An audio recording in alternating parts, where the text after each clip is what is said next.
一个。我手上这对坠子就当个天头，如果你能让我兄弟高兴的话，嘿嘿，它就是你的了。好，继续唱给你们。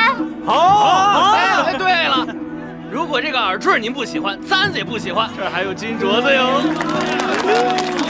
下来，姑娘，下来，这个就给你。快把梯子搬过来，快！下来，别唱了，快进去，进去。都喜欢听我唱歌，对吧？对。再来一个。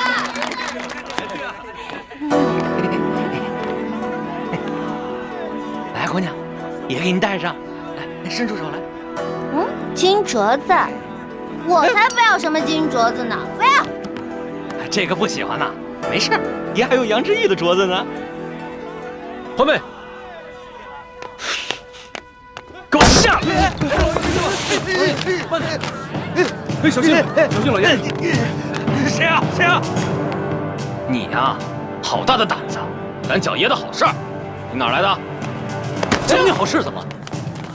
啊！你再动我一下，我动你怎么了？找死啊你！啊！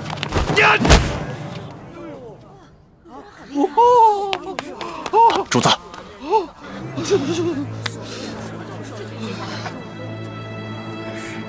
住手！闪开！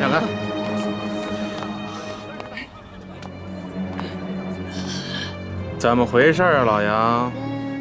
这还是个高手呢。吃瘪了吧？啊？咱们是来办正事的，没必要节外生枝，争风吃醋。你看，走吧。啊，此言差矣，兄弟。现在不是争风吃醋的事儿了，是我面子的事儿。我要让他们知道这是谁的地盘，谁才是王法。爷就是王法。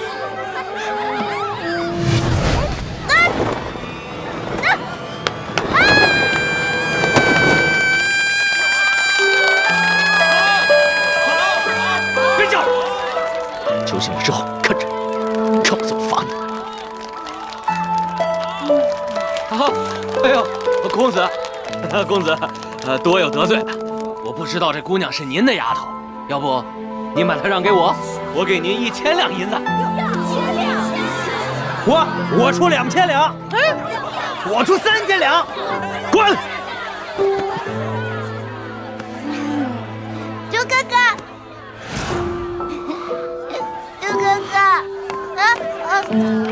哎，我那三，咱们走。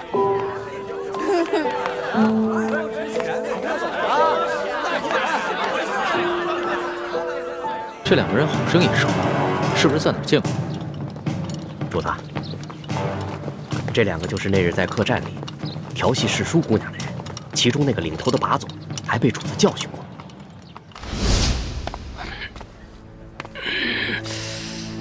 怎么回事啊，老杨？这还是个高手呢。吃瘪了吧？哦，干什么？我问你干什么？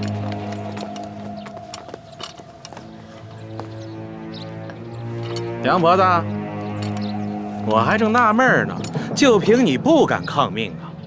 原来是有这么一门富贵亲戚。邱老板，你可别牵连无辜，老妇哪儿来的这等富贵亲戚？他们都是过路的客商，在我家借住一宿，明天就得赶路的。路过的客商，让我瞧瞧。哎，咱们是见过的是吧？啊？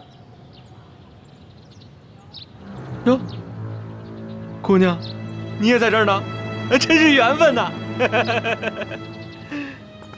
你是谁啊？我根本不认识你。你还好意思说呢？那是在客栈喝醉了闹事，他就是被我教训的那个。哎呀，羞死人了！原来你还是个朝廷命官呀！那日你当众调戏我家的丫鬟，就已经失了体统，你还追到这个村子里，没完没了是吗？老杨，咱们今天来办正事儿的，你还穿着官服，收敛一点。也对，老子懒得理这些外乡人。几位，老子是来办公差的啊！杨婆子，怎么着？今儿个你是搬呢，还是不搬呢？不搬，老夫就是死也要死在我自己的房子里面。你敢公然抗命是不是？你是不是不想活了？老人家，你是不是将房子作价卖给了他们？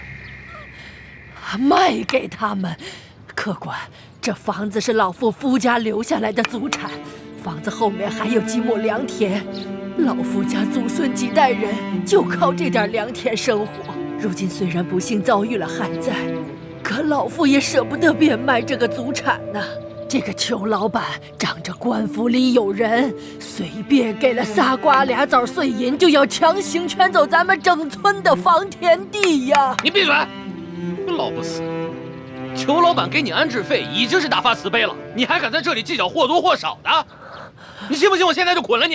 行了行了，杨婆子，圈地的文书是巡抚衙门发的，你向几个过路的客商诉苦，有用吗？可是在下听说，顺治爷曾下过明诏，废止圈地。几位是读书人吧？啊，哼，看着就像，带着那么一股子迂腐劲儿。古往今来，这皇帝总说王子犯法与庶民同罪，但谁曾见过哪个王子犯法真与庶民同罪？就算是在皇城根底下，那些王公大臣不也是一大片一大片的圈地吗？皇上不也是睁一只眼闭一只眼吗？几位是过路的客商，我劝你们别多管闲事。听清楚了吗，老太婆？明日一早，我就带人来这里破土强拆。届时你还没搬走的话，那我就把你埋在这破房子里。老夫就在这儿等着你们，我就是死也要死在我自己的老宅子里面。巡抚衙门令，凡是胆敢公开对抗官府者，皆按谋反论处，格杀勿论。所以今天老子就是杀了你，也是在执行公务。最后再问你一遍，搬还是不搬？不搬。那明白了。你既然铁了心不搬了，那也好。那你今天晚上就吃得饱饱的，免得明天做个饿死鬼啊！呸！看什么看？小心我把你双眼给挖出来！哟，瞧瞧，富商家的丫鬟都不一样，脾气这么大，挖我眼珠子？来来，挖，退下！干什么？真想打架呀？看清楚，爷可是巡抚大人的直属亲兵，你们要是真敢跟我动手的话，那就是造反！来呀！老杨，几位，老杨，这几个人呢，出言不凡，气度也不凡，像是有些身份的，别节外生枝。先回去，啊，先回去。走，几位，请吧。梁婆子，到底搬还是不搬？你可要想清楚了。诸位，告辞。哎，主子，这几个混账东西不给他们点教训啊？这些都是虾兵蟹将，没用的。老人家，再多吃点吧。不瞒你们说，我都半个月没见米香了。不怕你们见笑，我都喝了5碗了。老人家，听说这山西旱情已经惊动了朝廷，朝廷也已经拨了大批的赈灾物资，你们都没有分到吗？赈灾物资？哎呦，咱老百姓连1粒米都没见到过，一点都没有分到，1颗米粒都没见到过。老人家，我看你这儿冷锅冷灶的也有一段时日了吧？不是圈地有安置费吗？为何不拿这些安置费去买些粮食啊？别提安置费了，姑娘啊，不瞒你们说，就我们这样的地，按理来说，好歹1亩也值4、5两银子，可是上面他们只肯给1两啊，而且层层盘剥下来，有些关系的、运气好的也只能拿到几钱呢。像我这样的老不死，就只能拿几个铜板。老人家，这圈地一事已经违反了朝廷的政令，你们为何不上告啊？告？去哪儿告啊？老夫的儿子先去县衙告状，被他们拉了出去，一顿毒打，还给他胡编了一个什么罪，被他们连打带拖，回来以后连伤带气的，没多久就扔下老夫去了。老夫的孙子不服气，借了些钱去太原府鸣冤，也被巡抚大人当盗贼发配关外，至今未归，一去不回，还怎么告啊？还有这等事？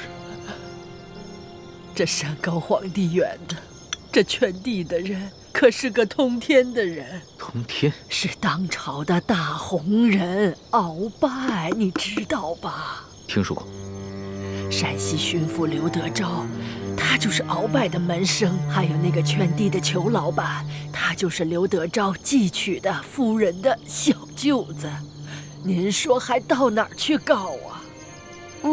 可是听说鳌拜不都已经被皇上给查办了吗？你知道吗？瘦死的骆驼比马大呀！鳌拜这些年提拔了多少门生亲信，他们都大权在握，盘根错节，连皇帝都忌惮他3分。不然为何皇上就只把鳌拜卷进了呢？这官场上的事儿说不清，万一哪一天鳌拜东山再起，可怎么办呢？站住！姐姐，姐姐，没事吧？别动！别动！你们干什么呀？不干什么，来啊，拿下带走。是。等会儿，你不是？哎，老杨，哎，啊，这丫头不是跟那几个富商在一起的吗？啊，怎么了？我总觉得那几个富商没那么简单。找另外一个，这个不抓，免得节外生枝啊。也行。啊，兄弟们，把这个带走。是。快走！不行，姐姐，后面！姐姐，快走！你想？快点！姐姐，姐姐，别喊了，现在没人能救得了你。那边有好多人生，去看看。好，老实点儿，走。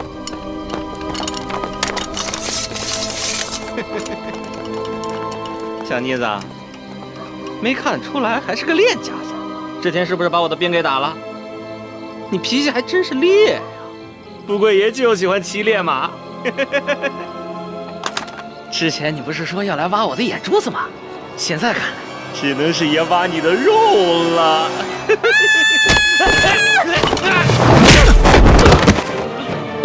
老大，你没事吧？我没事，没事。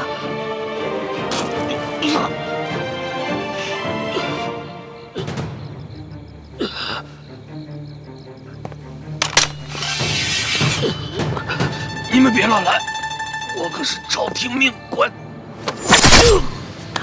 主子，他敢轻薄一环，死有余辜。你见杀了他已经便宜他了。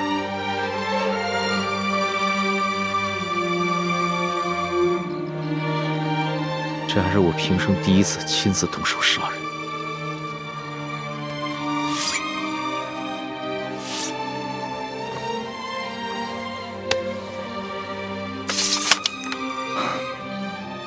杀害朝廷命官可是大罪，这样一来，很容易暴露身份。杀了就杀了，想办法善后。这3更半夜的，你到处跑什么呀？喊你你也不应，你知不知道我们很担心你啊？我是晚上没吃饱饭，本来想看看村里有没有什么鸡，填饱一下肚子，结果找了一圈没有，就遇上这个坏蛋了。饿死鬼投胎啊！天天就想着吃，除了吃你还能知道什么呀？我还知道饿。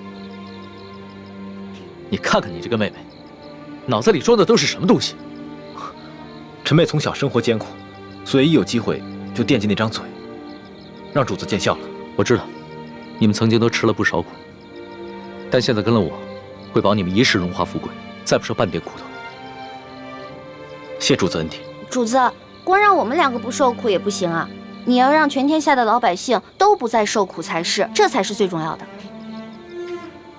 我知道，我的老大虽然贪吃，但不贪心，更不自私，心里边天天装着天下百姓，真是我的良师益友啊！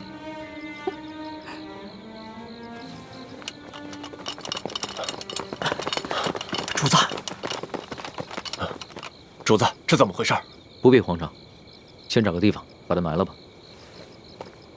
这，来人呐，把他拖下去。这，快！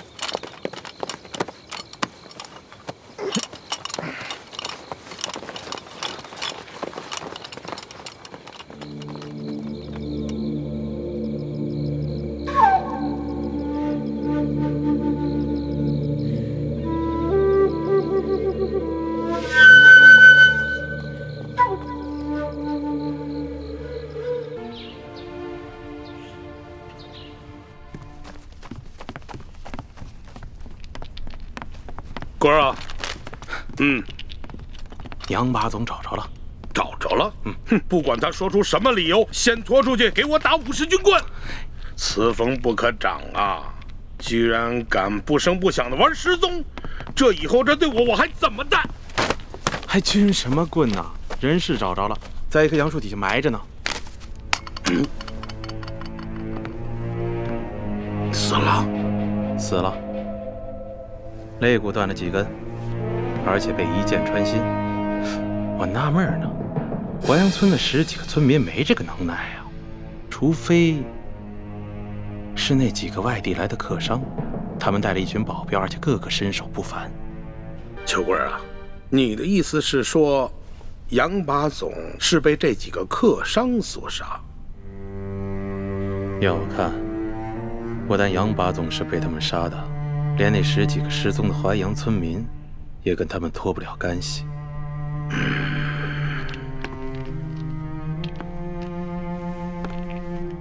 老爷，我看这几个客商身份可疑，行踪诡异，您是不是得派人去查一查？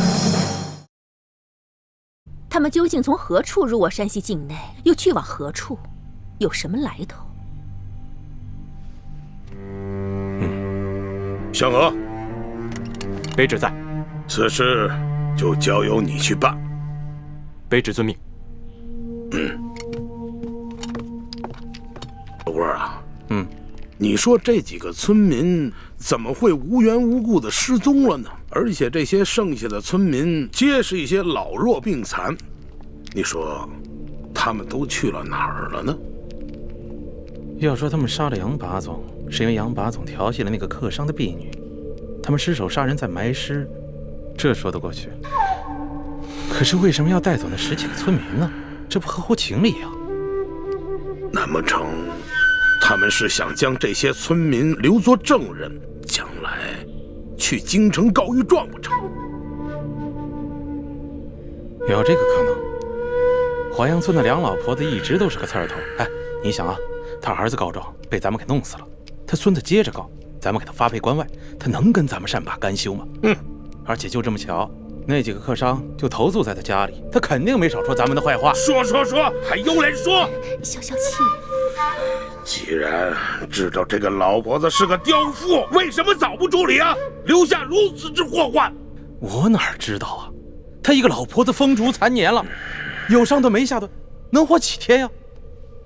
谁成想半路杀出个程咬金，跑出这么几个客商来。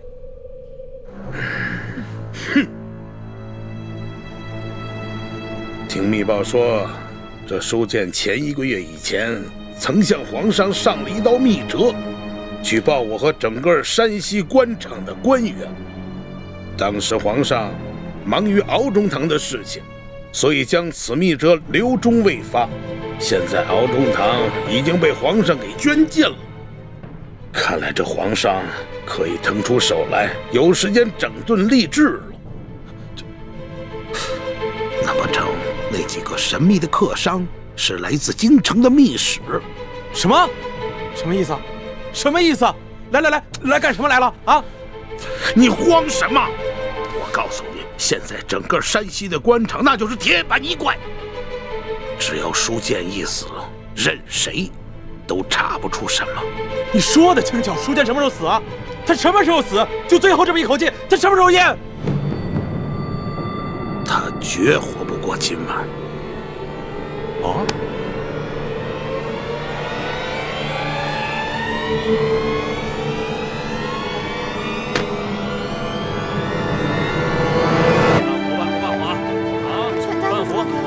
这钱不够。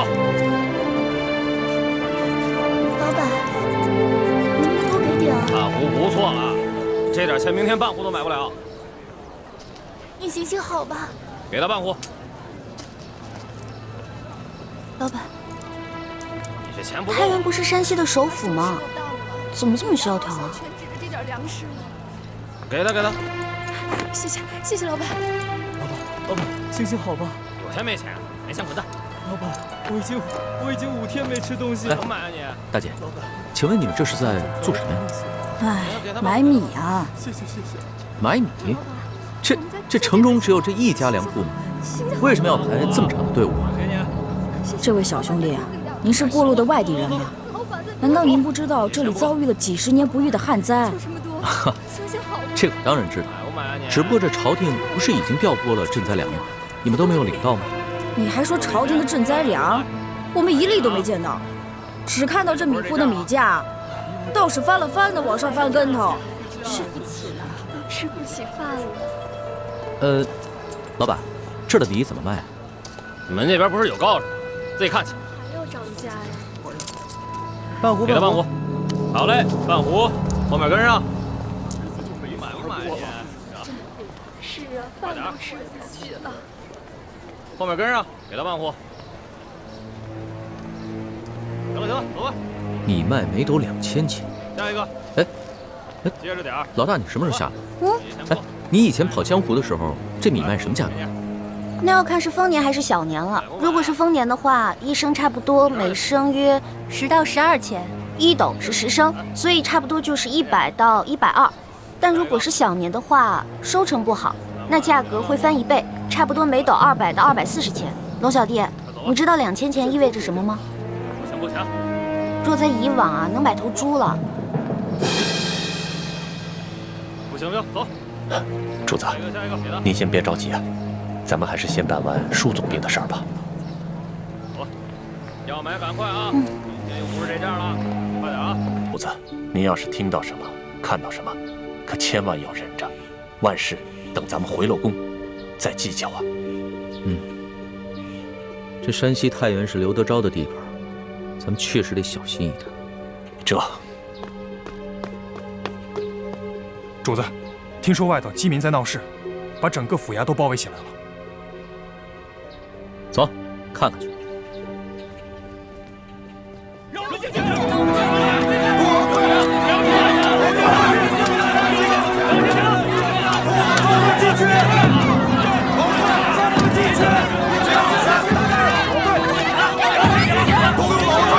你们这群刁民不要命了吗？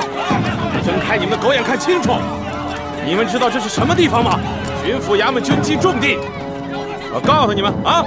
敢硬闯，就按律拿你们下狱！我们都快饿死了，还怕坐牢？快叫刘德昭出来！对呀，出来！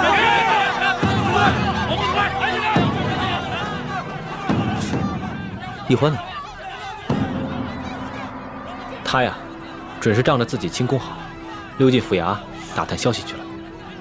这个丫头，真是不让人省心。你带人去找找，别出什么意外。好。乡亲们，听我说一句，稍安勿躁。想见刘大人可以，可是今天呀，他出去巡查了，你们围在这儿，于事无补嘛。要是再不出来，我们可就冲进去了！对，冲进去！冲进去！保退！我不想活了是吧？保退！我看谁敢上来！给我拦住！保退！嘘！拦住！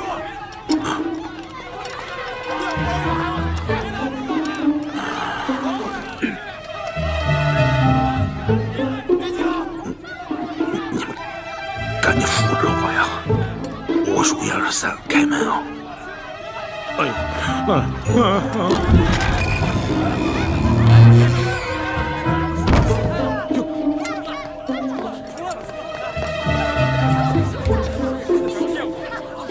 乡亲们，你们不是要见刘大人吗？刘大人来了！我告诉大家啊，今儿个天没亮，刘大人就去巡查几个受灾最严重的县，到现在呀，米水未进。大家看看，一脸菜色，啊，都饿瘦了。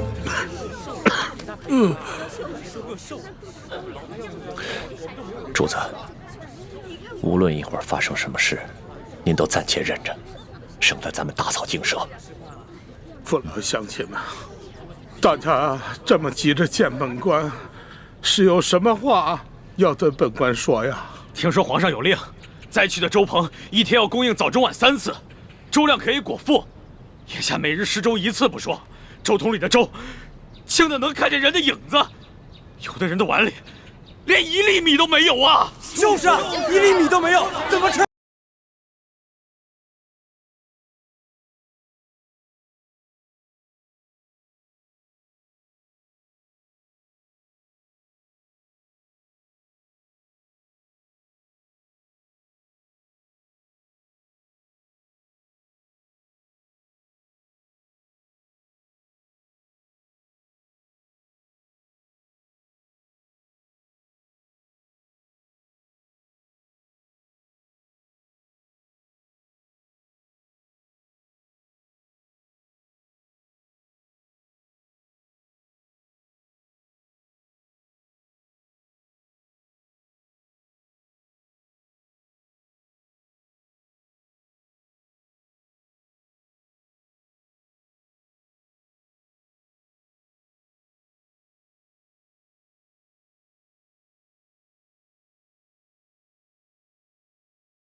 追加一些救灾的粮款。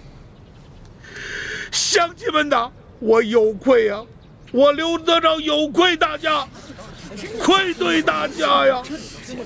难道朝廷真的没有给咱们拨付粮款吗？你看刘大人的脸色，的确像是多日不曾吃饱饭了。咱们那小皇帝一定忙着对付鳌拜去了，哪里还管得了我们的死活？乡亲们啊，我掏去心窝子说句实话，如今朝廷也有朝廷的难处，受灾的不只是咱们山西、山东、直隶、河南、河北，同样是遭受了旱灾呀。想来，这当今的皇上恐怕也是焦头烂额呀。可是，朝廷难道就眼看着我们老百姓饿死？皇上在紫禁城里，一餐就有几十上百道菜，哪里知道我们老百姓吃糠咽土的苦处啊！哎，哪朝哪代不是朱门酒肉臭，路有冻死骨啊！诸位乡亲啊，大家稍安勿躁。现下朝廷正在积极地筹措新的赈灾的粮款，乡亲们，再忍耐忍耐，大家再等一等。虽然本官不才，但是本官要与你们大家一起硬扛着，期盼着、等待着这个老天爷能够给我们开恩垂怜。乡亲们，情况大家都看到了，你们围在这儿没有用啊！刘大人他一双手变不出来粮食，啊，大家呀得同甘共苦，对不对？散了吧，啊，散了吧。乡亲们，刚才我已经吩咐过周鹏了，啊，从本官的府上拿到仅有的几袋粮食，今夜给大家多设几桶粥。大家放心，我呢继续发文催促着朝廷，尽快给大家追加一些救灾的粮款，好吗？你们抬头看看啊，如此炎热的天气，乡亲们，大家都省下气力啊，都散了吧，回去歇着啊！哎，歇着，散了吧，散了吧，散了吧，啊，散了吧。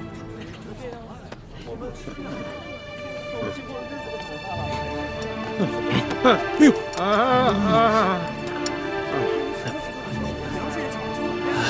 散了吧，走。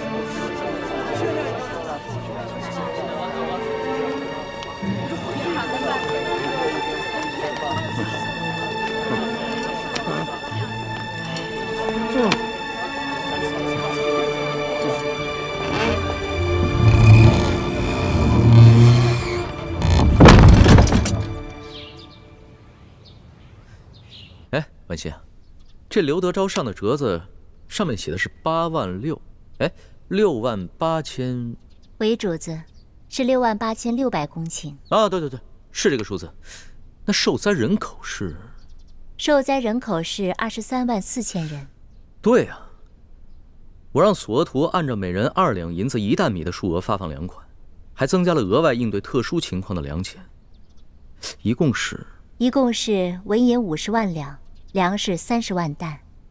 文心，你的记性很好啊！啊，那日臣妾陪皇上在御书房下棋，皇上突然接到刘德昭的奏折，就随口念了出来，臣妾也就无意间记下了。没想到你还有这过目不忘的本事啊！臣妾别无所长，唯有这巧记之功，还算拿得出手。但愿能为皇上效力。这刘德昭上报的灾情数字，比我此次出巡实地考察的数字多出了1倍。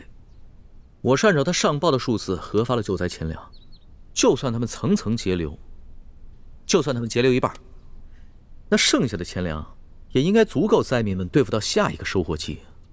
可情况为什么会这样呢？也许刘德昭他们截留了不止一半呢。可我看刘德昭那一脸菜色的样子，可不是我想象中贪婪无度的样子。龙小弟，你上当了。主子，真是画虎画皮难画骨，知人知面不知心呢。我们悄悄潜入了他的府邸，不去当戏子，真是浪费了他的表演天分。啊，你别急，慢慢说。他一进府，完全变了个人。快，老爷，哎，赶紧坐下，坐下。哎呦，哎呀，热死老爷了！别站着了，赶紧给摁。哎，热坏了吧？怎么样？这些刁民都散了。散了。哼，这些刁民虽然说是刁蛮，但是也好糊弄。也亏你想得出来，用这菜汁敷面，这效果比我说多少话都管用。见老爷都一脸菜色，那些刁民自然也不好再为难老爷了，只会去埋怨朝廷赈灾不力。想老爷了吧？那是。来，让老爷香一个。哎呦，老爷，这菜汁弄我一脸。这样，我先给老爷洗洗脸啊。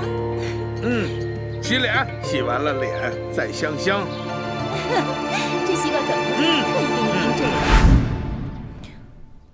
这个刘德昭，连他小老婆房间里都是冰块。哎，据听说他府里的冰窖比他整个府还要大，冬天藏的冰块够他们用整个夏天了。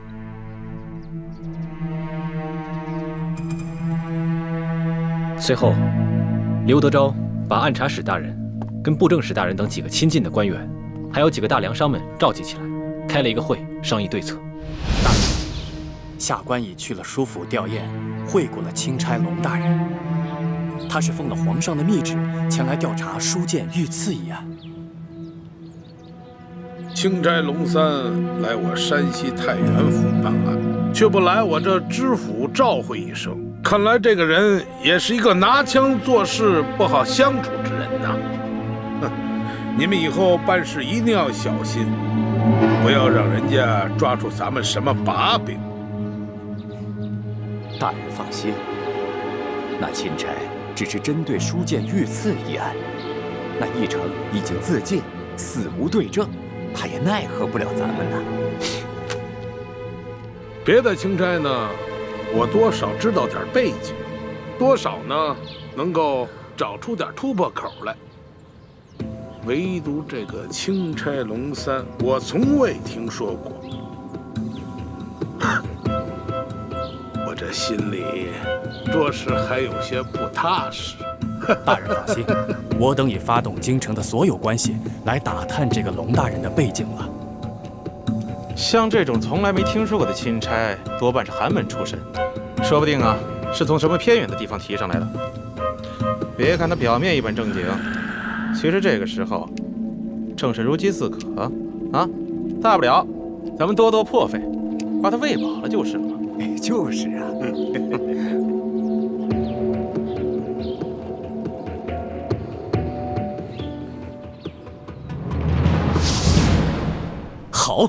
我倒要看看他怎么才能喂饱我，看看他到底能出多少价钱。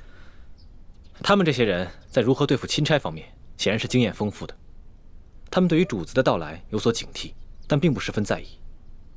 很快就转移了话题，开始商讨继续哄抬粮价，用赈灾的粮食再狠捞一笔，同时上旨夸大旱情，向朝廷索要更多的赈灾粮款。对于那些带头闹事的灾民，则派人暗杀。对了，他的小舅子裘贵也在其中，说是圈地任务已经完成了，杨怀村那块地，如今已经是刘家的产业了。这样，我要以钦差大臣龙三的名义去见刘德昭，让他放银放粮。主子，您切莫冲动啊！您手里那道圣旨写得清清楚楚的，您来这趟就只是调查舒总兵遇刺一案，可没说让您插手山西的政务啊。而且，刘德昭他们早就把赈灾的粮款从官仓中转移了，到时候他带着主子去空空的粮仓银库转一圈，推说那些粮款早已发放完毕了，主子又能奈何？那我就让他交出已经核发粮款的账册。哎呀，可是主子，您这手里没有圣旨，越权插手地方政务，刘德昭他根本不会买您的账，不可能交出账册来的。刘德昭要伪造账册也容易，到底有多少灾民？这些灾民姓氏名谁，家住何处？难道主子还有功夫一一去查验吗？这样，我们先想办法查出那些赈灾银、赈灾粮存在什么地方，等有了银钱以后，就好逼他发放了。龙小弟，这点我跟大哥早就想好了，而且我们已经查到地方了。真的？我早就说过，在宫里是你罩着我，出了宫可就是我罩着你啦。据说这个刘德昭的小舅子裘贵是太原府最大的粮商，所以一等他们开完会，我们就偷偷的跟踪他来。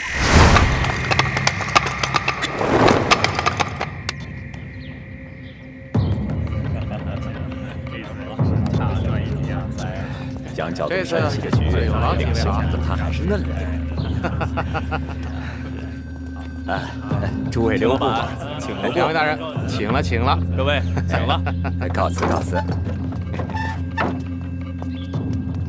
哎呀，老天爷眷顾啊！这场旱灾来的可真是时候啊！哎，哥几个，改日咱们得去庙里啊，上柱头香，求菩萨保佑，每年都来这么一回。华月楼，我请。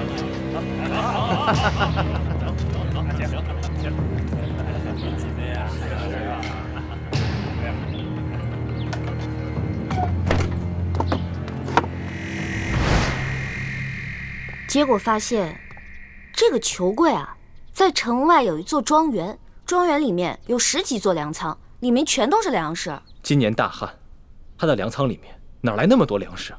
还不都是朝廷调拨的赈灾粮？而且，我们在他的庄园里面还发现了一处银库，库中堆满了白花花的银两，都是无量一锭的官银。你们都不知道，那里面的耗子都比正常的猫大，糟蹋多少粮食啊！那个刘德昭不就是一只硕鼠吗？这样，咱们带着那些灾民到那个裘贵的庄园去，让灾民看到那些赈灾银、赈灾粮，我看刘德昭怎么解释。主子，在这个时候，万万不可与刘德昭发生正面冲突啊！刘德昭敢暗杀那些带头闹事的灾民，我就不信他还敢暗杀我这个钦差大臣龙三不成。皇上，您也知道您现在的身份只是个钦差大臣龙三啊，可是钦差大臣做事情哪有这么鲁莽的？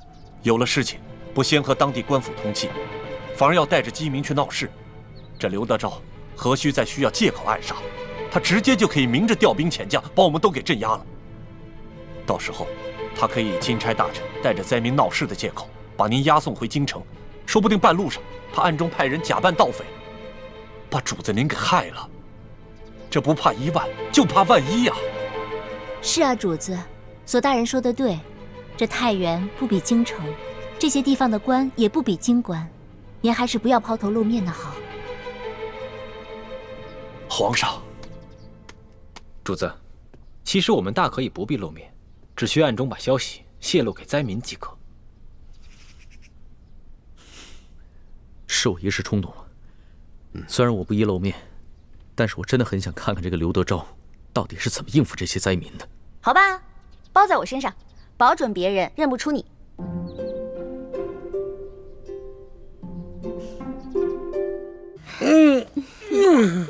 舒服吧？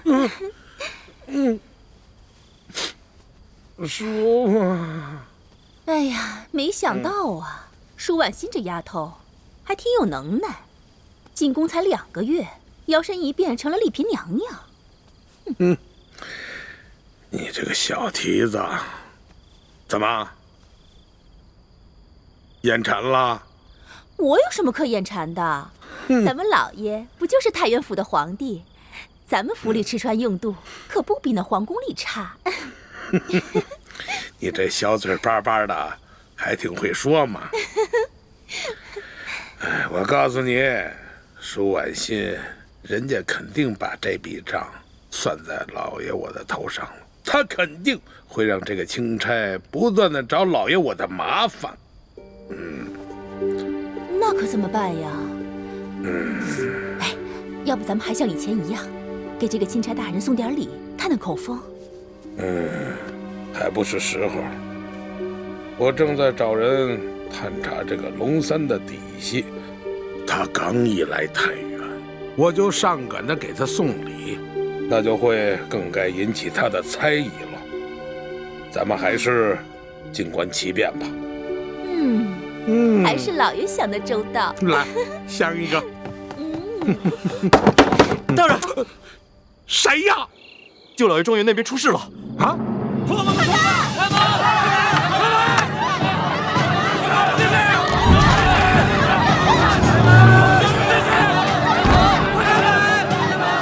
既然主说没有私吞朝廷的赈灾银两，就把庄园里的仓库全都打开，让我们大家瞧一瞧，对不对？对！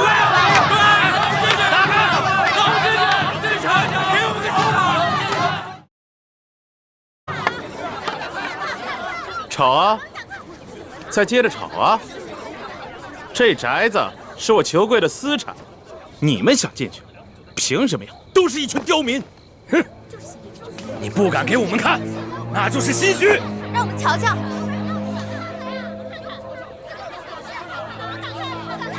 怎么着？拿着这么几家伙，想反呢？我告诉你们，根据大清的律例，私闯民宅就是强盗，我可以把你们一个一个全都给宰了，知道吗？哎，乡亲们，反正我们都快要饿死了。裘贵，你有种就把我们这些灾民全都杀了吧！杀了吧！杀了吧！干什么？你们干什么？后退！落点后退！住手！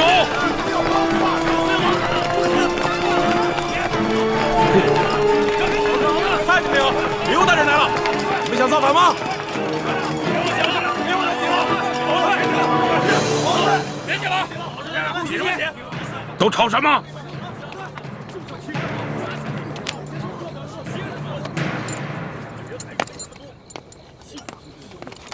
闪开，闪开！姐夫，姐夫，你可算来了。不能相信他们。官儿说的话都不能信，对着眼见为实。记住了啊！都记住了，记住了。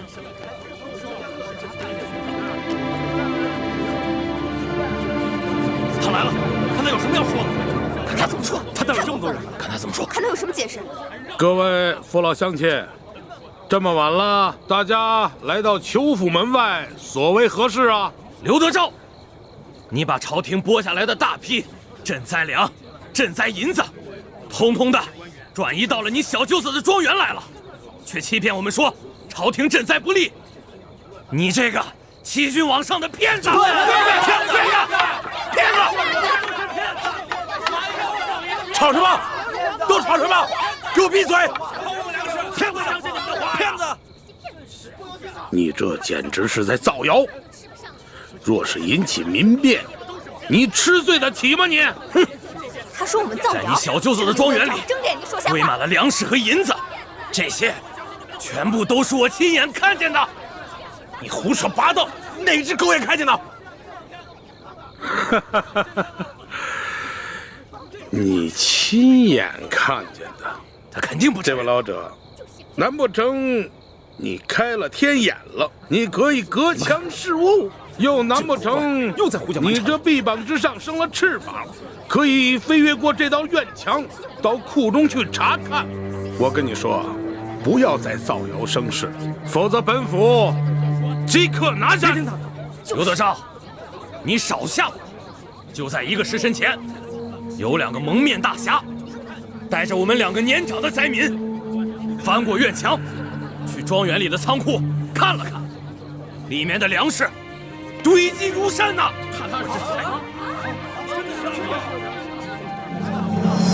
快看，乡亲们，你们看，这是我刚刚在庄园的仓库里随手抓的粮食。对，我这里的大米也是刘德昭小舅子庄园里找到的。为什么给我们粮食？你怎么解释？怎么解释？乡亲们，我跟你们说，这2个蒙面之人乃是江洋大盗，甚至是前明的余孽。胡说！他们想利用这次旱灾，煽动灾民闹事造反。他们才不是江洋大盗，更不是什么前明余孽，他们是替天行道的大侠。大侠！大侠！难道是你，巡抚大人刘德昭？你和你们那帮狼狈为奸的官商们，才是真正的江洋大盗！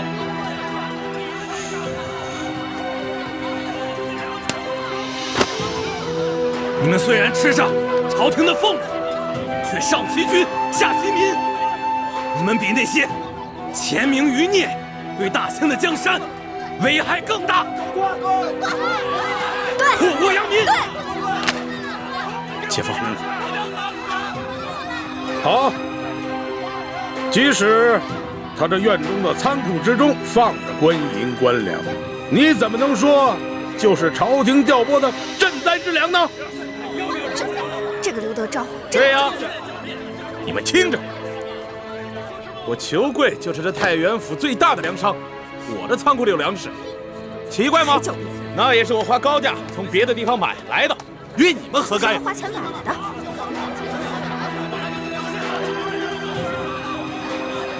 他说的是真的吗？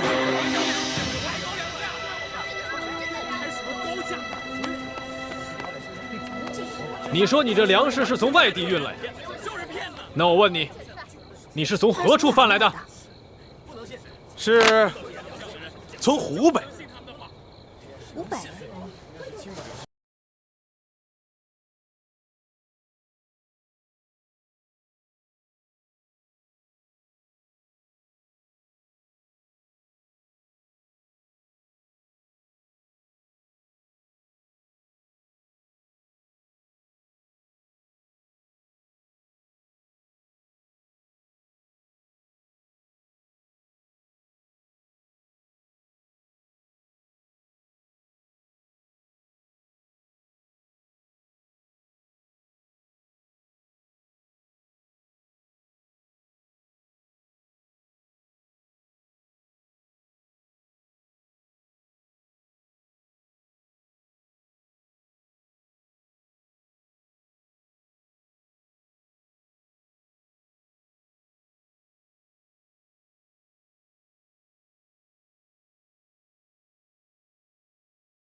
不必管我是谁。如果你和你的小舅子真的问心无愧的话，不妨打开粮库，让我们大伙看看。对呀，顺便把你们进货的账本都交出来，让我们一一核对。对，打开仓库，打开仓库，交出账本，交出账本。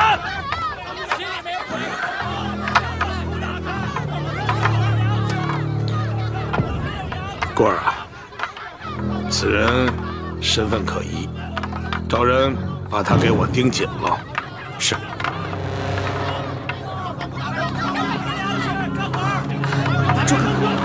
打开仓库，交出账本。他们要抓你。你放心吧，到手就是任性哦。乡亲们，乡亲们，乡亲们！除了粮食，我们还在庄园的一处银库里发现了几十箱白花花的银子。大家看，看，刘大人，我看你和你的小舅子如何解释？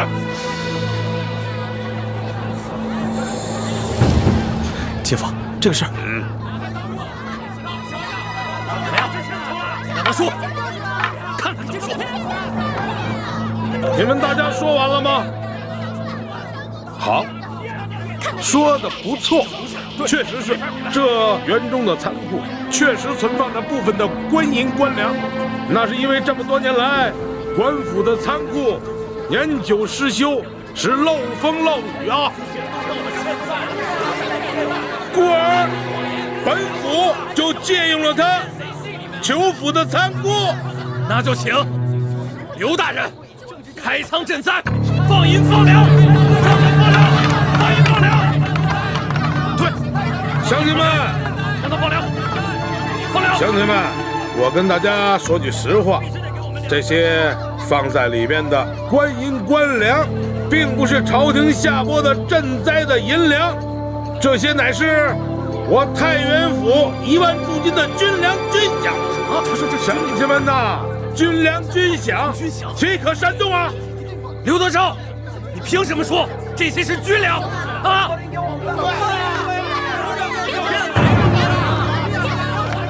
我刘德昭乃是山西的巡抚兼兵部侍郎，这山西的军政要务都由我来监管。这些银两的性质，难道我还不知道吗？我告诉你，你休要再次胡闹，再要胡闹，那就是造反！造反！来人呐，在！将这几个带头闹事的人给我抓起来！是，这个就是带头的。抓起来！凭什么抓我们？你凭什么抓我们？请本人拿走大人保护主子。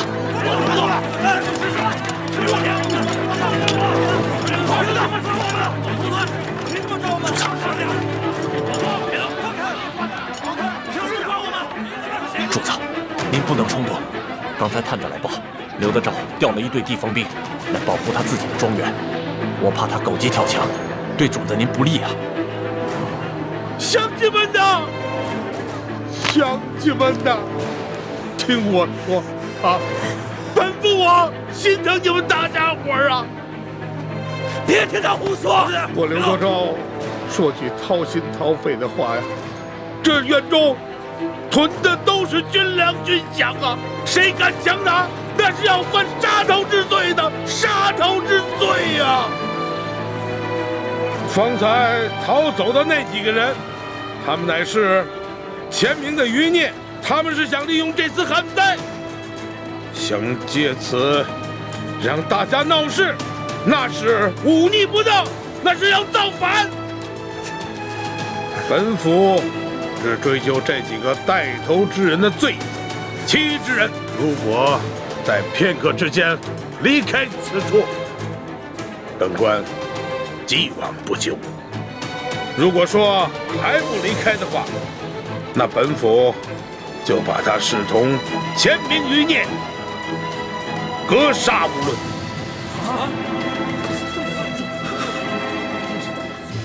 走吧，走吧。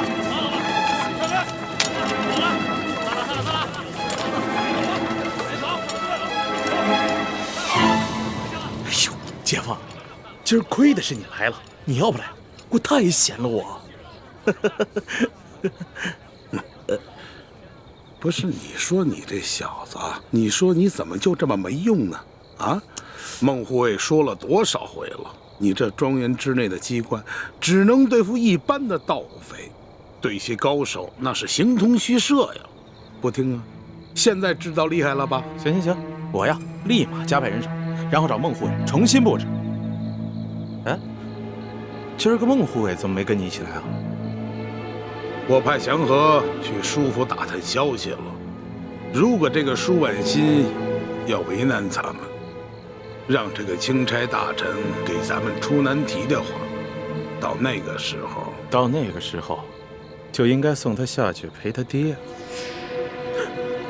我发现我跟你小子都学坏了。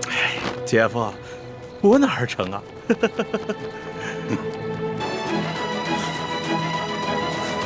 刘德昭这个狗官，我恨不得现在就办了他。哎呦，主子，您小声点儿，小心这书府里也有刘德昭的耳目啊。也难怪主子生气，这个刘德昭信口雌黄，软硬兼施，完全把老百姓视为蝼蚁。他也没把我和朝廷放在眼里。山高皇帝远吗？主子，你把刘德昭手下甩开了没有？还没进城就已经甩开了。不过我打探到了一个新的情况，只怕你听了会更生气。什么情况？进屋再说。主子，主子，丽嫔呢？可还安好？丽嫔娘娘已经安歇了。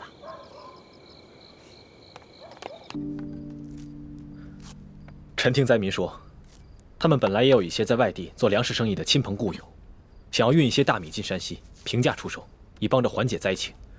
不料，几处运粮的主要通道，包括水路漕运和官道，都被刘德昭借口剿匪给封锁了。凡是运粮进山西的，都要征收高额的税费和通行费。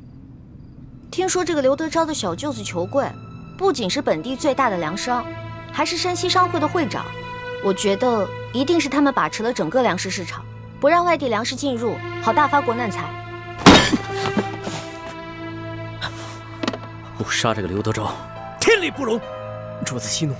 主子，您暂且息怒啊。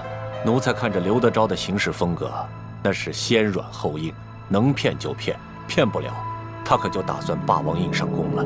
刘德昭现在掌握着山西1万地方兵的军权，我怕他知道了一切丑行全部落在主子的眼里边，他会狗急跳墙，到时候对主子不利啊。那你的意思是什么？我只能等到回宫之后才办的，我忍得了。再免怎么当？当然不能忍了，再等一天，不知道饿死多少人呢。我看要不这样吧，咱们干脆把他们私吞的赈灾粮款全都结出来，发给老百姓。你要打劫官银官粮？世叔姑娘，这个玩笑可开不得呀。是啊，这明显听着世叔姑娘就是在开玩笑啊。且不说这打劫官仓，那是诛灭九族的大罪，就凭我们这些人手，那叫虎口夺食，那不是去送死吗？哎呀，咱们这么点人，怎么就不能虎口夺食了？这以前啊，我跟我哥哥，我们两个经常什么？经常打劫官银官粮？没有，我吹牛的，吹牛而已。你真的只是吹牛而已，没有做过那些违法乱纪的勾当。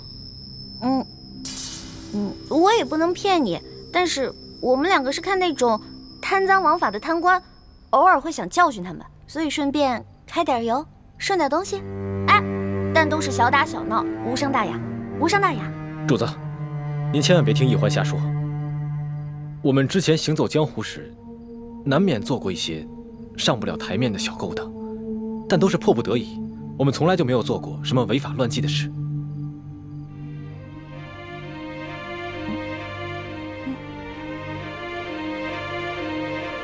孬小弟，你干嘛一直这样看着我呀？你这样看得我心里都发毛了。教训得好！我要是你哥哥，要是有你哥哥这么高的本事，遇到了刘德昭这种狗官，我也不会放过他。啊，你吓死我了！不过龙小弟，这事儿你真要追究责任，还不是因为你没管好你底下的官，让他们喝老百姓的血，吃老百姓的肉，逼得老百姓不得不铤而走险。欢妹，就算这不是在宫里，当着主子的面，说话也不能口无遮拦。叶欢说的对，官逼民反，都是朝廷的罪过。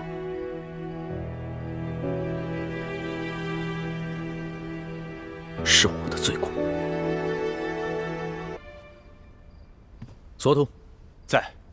离山西最近的8旗亲军在哪儿？主子的意思是，我可以忍，但救灾之事不能等。我要尽快办了刘德昭，赈济灾民。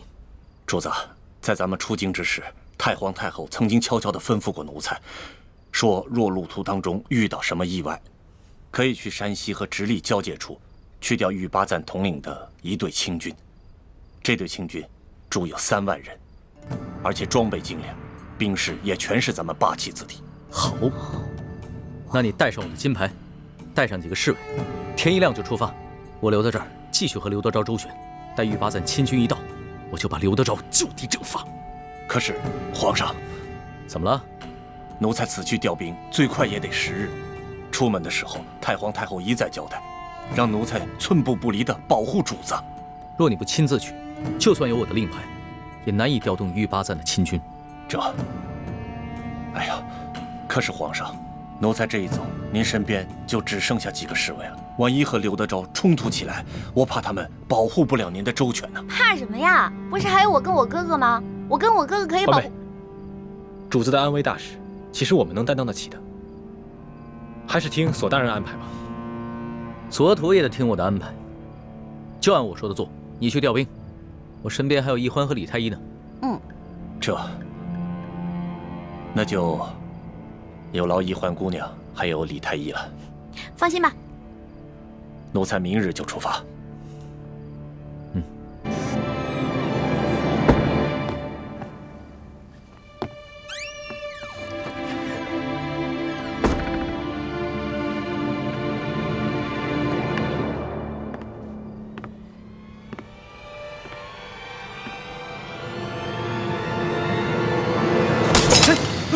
皇上，是我。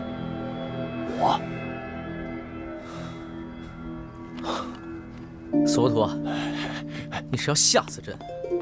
皇上恕罪啊！因为奴才是天一亮就要赶着去搬救兵，白天有些紧要话当着世淑姑娘他们不方便说，所以只好赶在这个时候来悄悄地跟您汇报。朕知道，你是不放心奕欢他们兄妹2人。皇上，鳌拜曾几次提醒奴才，说要让奴才多留心着世淑姑娘和李太医。他说他们来历不明，恐怕是居心叵测。朕明白，鳌拜也提醒过朕，但你不是也说过吗？这不过是鳌拜在挑拨离间。是。可是不怕一万，就怕万一啊，皇上。这世淑姑娘和李太医的来历的确是个谜，万一他们真的是另有企图呢？我们不得不防啊。他们2人都是来自江湖中人，他们的师傅也都是隐居山野的世外高人，所以他们不愿透露师门也是情有可原。再说了，这一路上他们对朕是忠心耿耿，并无半点差池。他们要是想行刺朕的话，在鳌拜杀朕的时候大可以下手，为什么还要拼了命的保护朕的性命？要是这样，朕还防着他们，未免也太寒了他们的心了。皇上说的有道理，可是这小心驶得万年船，如果现在是在宫里，那奴才的担心是多余的。可现在毕竟是在宫外，我们不得不防啊。皇上，您别忘了，他们俩来历不明啊。朕知道，你担心他们是反清复明联盟的奸细。说实话，朕也有那么一点点担心，但是朕想过了，他们兄妹俩如果真的是奸细，这一路上已经有太多行刺朕的机会了。可为什么他们都放弃？这说明他们有比杀朕更大的图谋。更何况，朕看得出来，他们兄妹俩本性纯良，他们现在一定希望的是朕尽快解救那些在生死线上挣扎的灾民们。在此之前，朕是不会有任何性命之忧的。索图，你就尽管放心去吧。原来主子心里早就有数了，那奴才就放心了。奴才一定快马加鞭，速去速回。奴才告退了。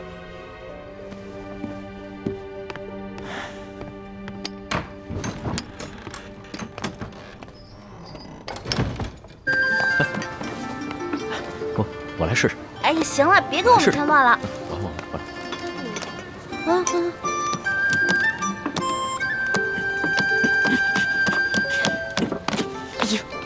行了吧你？你这样揉，灾民到晚上都吃不着。哪有你这样揉面的？那是这样揉，这样揉的，不是这样揉。看着我弄啊！这粥马上这个馒头的大小啊，你得弄得均匀一些，要不然到时候灾民饿急了眼，就会睁大显小，知道吗？来，你要不要试试？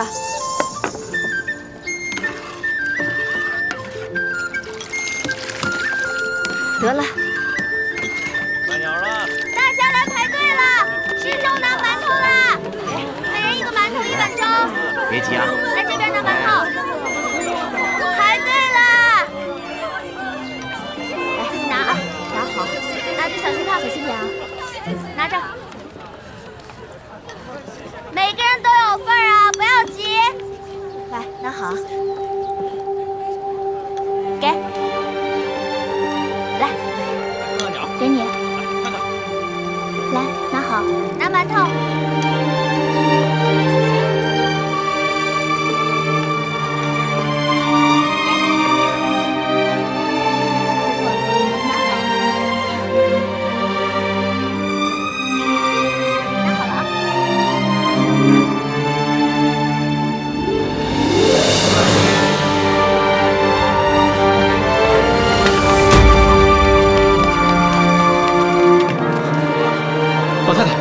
老太太，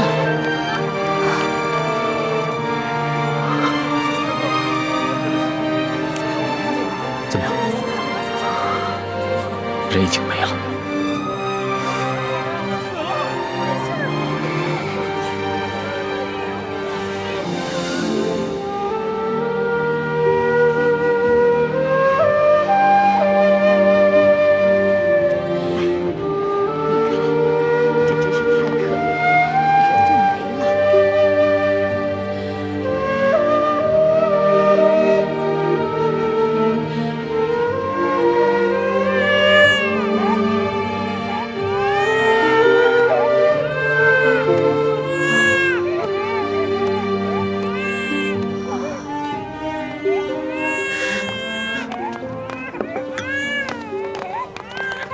大嫂，快喝点粥。大嫂，这孩子怎么一直哭啊？是不是饿了？你快喂他喝点奶吧。哪里还有奶？我已经3天没吃东西了。不哭了，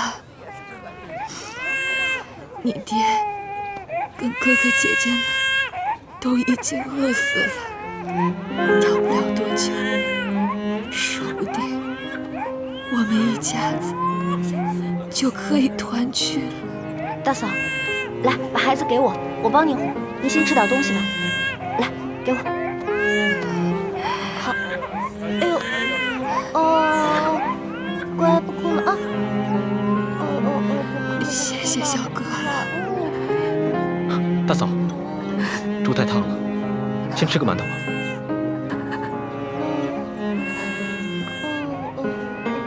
乖啊，别哭了。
水干了，上面有人，交钱吧。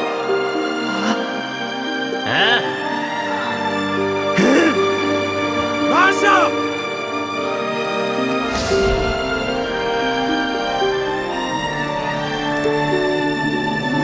龙珠？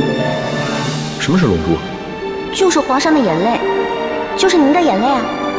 说实话，朕自小长大，除了8岁的时候，父母双亲轰逝以外，还从来没有掉过眼泪。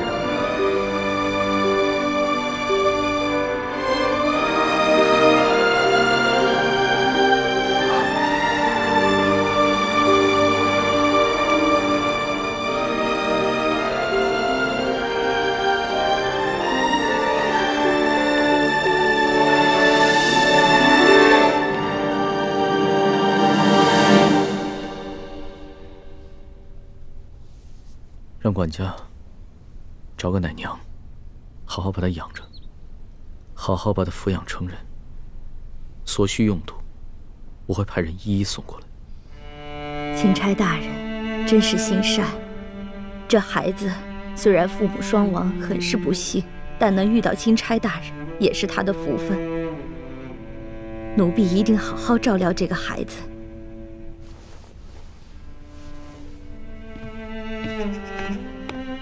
这索大人还得有10日才能把兵给调回来，每迟上1日，不知道饿死多少人，酿成多少人间悲剧了。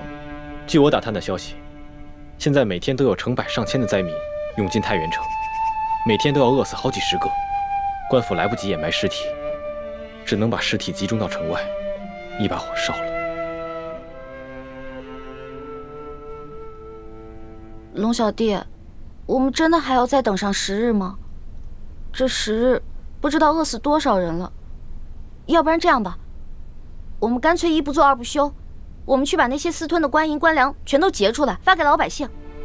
欢妹，大清律例，抢劫官银官粮可是死罪，诛九族的。世叔姑娘，就算是在宫外，但这种混话也是不能随便说的。哦，主子，欢妹从小就冲动任性，说话不知轻重，请主子恕罪。今儿个我也冲动任性一回，去把刘德昭他们私吞的官银官粮劫出来。当真？你这个皇上带头抢劫官府啊？对，但是我们要想一个万全的计策，不劫则已，一劫必中。你放心吧，这事儿我大哥最在行，我大哥一劫绝对成功。欢妹，龙小弟，我刚刚给你2颗变身丸，还没有给我钱呢。我现在哪有钱给你啊？行了，那我就先记在账上，看在你是我兄弟的份上，利息看着给吧。趁火打劫，你比裘贵的奸商还要奸。欢妹，别闹了。你到了山西商会了，裘贵见过我们，千万别让他识破我们的身份。你们先进去，我在外面守着。知道了，爷爷你慢点走啊，别摔着啊。走吧，孙儿。走吧。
爷，想买1000担粮食，分给灾民。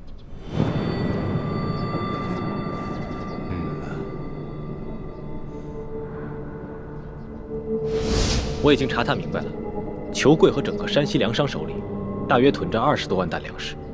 朝廷调拨的30万担赈灾粮，真正分到灾民手里的，不到1/3。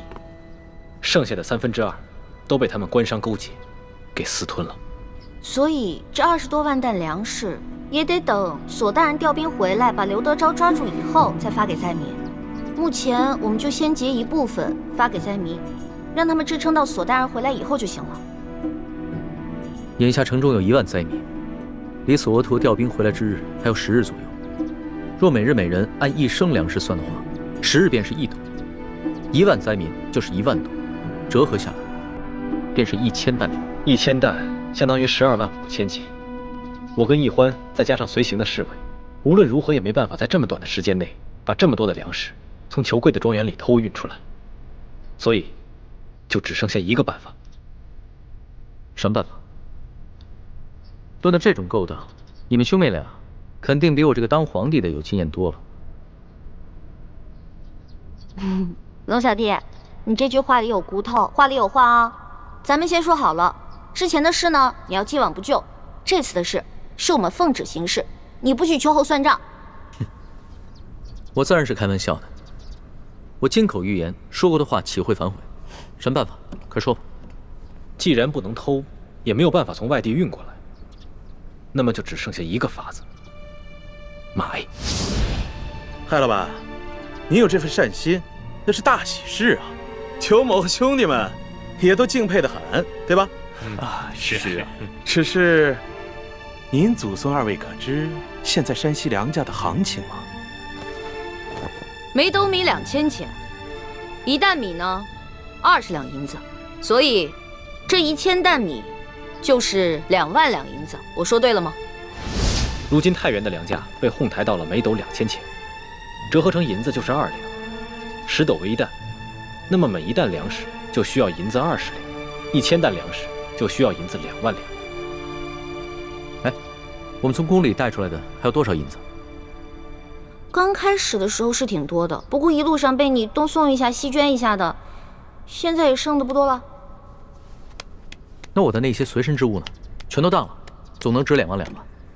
我的龙小弟，我们是微服私访，怕露出破绽，一切贵重的东西都没怎么带。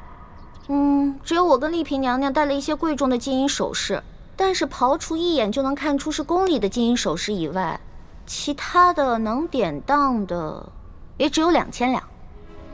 那你的意思是，我们还差18000两啊？18000两哪够啊？灾民们不能吃生米吧？柴米油盐可都需要钱，就算一个人发1两的话，那还少1万两左右。那也就是说，我们还差28000两啊？对，28000两。朝廷调拨的50万两赈灾银，真正分到灾民手里的不足20万两，剩下的都被刘德昭和地方官员给私吞了。光刘德昭一个人就侵吞了10万两，其中有5万两在裘贵的庄园里面。我明白你什么意思了。你的意思是，我们只结银，不结粮，然后用结下来的银子去买粮食，对吧？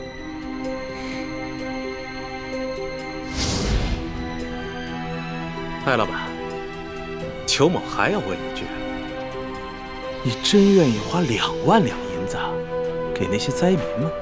没错，只要能治好我爷爷的病，再多的钱我都愿意出。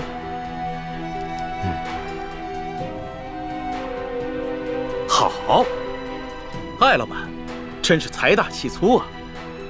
不过如今是非常时期，咱们商会做买卖有个规矩，只收现银，您看呢？孙儿啊，这裘老板是不相信咱们艾家的实力，把咱们带的现银拿上来给他瞧瞧。是爷爷，请各位稍等一下。抬进来吧。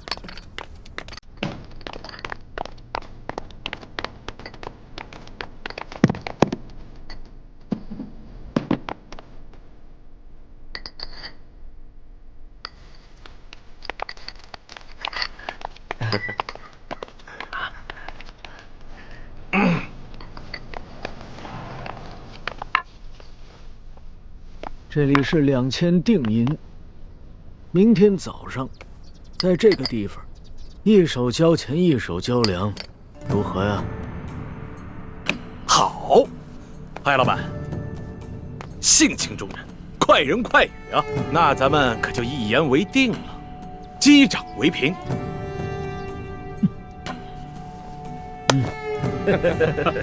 这艾老板的为人真是爽快啊！是啊，来人，送艾老板。就喜欢跟这样的人做生意啊！对，没错。哎呀，龙小弟，你知道吗？为了凑够那2000两定金，我跟丽嫔娘娘把自己所有值钱的金玉首饰全都给当了，还有我的一个金镯子呢。放心吧，等锁头回来以后，你当的那些首饰全部完璧归赵，少了一件，你唯我是问。光完璧归赵可不行，我得加上利息呢。行，反正我这个竹杠最好敲。当然了，你就是个大竹杠，棒棒棒！方妹，别闹了，让主子先回房间休息吧。咱们还得去和侍卫兄弟们商量一下今晚的行动计划。昨晚已经打草惊蛇了，裘贵一定加强了对庄园的守卫，我们需要做好万全之策。不用了，我不累。我跟你们一起好好谋划谋划。今天晚上啊，这个行动我一起参与。陆小弟，你之前不是开玩笑啊？你真的要跟我们一起打劫官府啊？你可是皇上。我看起来很像开玩笑的样子吗？皇上，这样太危险了。危险？我自幼父母双亡，8岁登基，哪一天不是在危险之中度过的？就像上次擒拿鳌拜一样，那不也是在冒险吗？其实我跟你们一样，也渴望冒险，渴望刺激，只不过身在禁宫不得自由罢了。再说了，这回可能是我这辈子唯一一次当侠盗的机会，我可不能就这么错过。等一会儿，巡逻外墙的守卫换岗会有很短的一个时机，我们必须抓紧时间，冲掉那边的转角。那里是一个视线盲区。好。该你们去了，该你们了，你们去吧，来，前点，来吧，先走了，快，冲过去。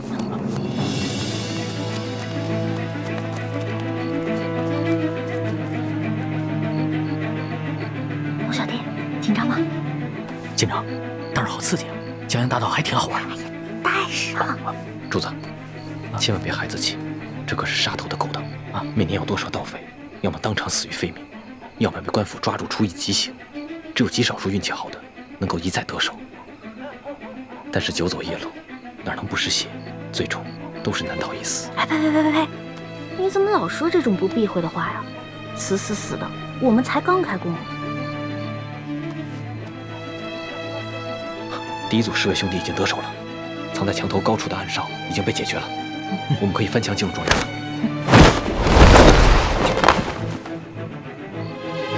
你们在这等着，我去探探。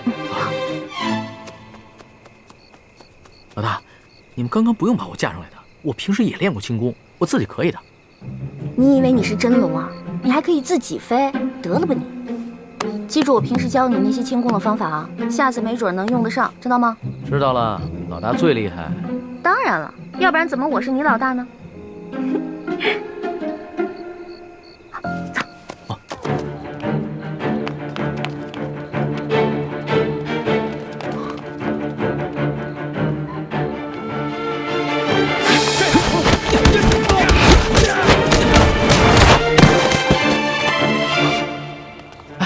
我怎么觉得浑身有点痒啊？哎，是不是有人啊？主子别担心，他们是咱们从宫里带出来的侍卫，这2个是第2组。主子，我先带他们去解决守在银库门口的几条狗。欢梅，你带着主子来银库来跟我会合。路径图都记清楚了吗？当然了。这庄园的路径其实是一个迷魂阵，千万不要走错了。看不起我啊？不可大意，你自己走差了不要紧，以你的轻功自然能够脱身，可是主子就危险了。我是老大，我肯定能保护好我的龙小弟的啊！你们小心一点，我先走了。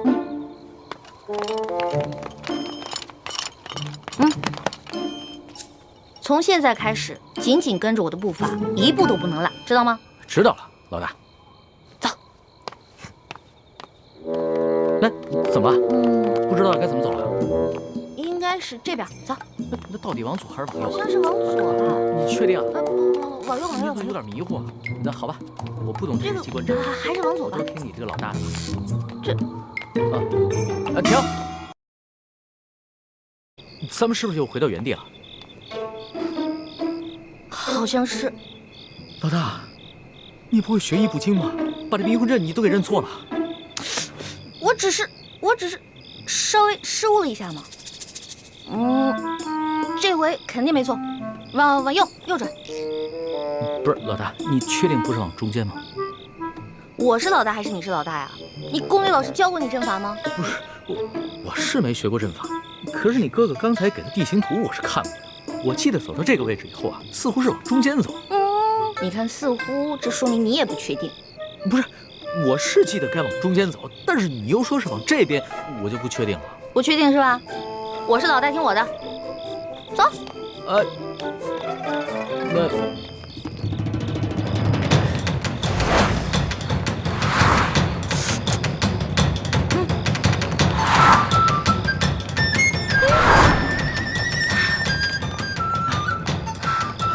我确定，我们又回到原处了。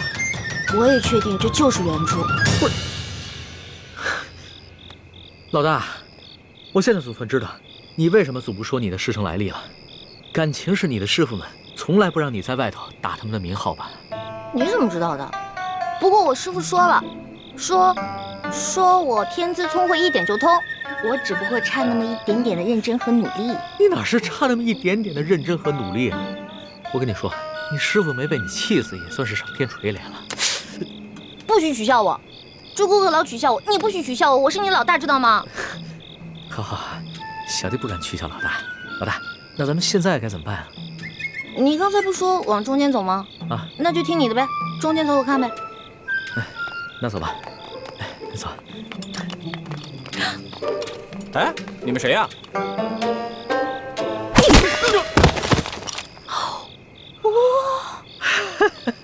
可以啊，反应够快的。其实挺害怕的，看得出来了。胆小鬼！鬼啊！这鬼！老大，你胆子好大呀！我就是怕鬼，其他我什么都不怕。是吗？是啊。喂，你们俩在干嘛？偷懒是吧？快来人！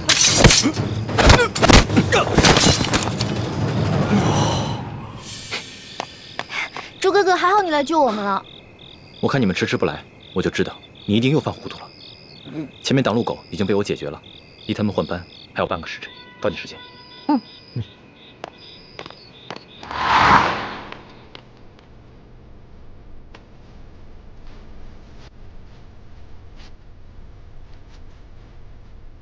走，小心。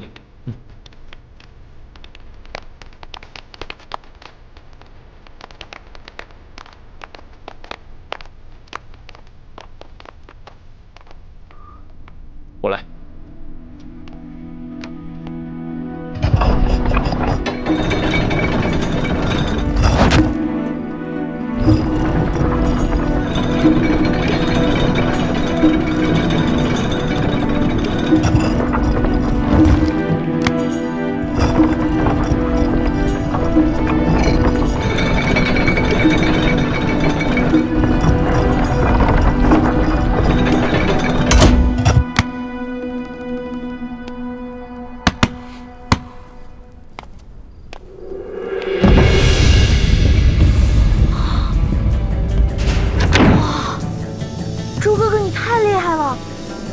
全都搞定了。你呀，以前上课老是偷懒，现在知道自己学艺不精了。哇，这么多银子啊！哇！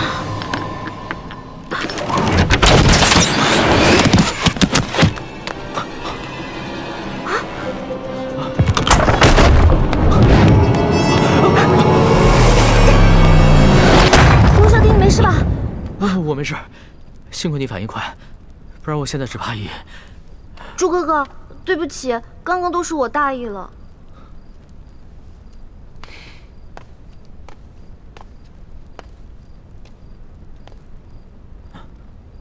主子，你没事吧？啊，我没事。没事，没事就好。你先通知外面的侍卫兄弟进来搬银子，我再检查一下，看还有没有什么别的机关。注意安全。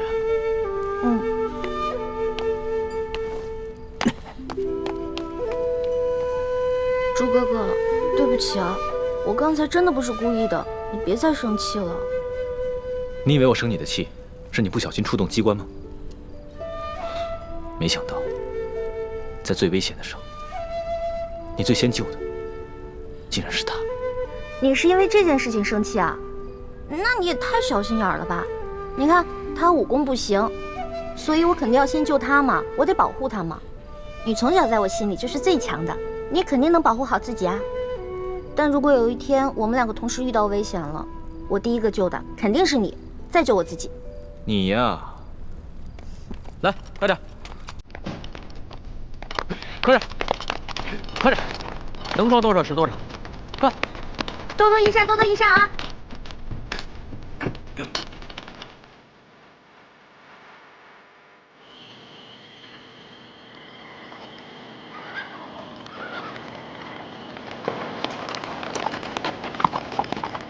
痛快，真是太痛快了！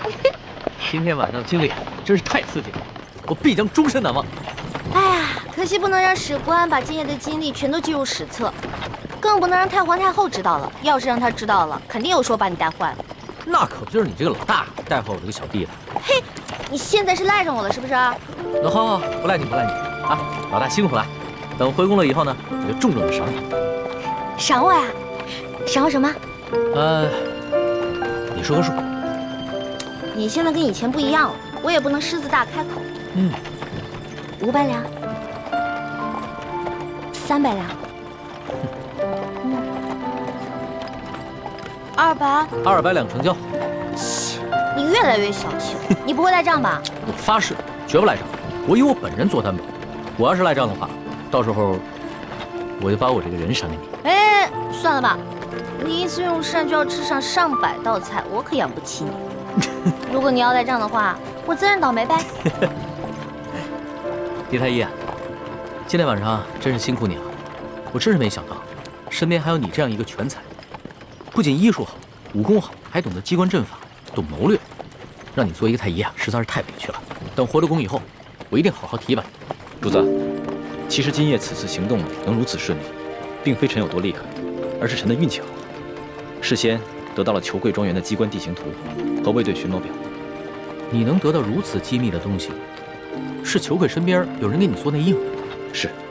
看来真是得道者多助，失道者寡助啊！我一定要做一个有道的天子，不能做一个无道的昏君。龙小弟，我相信你。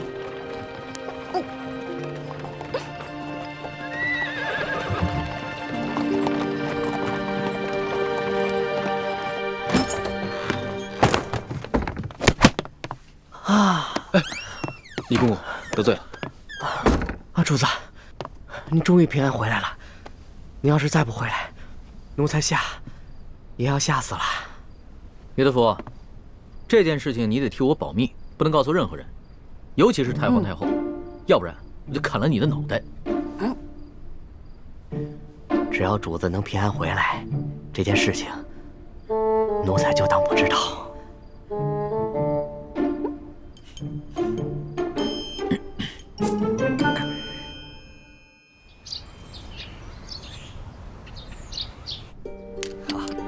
艾老板真是一个爽快之人啊！这下没问题，又财大气粗啊！哎，这下也没问题，对，说没错。艾老板大手好。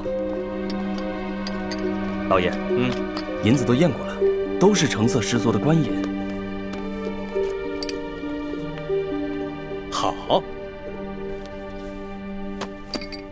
艾老板，真是诚信之人呐！我们商会已经准备好了1000担粮食，就在码头仓库里。如今银子已经交割完毕了，可以放粮了吧？那是自然啊，去，带着艾老板的手下到码头交割一下啊。是，好的。跟我来，请，这边请。哎呀，艾老板，真是大善呐！您行此善事，上苍必定眷顾。此次劫难，一定可以安然度过。裘某在此，先祝愿艾老板早日康复了。多谢裘老板吉言。我在府上已经设下了酒席，艾老板，上个光，也让裘某尽一尽地主之谊吧。好说好说，倒是让裘老板破费了。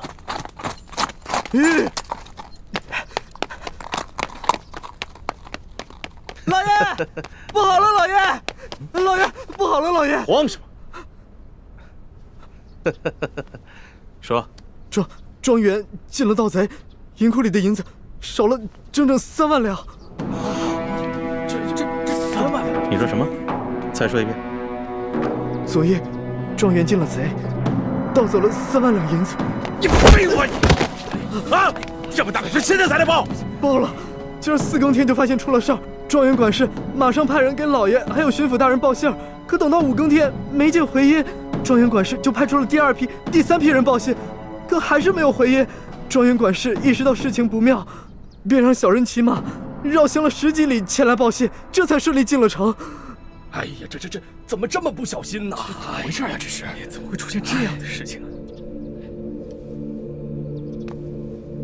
艾老板，我那几批送信的人，不会是让你的人给劫了吧？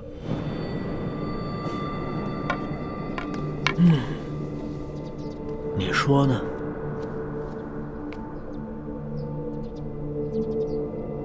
这么说，这批银子是从我庄子上劫的了？你说呢？你真是吃了雄心豹子胆了！去，把这件事报告给巡抚大人。是，来人，把他给我拿下，把他们抓。别嚎了，你外面那几条狗早就被我大哥解决掉了，嚎也没用了。你。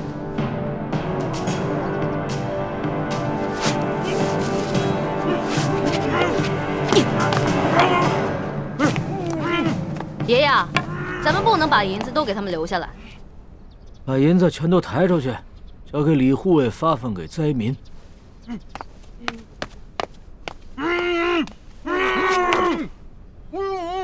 走吧，松儿。等一下。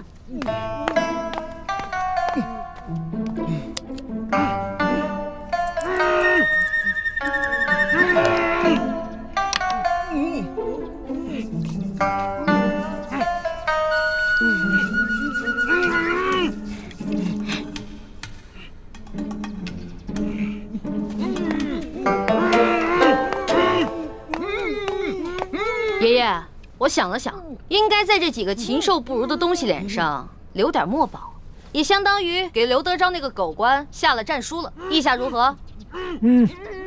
这倒挺有趣儿的。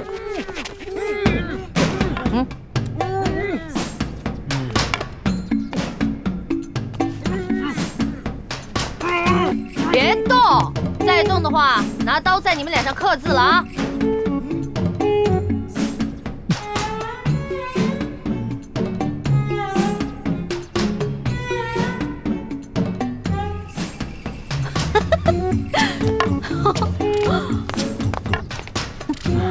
这边再写一个字啊！都给我老老实实待着。好了。哎，不错不错，写完了。行了行了，别鬼叫了。知道我爷爷是谁吗？告诉你们，我爷爷的字那可是价值连城的，最好在你们脸上永远不要洗掉，给你们还有刘德昭敲个警钟，知道吗？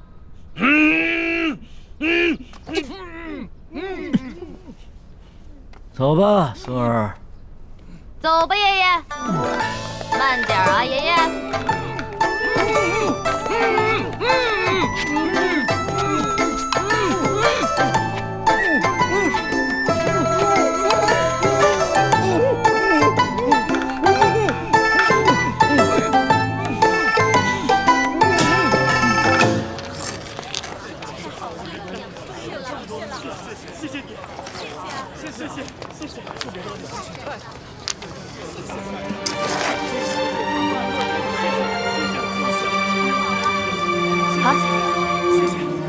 谢谢，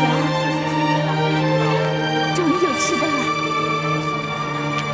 艾老爷，谢谢您。艾老爷，您可是活菩萨呀，是吧，乡亲们？各位不必谢我，其实我也是皇上指派下来赈灾的。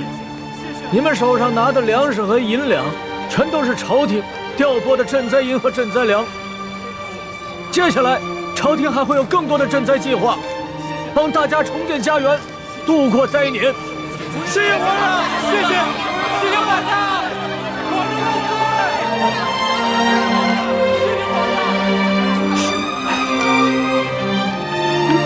猪哥哥，灾民们暂时得救了，你怎么不高兴啊？灾民得救，我自然是高兴。可如此一来，却是在帮康熙和大清朝廷收买民心了。大人，干什么呀？你们这是？老爷就不能有点自己的时间吗？大人，舅老爷的库银被盗了。你说什么？银库被盗了？不仅被盗了3万两银子，还有1000担的粮食，也被那帮人分给了灾民。待卑职得到消息赶到码头时，那帮人已不知去向。消消气！这些刁民，这是要造反呢！去看看。老爷，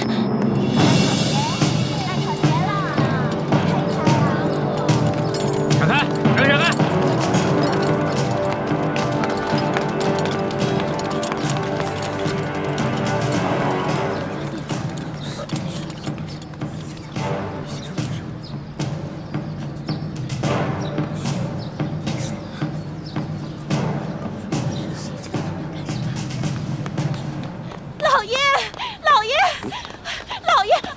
呀！你慌什么？老爷好着呢，小心你肚子里的孩子，慢慢说。棍儿和那几个商人被人给绑了。啊！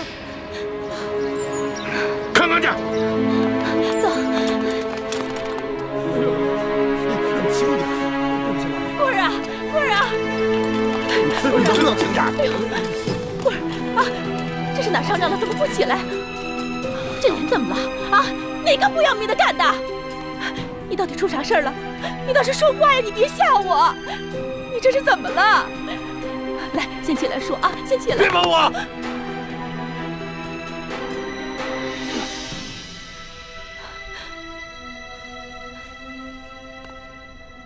棍儿啊，怎么回事？谁干的？兴爱，以前没打过交道，京城来的客商。看见了吗？看见我的脸了吗？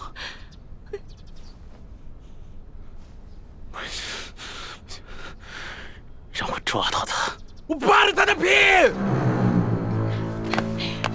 刘德昭，这事你必须得给他做主！你看看他这脸，这脸都成这样，他怎么见人？他怎么活呀？你什么时候受过这样的委屈？什么时候被人这样欺负过？我跟你说，这事你要是不给他做主，我跟你说，以后你就甭想来了！别没有！好了，成何体统啊！有事回家说去。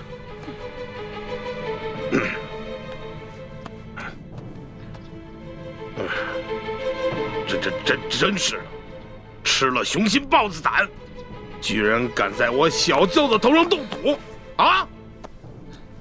若是让本官抓住，非得给他碎尸万段了，扒了他的皮，给我喂狗去！你听见没有？这喂狗！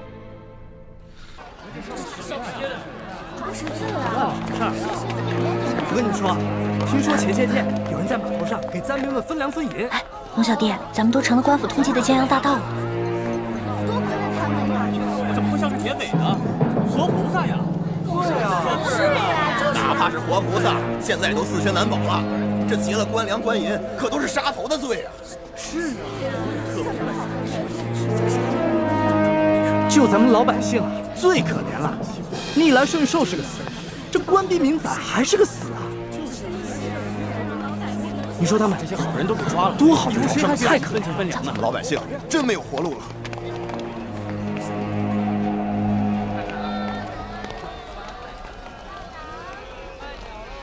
待我回宫之后，一定要将刑部那些盗案发回重审，只有那些真正打家劫舍的盗案，才判死罪，而那些被无良贪官逼得走投无路的囚徒，全部从轻发落。龙小弟，你简直太圣明了！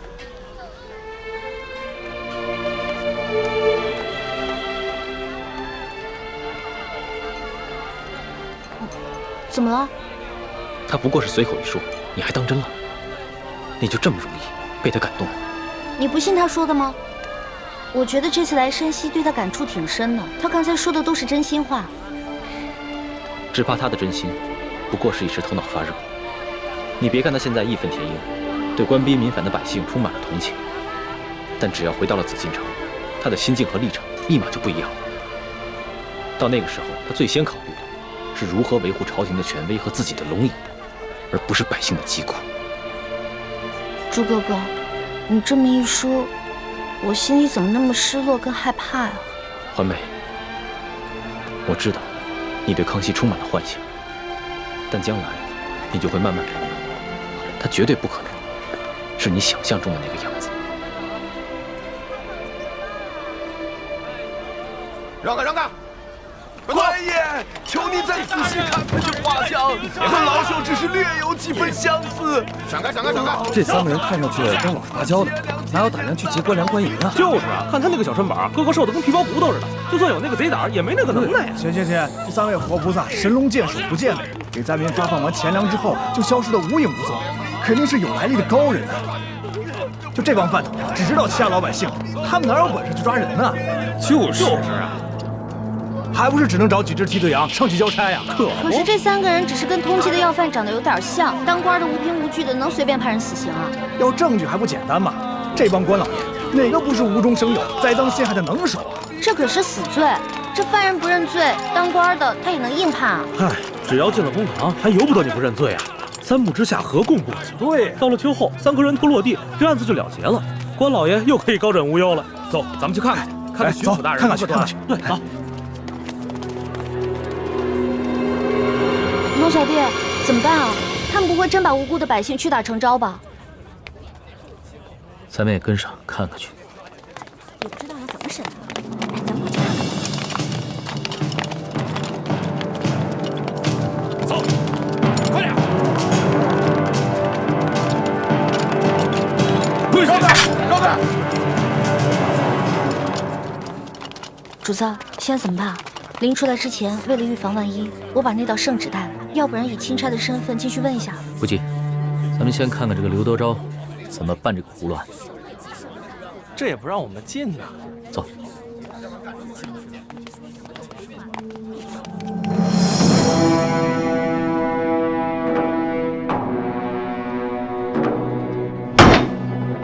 王13、胡二狗、谢大牛，你们说你们并未劫粮劫银，可是为什么从你们家中搜出了失窃的官银跟粮食？讲！大人呐，小老儿实属冤枉啊！那些粮食和官银，不是官府赈灾分给咱们灾民的吗？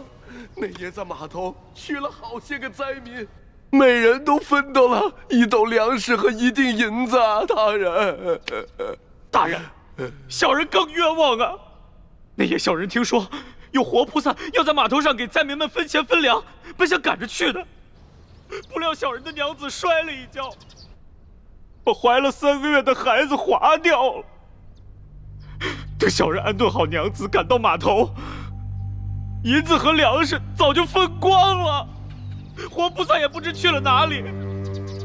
小人的家中穷的只剩下4面墙了，也不知差爷们怎会在家中搜出这些粮食和1锭银子来。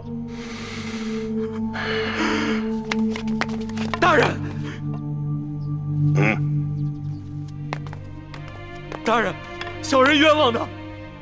小人那日夜里在家照顾病重的老娘，赶去码头也去得晚了，什么都没分到。哦，金嫂，有人拿着画像在小人家门口望了几眼，问了小人几句话，随后那人便送了小人1袋粮食和1锭银子，小人正感激不尽，赶紧去给我那快饿死的老娘熬粥。谁想到，还没等到粥熟呢，这时就来了几个捕快大人，硬说小人是盗抢官粮官银的贼啊！大人，小人实在是冤枉。我算看出来了，他们是拿着画像对比，看谁长得像就抓起来栽赃。小人冤枉，大人！大人要明察！大人明察！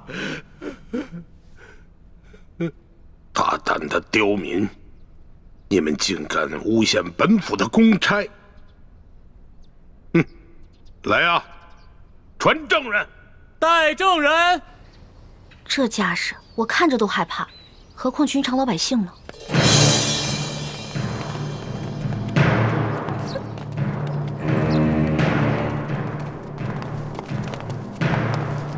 参见大人。好了，都起来吧。谢大人。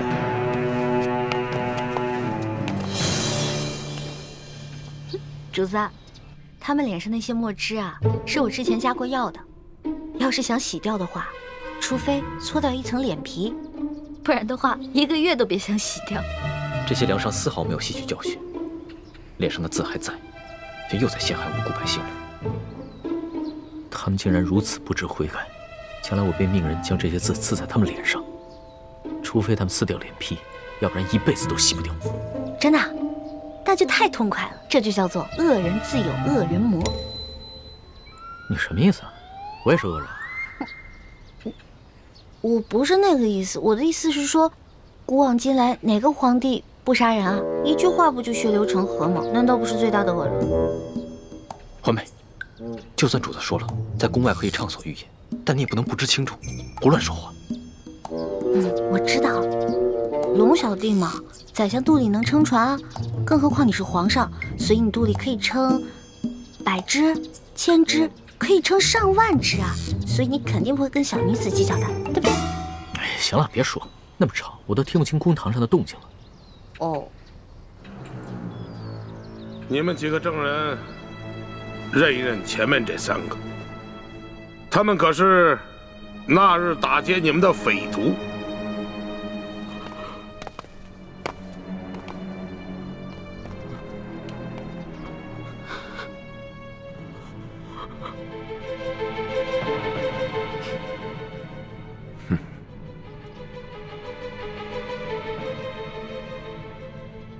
没错，大人，就是他们。好，你们先下去吧。是。大人冤枉！大人冤枉！大人冤枉！大人！王13，5个人都指认你们，你们还有何话要讲？大老爷，老朽冤枉啊！冤枉啊！冤枉啊！大人，冤枉啊！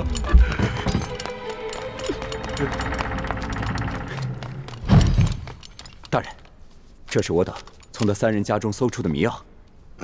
这些迷药和密刀府中守卫的那些完全一样。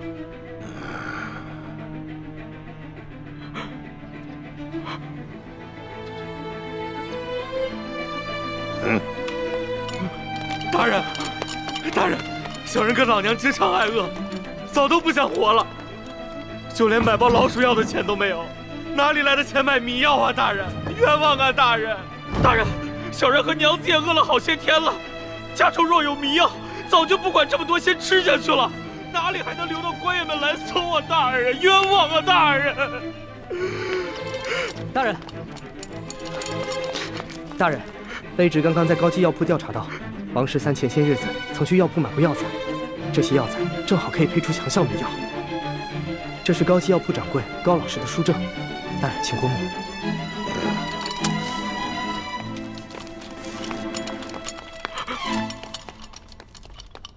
哎呀，谢大牛、胡二狗，你2人没钱买迷药，那这药一定是王13配好后送给你2人的，对吧？冤枉啊！大人，冤枉啊！大人，小人根本就不认识什么王13啊！大人，是啊，小人到现在都不知道您说的王13是谁呀，大人，冤枉啊，大人，大人，冤枉啊，大人！老爷，小老儿前些时日确实到高级药铺买过药，只是想配一些迷药药兔子，怎敢拿这些药去药人呢？大老爷，更不曾把这些药分给2个不认识的人呢，大老爷。真没想到，他们连相关的伪证都做好了。看这手法，简直是轻车熟路。看来他们早就商量好了，如果找不到我们3个，就要拿这3个无辜的百姓顶罪。你们这些个刁民啊，人证物证俱在，还敢抵赖？冤枉啊，大人！冤枉！还不赶紧给我速速的招来！你们是如何勾结江洋大盗，盗取府库官银的？大人，小民冤枉啊！明察呀，大人！一群刁民，刁民！事到如今还敢喊冤？好，来人呐，每人重打30大板！大人，看你们还敢嘴硬！打！冤枉啊，大人！冤枉啊，大人！冤枉啊，大人！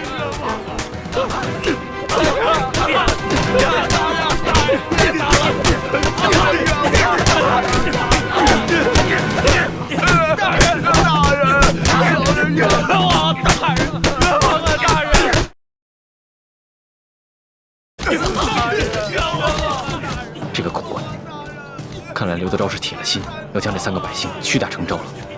主子，我实在看不下去了，我必须要阻止他们。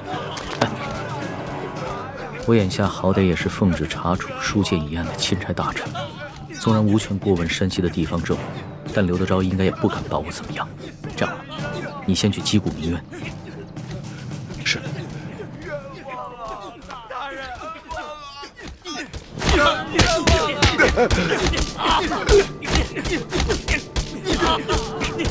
大人！你干什么呢？要干什么？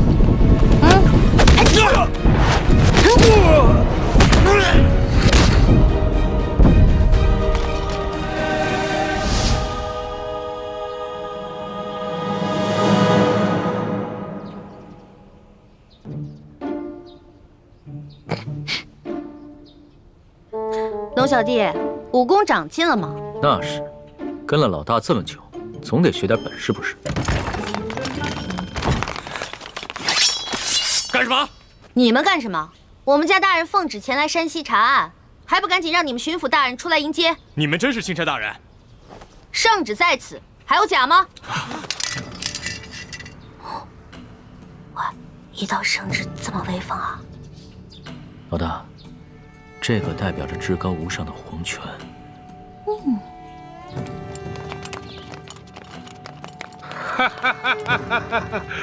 龙大人，刘德昭恭迎钦差大人。早就听说龙大人到了舒大人的府上，本该前去拜会，只是公务繁忙，实在是走不开呀。早有耳闻啊，这山西旱情严重，刘大人一边忙着赈灾，一边忙着缉捕盗匪，确实是忙得很呐。龙大人此次来奉旨调查舒大人遇刺一案，不知办得怎么样了？今日龙大人来，可是想让本府助你一臂之力？确实是需要巡抚大人相助之处啊。本府定当全力配合。哎，不过龙大人，你也看到了，本府现在正在审理一起盗匪之案，不如这样，龙大人先暂时去我的后堂歇息，待本府办完此案之后，再到后堂听龙大人通报舒总兵遇刺一案的案情如何？刘大人，这3天前夜里发生的重大盗匪案，没想到今日就抓到了匪徒，刘大人的办案效率实在是让我钦佩。刘大人，不知本钦差是否可以在此旁观刘大人审案呢？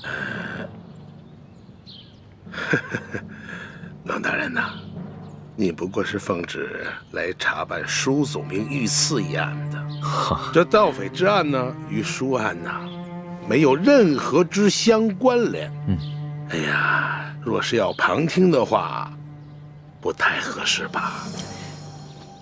刘大人，本钦差只是旁观而已，绝不干扰刘大人办案。再说了，等本钦差回了宫以后啊，这皇上问起在山西的见闻，我也好将刘大人的这高效办案的美名上达天听啊！哎呀，龙大人，若是执意要旁听的话，那就堂上请。哎，请。请。刘大人，这3个就是劫银劫粮的盗匪吗？不错，现下人证物证俱在，可是他们抵死不招。大人，老朽实属冤枉啊！大人，刘大人，不知有何人证物证，可否给本钦差瞧瞧？龙大人，你可是奉旨前来查办舒总兵遇刺一案，好像这个案子与你的案子没有任何关系吧？你只静静的旁观就好了。这具体的案情，本府无可奉告。王13、谢大牛、胡二狗，你们现在可冤招了！冤枉啊！大人，冤枉！小民冤枉啊！好一帮刁民，看来不动大刑，尔等是不会招供的。来呀！大刑伺候！大人饶命啊！大人，冤枉啊！大人，冤枉啊！冤枉啊！大人，饶命啊！如今人证物证俱在，你们是抵不了赖的，还是老老实实的招认了吧，免得再受这皮肉之苦。大人，老朽自打进了这个公堂，我就知道我不可能活着出去了。老朽经不起如此大刑，老朽冤招啊！大人，胡二狗、谢大牛，你们呢？小人冤枉啊！大人。王13，你就先招吧。大人，我招。大人，老朽我实在是不知道该招些什么呀。好，你们3个人那是办不了翻墙入室、劫官银官粮的大事的，你们必然还有其他的同伙，而那些同伙也必定不是普通人。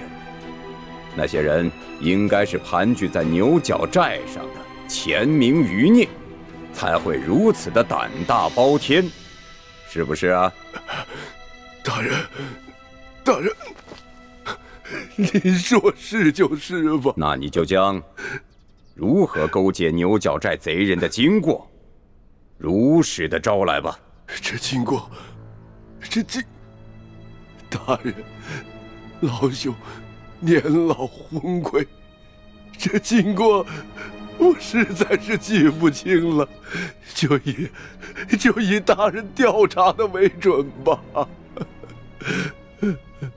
好，那么你再想想，你又是如何联系胡二狗和谢大牛，去给牛角寨的匪徒做接应的？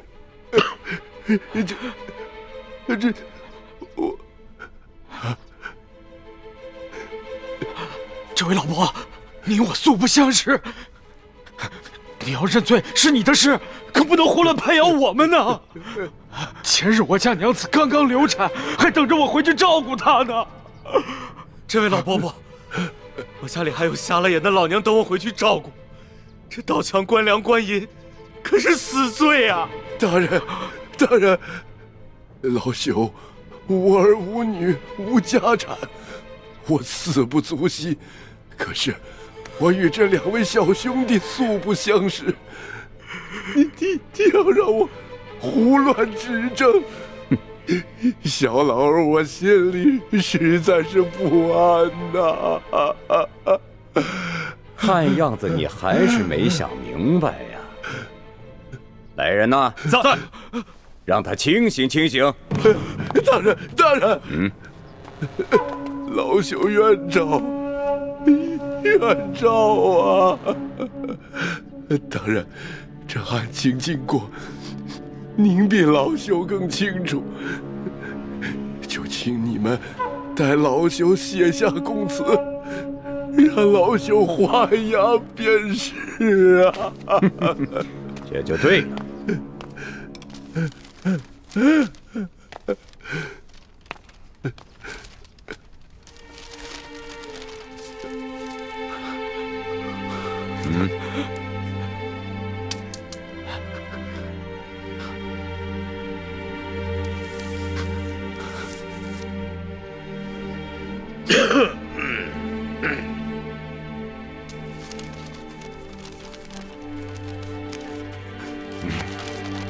来人呐，在，把王13押下去。是。大老爷，走，你们关闭民反呐！胡二狗、谢大牛、王13都已经招了，你们还要顽抗吗？罢了，胳膊拧不过大腿，被砍头也比这么活着受折磨的好，反正都是个死。小人愿招。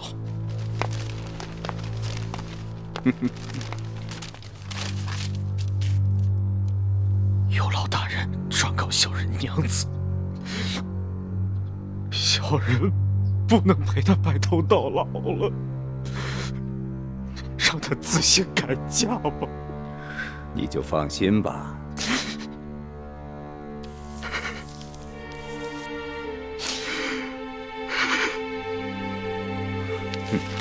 来人，在，把胡二狗带下去。是。走。哎呀，谢大牛，就剩下你一个人了，怎么着啊？你们这些狗官，简直丧尽天良！就算你们有本事瞒得过朝廷，瞒得过皇上，你们也瞒不过老天爷！住口！来人，把他的嘴给我塞上！是。慢着，贼什么嘴呀？他不是愿意骂吗？你让他骂。谢大牛，我告诉你，皇上远在紫禁城里，你就是把喉咙骂破了，皇上也听不见。现在呢，我就给你一次机会，你是直接画押呢，还是领教我这堂上诸般的刑法之后再画押呢？狗官，你不得好死！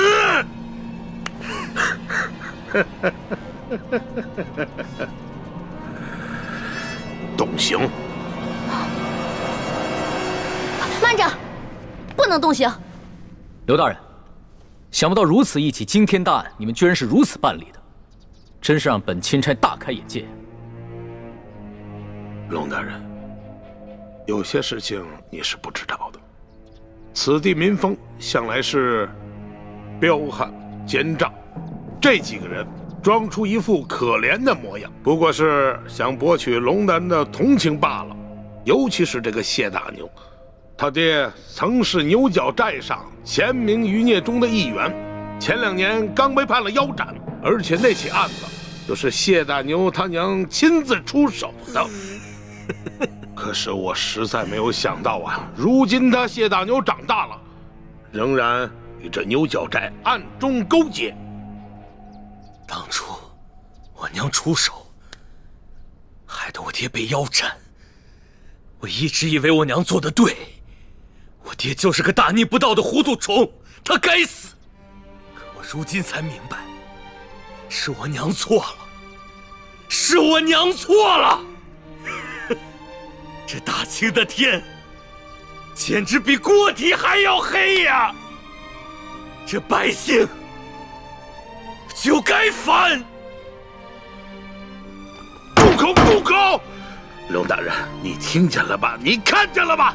此人果然是前明的余孽呀！他勾结山匪，打劫官府的库银。即便是他不招供，就冲他刚才那番说辞，本官也可以判他个斩立决。斩立决！刘大人，若不是你们软硬兼施，诱供逼供，这谢大牛又何至于恶言诅咒朝廷？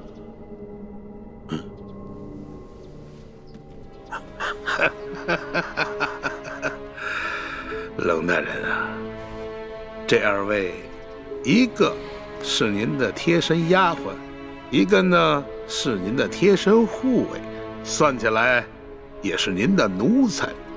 可是你今天看看，他们两个竟然敢在公堂之上对本府出言不逊。龙大人，你平时对你的手下是不是未免太放纵了一些啊？刘大人，这公堂之上虽应分尊卑，但更应该论国法。你这个审案的手段，的确让人无法苟同啊！龙大人，这说起来，你虽然乃是一个奉旨办案的钦差，不过是官拜五品，比起我这2品的大员来说，似乎是还低了这么几级吧。而且这圣旨上写的是明明白白，你龙大人是来办理舒总兵遇刺一案的。龙大人啊，你这干涉我地方的刑案，恐怕是不合体力吧？刘大人，下官的官职是比你低，可是你就不怕下官回了京城以后，向皇上交旨之时弹劾你吗？龙大人，皇上虽然年少，但他却是圣明的天子，我想他不会听一面之词的。龙大人啊，你这一路辛苦了，我看还是到后堂先歇息吧。待本府审完这起案子之后，再同你好好交流交流同僚之谊吧。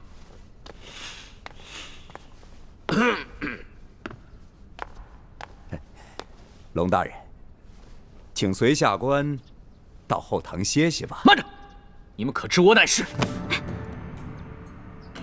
龙大人还有什么话要说吗？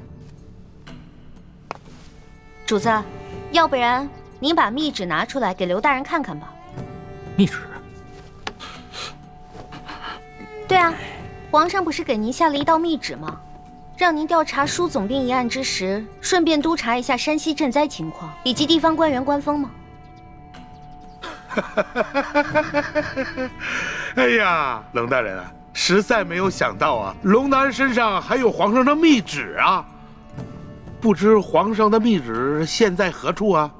可否让本府看一看？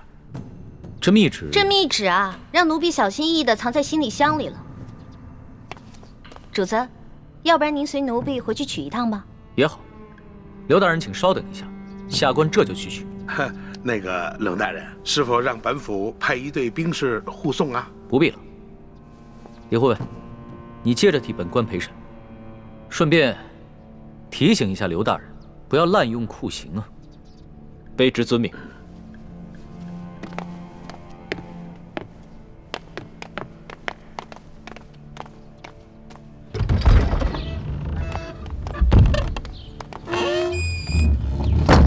老大，现在怎么办？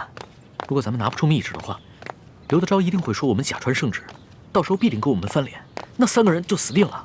尤其是那个谢大牛，不死也得残废啊！哎，事到如今，只能造一封假的密旨喽。伪造密旨？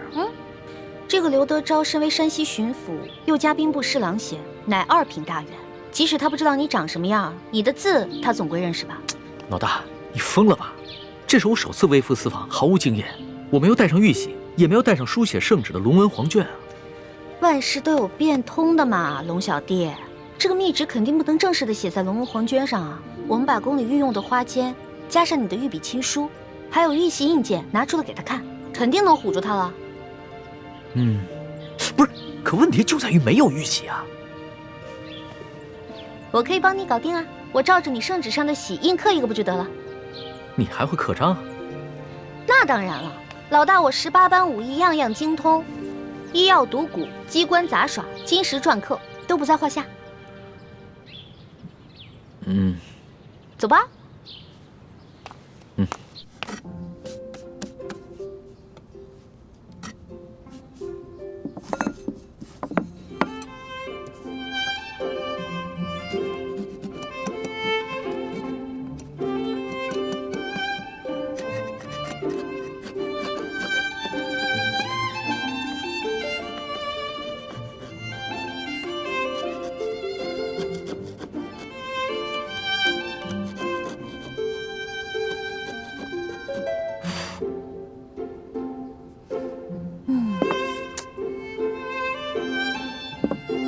龙小弟，你看这样行吗？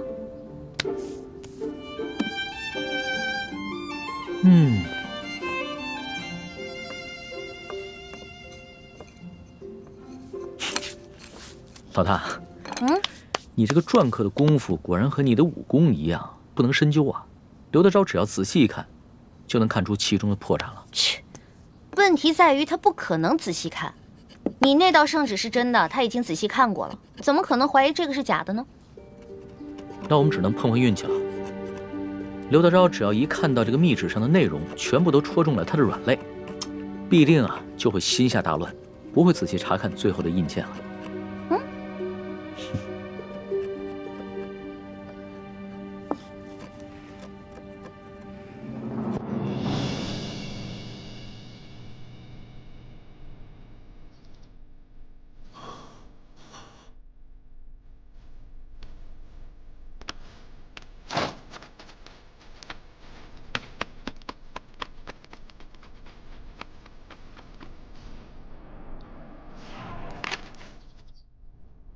李护卫，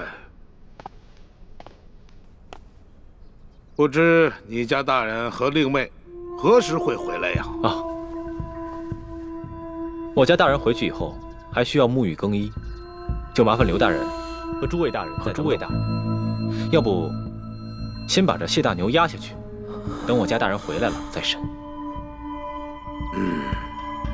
来啊，在，将这谢大牛先押下去。是。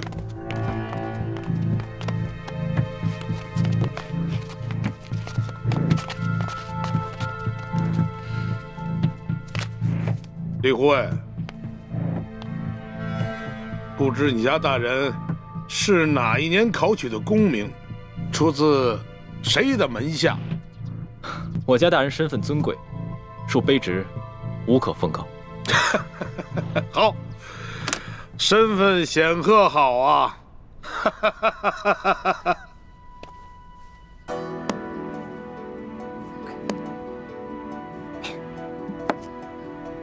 哇，大功告成！龙小弟，怎么奖赏我啊？奖赏？伪造官印已是杀头的大罪，这伪造玉玺是要诛九族的。龙小弟，什么意思啊？过河拆桥？我可是奉旨造假。我跟你开玩笑的。论到杀头的大罪这几天我龙三犯的可不比你少。只不过老大，我真的很好奇，你到底是从什么地方来的？为什么会有这么多特殊的技能？我就是一个江湖混混啊，江湖小混混，自然要学得多一点，不然怎么混得开啊？对吧？相比于刘德昭你更是让我大开眼界。亏你技艺不精，这个玉玺呢，你伪造的不能到以假乱真的地步，要不然的话，那可真就天下大乱了。龙小弟，我是不是做了什么忌讳的事儿啊？从此在你心里就记了我一笔了？没事儿，这要是别人呢，伪造玉玺，不管出于什么原因，我都不会轻饶了他。但是你嘛，我知道，你虽然天性顽劣，但是你一定不会做出什么让我不可原谅之事。虽然你嘴上这么说，但是我知道，在你心里已经对我有防备了。早知道我就不出这个馊主意了，另外想办法救那3个百姓啊。反正呢，我已经打定了主意，这次回宫以后，就一辈子把你拴在我身边，这样的话，你就不会犯下什么连我都保不住你的重罪了。我才不要在那个像金笼子一样的紫禁城里坐牢呢。均无戏言。记住我刚才说的话。可是你现在已经不是皇上啦，你是我的龙小弟啊。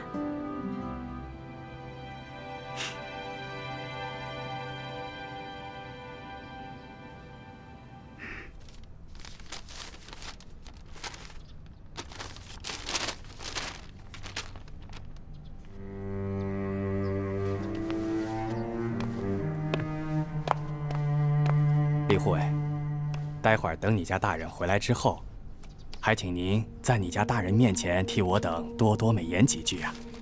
啊！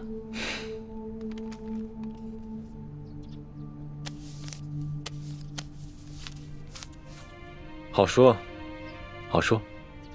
多谢。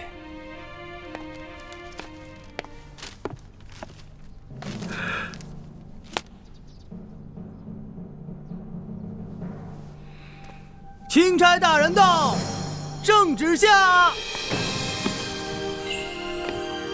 皇上密旨到，刘德昭等一干官员接旨。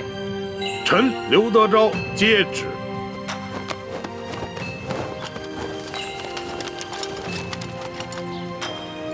奉天承运，皇帝诏曰：着龙三为钦差大臣，在查办舒总兵遇刺案之时，监督查访山西赈灾之详情，以及地方官员之官风政绩，如实禀报，不得有误。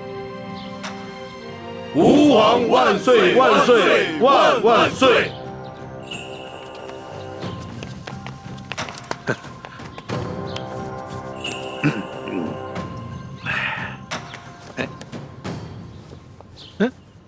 你，刘大人，这皇上的密旨可都听到了。这临出宫前啊，皇上再三叮嘱，一定要详查山西的赈灾详情，以及地方官员的官风政绩。那就有了各位大人多多配合了。哎呀，龙大人您就放心，我等自当竭尽全力的配合龙大人。龙大人这一路实在是辛苦了。这舒总兵的府邸的位置这么偏僻，而且呢，设施呢又这么简陋，实在是委屈龙大人了。龙大人是这样啊，如果龙大人您不嫌弃的话啊，毕府呢有一个小小的别院，而且环境十分之优雅，出行呢十分之便利。大人可否考虑移驾到小院暂住啊？多谢刘大人的美意。只不过啊，这皇上下旨让下官巡查当地的官风，你我不适合走得太近，只怕别人容易多说闲话，对你我都不利啊。哎呀，龙大人，你看你啊，自京城远道而来，那是翻山越岭啊，太辛苦龙大人了。你看啊，你既然到了这里，那怎么着也得让我们这些地方的同僚尽一尽地主之谊吧。主子，咱们这几天在舒府，天天粗茶淡饭，嘴里都淡出鸟来了，不如就看看这刘大人有什么好东西招待我们。鸟的，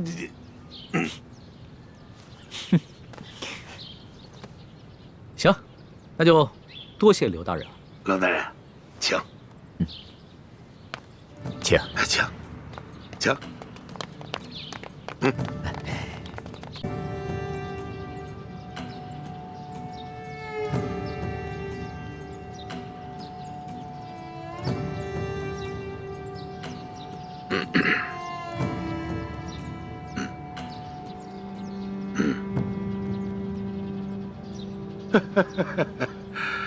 哎呀，龙大人啊，能够来此与我们这帮地方同僚小叙，实乃是我等荣幸之至啊！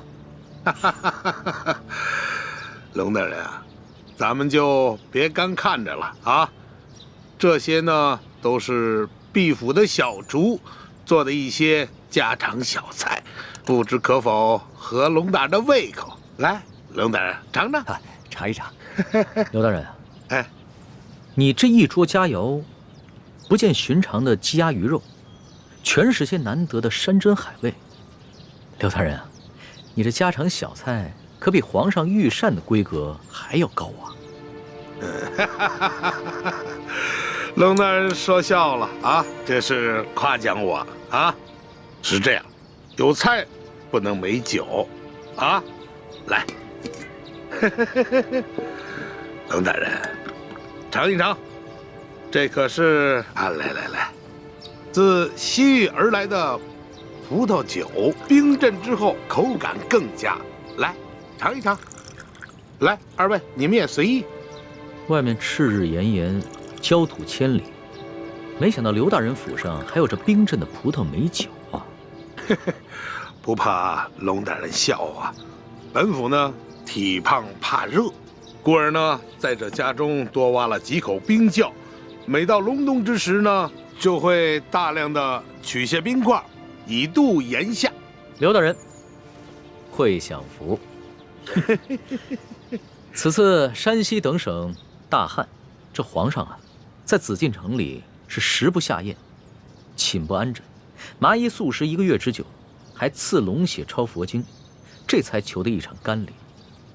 看来这做天子的，真是不如这做臣子的逍遥自在啊。哎呀，龙大人，此话严重了啊！来，哎，吃菜，来吃菜啊！大人请。刘大人，不必忙活了。你这一盘盘的佳肴，在本钦差的眼中，就是民脂民膏；一杯杯美酒，就是黎民血泪。恕本钦差难以下咽。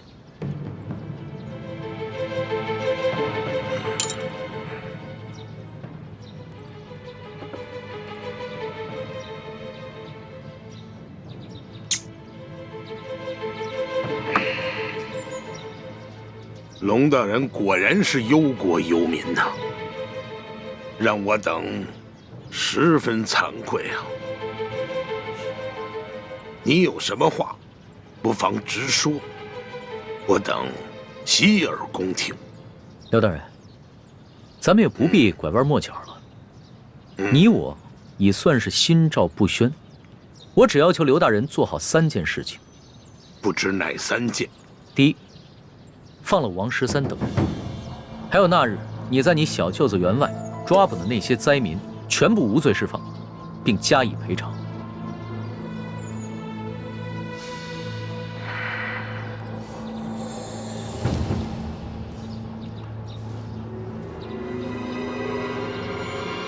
好，这就去办。第二，把囤积的粮食全部发放给灾民。把那些借机哄抬粮价、大发国难财的奸商全部都抓起来，严惩不贷。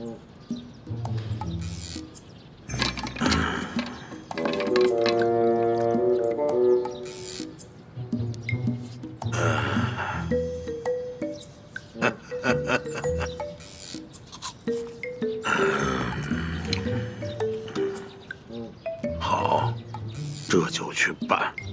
第三，交出赈灾银两的账目，并打开银库，让本钦差一一核查清楚。若有短缺，你等自行想办法补上，然后再跟本钦差一起，把这些银两发放给灾民。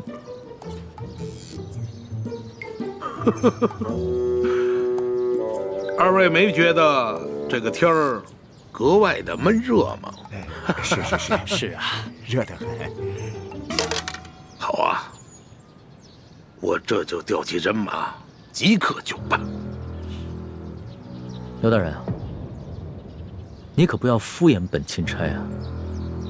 你们应该都清楚，眼下能否办好这3件事情，不仅关系到数十万灾民的生死，更关系到你等一干地方官员的前途和性命。本府明白。行，那本钦差就告辞了。宋大人，不必了。诸位大人，留在这儿，继续享用这些美酒佳肴吧，别浪费了。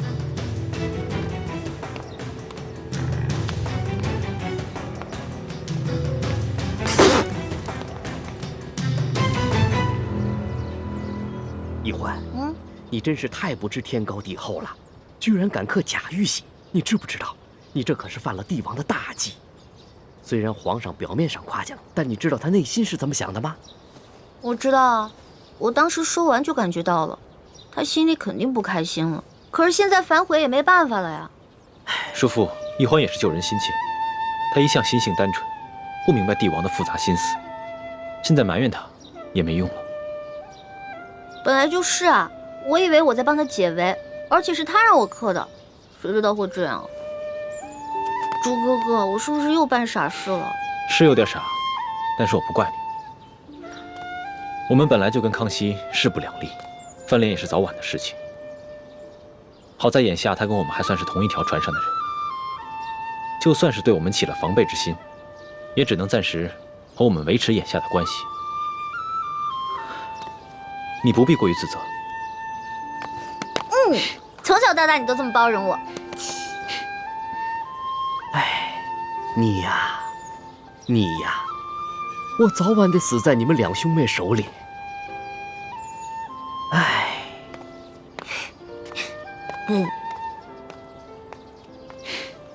死在你手里。你呀，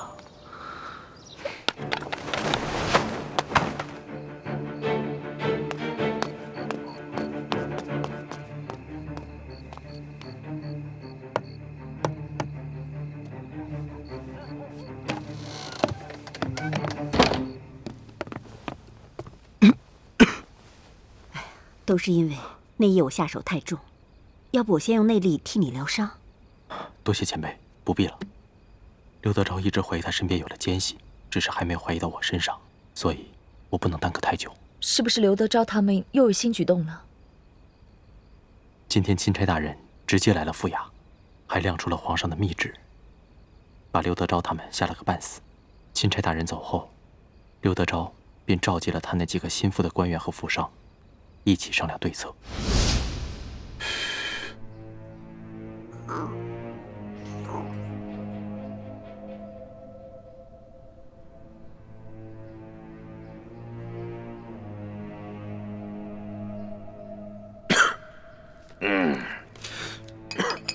小官啊，你们几个脸上那个字儿还没洗干净啊？甭提了，也不知道那个姓艾的在墨汁里放了什么东西，我们搓了几天搓不下去。是啊，混蛋！等我抓到了他，我非扒了他的皮。哼，坐着聊啊！都是我这些手下太饭桶了。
到现在也没有给我回话，我还真就不信了。这世上有不偷腥的猫吗？甭管怎么样，咱们先备下重重的厚礼，探探他的底儿啊！哎，对，没准他眼下的假正经，就是为了将来狠捞一笔。哎，还有，我看那个龙大人年纪轻轻，血气方刚，正是干柴烈火的年龄。你们府中谁还有没开包的绝色美人？哈，也别藏着掖着了，赶紧贡献出来。等把这厮弄上了咱们的船，先渡过了眼下的难关再说。啊？有吗？没有没有，有吗？没有。你有吗？没有。我有。我府上啊，还真有这么一位美人，不但人长得美，性子温婉，而且弹得一手好琵琶。哎，姐夫，我原本可是要孝敬你的呀。你小子，哎呀，任这美人如何的貌美天仙，我现在已经没有这种心情了。也罢，让这个美人去试一试龙三。哎，秋贵啊，记好了啊，一定要查清楚这个女子的身份，不要再给我添乱子了。你放心吧，姐夫，她呀是一个孤女，我发现的时候都快饿死了，是我收留了她。锦衣玉食养着她，现在对我是感恩戴德，让她陪陪钦差大人，不为过吧？哎，不为过，就是。我想，二位一定也猜得出来，他们所说的这个绝色美人是谁吧？该不会就是婉欣妹妹吧？正是。婉妹知道裘贵要把她送给刘德昭，她以为只要进了刘府见着我们便有机会私奔，所以这几日她在裘府不哭不闹，还假意奉承裘贵。我本想等我伤好了把她救出来，可没想到这帮禽兽居然想让她去侍候钦差大人。裘贵这个禽兽，早晚有一天我要亲手宰了他。刘德昭等人若是把舒婉欣献给钦差大人，那他私自出逃，让人冒名顶替进宫之事就会暴露。所以我才急着来找你们报信儿，跟你们商量对策，但一直没找到机会，直到现在我才能偷偷溜出来。孟大哥，你还是来晚了。刚刚刘德昭的人已经接走了钦差大人，想来就是要行使这个计划了。什么？那如果钦差大人识破了婉妹的身份，而你是冒名顶替，那你和婉妹就都麻烦了。眼下之际，也只有我立刻赶去刘府，在舒婉欣被献给钦差大人之前，把她给劫走。好，那我现在就回去，暗中协助你们，希望一切还来得及。好。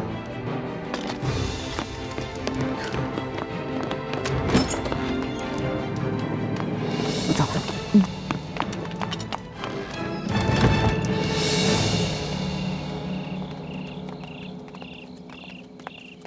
钦差大人，我家大人有要事要和大人商量，还请大人独自入厅，随行人员且留在厅外等候。那可不行，我是龙大人的贴身护卫，不能离开大人半步。哎，无妨。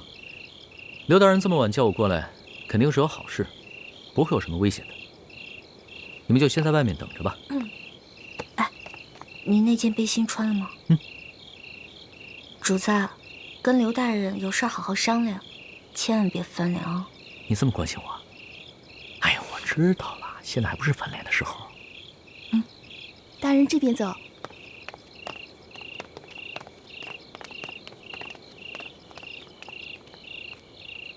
你把背心给他了。小气鬼！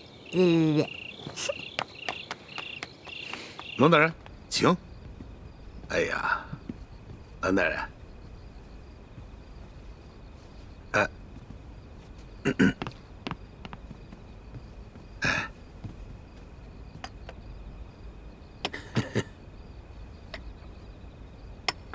赶紧赶紧。是。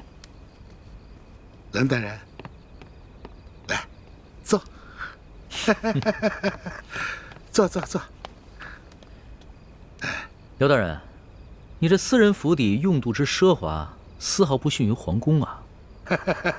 龙大人实在是过奖了。这么晚把龙大人请过来，没有什么别的意思，就是想咱们聊一聊私房话，交一交朋友啊。哈哈哈哈。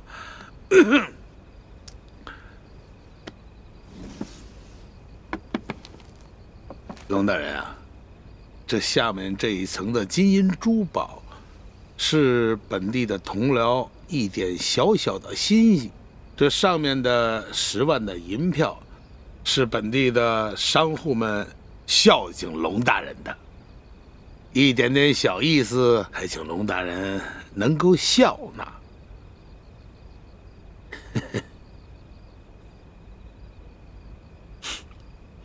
刘大人，这礼我暂且收下了。好，哈哈哈哈哈哈。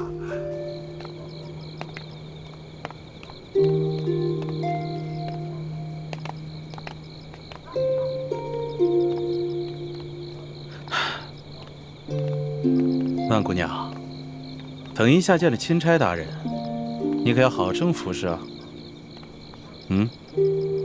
是，裘老板。要是没有裘老板，小女子早就饿得没命了。小女子一定知恩图报。好啊，走吧。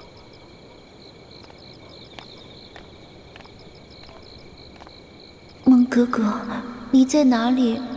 等会儿听到我的琵琶声，你可一定要来救我呀！这礼呢，我已经收下了。刘大人要是有什么话，不妨开门见山的说吧。这龙大人果然是个爽快之人呐。好，那我就说，我知道，龙大人呢，今天看我在堂上审这个案子，不是十分的满意，我心里知道。可是龙大人啊，你是误会本府了。我什么地方误会了刘大人了？这些个大劫官府库银库粮的，乃是这牛角寨上前明的余孽。可惜呀，这个牛角寨是易守难攻啊，所以本府呢就抓了3个替罪之羊，在堂上呢对他们是有些枉法裁判了。这不是也是为了那牛角寨上的前明的余孽诱他们下山吗？好一招引蛇出洞啊！哎，但是刘大人，你这无凭无据，怎能断定这打劫银粮的就是牛角寨上的前明余孽？龙大人，你有所不知啊，打劫官府库银库粮的有20多个人，这20多个人，他们个个是武功高强，训练有素，非一般的盗匪可比啊！想来，在本府的辖区之内，也就是这些牛角寨上的前明的余孽有此实力了。哦，原来如此。不过刘大人，单是为了剿匪，就冤枉3个无辜百姓，还滥施酷刑，这也有违大清律例吧？龙大人啊，本府这不是也是剿匪心切吗？使用了一些非常的手段跟策略。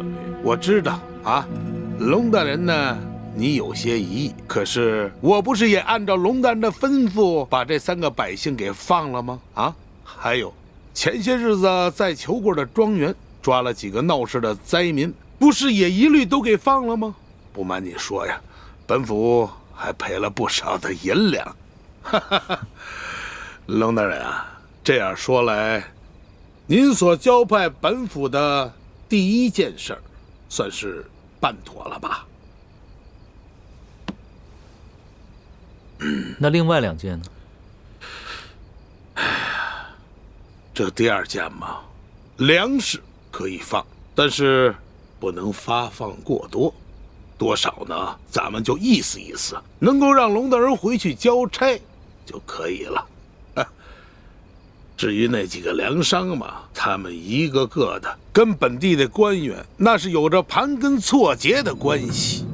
龙大人啊，我看最好还是不要抓了。那赈灾银两，不瞒龙大人说呀，山西这些年那是天灾不断呐，府库的银子早已经是入不敷出了。这朝廷下拨的银子啊，根本就是不够啊。有一点银子呢，也就填了往年的亏空了啊。就比如说吧，如果说按照朝廷的规定，每一个灾民发2两银子，每隔10里打一口深井，我的龙大人，银子根本不够使。所以我说呀，龙大人，你看这样好不好啊？您呢，睁一只眼闭一只眼，咱们每个灾民给1两银子，每隔30里打一口深井，这样你我咱们都好交差了。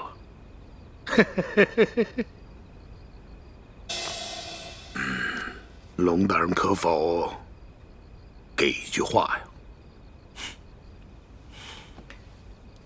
刘大人，哎，你们做的每一件事情，都够得上杀头灭族的了。若你能及时悔改，方能有一线生机；若你还想着欺君罔上，那可真是无药可救了。龙大人的意思是不肯通融了。那些粮商可以暂且不动，但是粮食必须全部发放给灾民，亏欠的赈灾银两必须尽快补齐。每隔10里地打一口深井，是抗旱最有效的措施，千万不可敷衍。刘大人，言尽于此，你好自为之。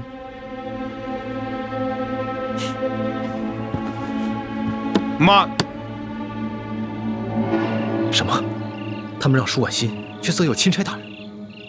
不行，我得劝主子赶紧回府，不能让他跟舒婉心见到。且慢，易姑娘不可冲动。刘德昭早有2手准备，如果钦差大人不上钩，他便会马上翻脸杀了钦差，然后再嫁祸给牛角寨上的那些人。我们刚刚悄悄观察了一下，发现这府中已经埋伏了上百名好手，而府外还埋伏了几百甲兵。那怎么办啊？为今之计，既不能让钦差大人见到舒婉心，也不能让那个刘德昭翻脸，那么就只剩下一个办法了。哎呀，龙大人啊，本府没有别的意思，就是呢，我现在还有一个特殊的礼物要进献给龙大人。什么特殊的礼物？这个礼物啊十分特殊，在我另外一个小院之中，叫逍遥阁。来人呐！老爷，带龙大人去逍遥阁。大人请。哎，龙大人，还是没有别的意思。给大人拿着。是。龙大人，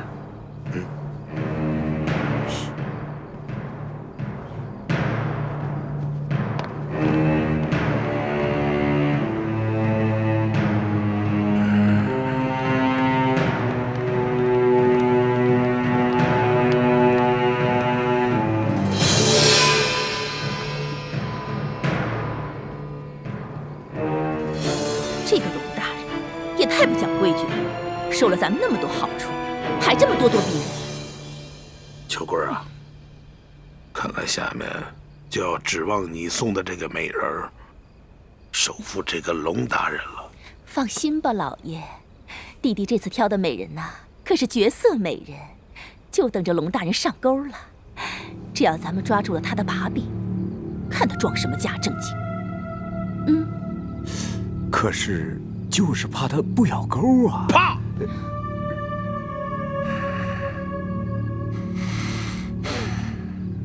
那就一不做，二不休。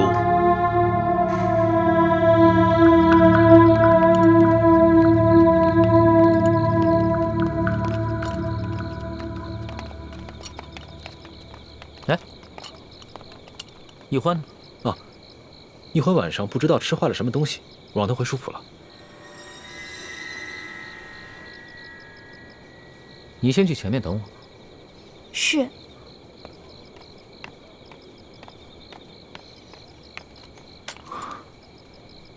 主子，主子千万沉住气，否则今晚我们都不能全身而退了。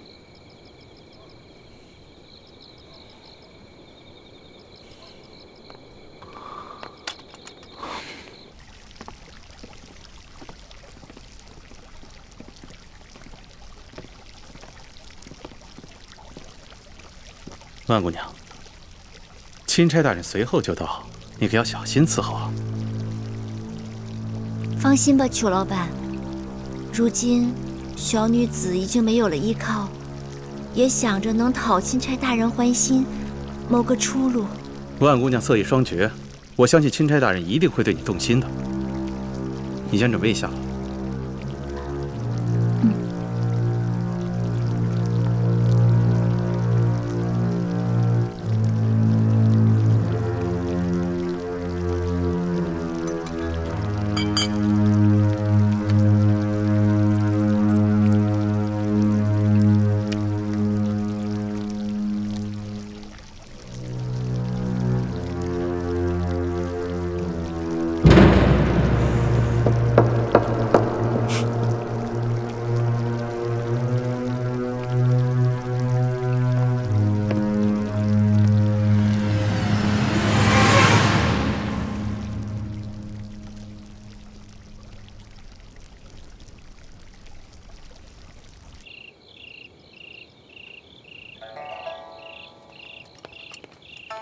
大人，到了。龙大人，这就是逍遥阁了。这逍遥阁建的还真是别致，这琵琶弹得更是动人。本官还从没听过这么美妙的曲子。这逍遥阁内的布置啊，更是别致。曾经有一位京城来的姓张的大人，他一连在阁内住了1个月，都不想出来了呢。这么说，这个逍遥阁是一个能让人乐不思蜀的温柔乡啊。我家大人为龙大人准备的礼物就在阁中，还请龙大人独自一人进屋领取。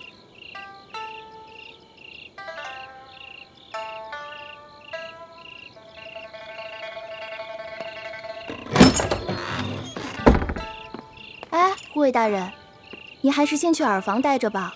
这不到天亮啊，估计龙大人是不可能出来了。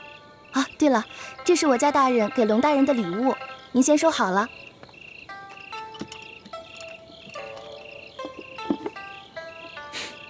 护卫大人，这边请。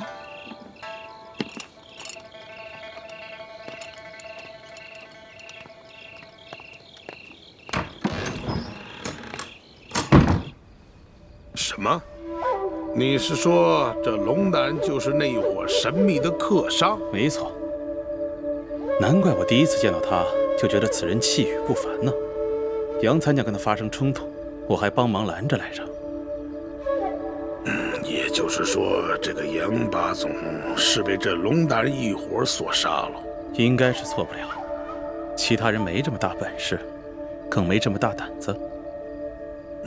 淮阳村那10余个不肯搬迁的刁民，也是被他们藏起来了。老爷，我看这个龙大人不怀好意呀。如果说我们连这美人计都失效的话，那看来我们只有是铤而走险了。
此曲只应天上有，人间难得几回闻呢。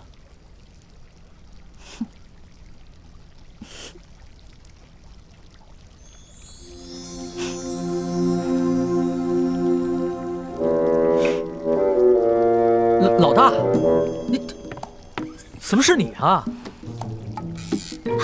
怎么就不能是我呀？我是你老大，当然不能让你住美人计了。祥和，本来你就有伤在身，还未痊愈，本不想辛苦你。可是我看这龙山的护卫个个都是一把好手，一般的兵士不是他们的对手，所以大人放心，卑职的伤不碍事。有你在，我就放心了。一会儿呢，见势不妙，咱们立刻动手。祥和呀，你不要管别的，你就负责缠住那个李护卫。卑职遵命。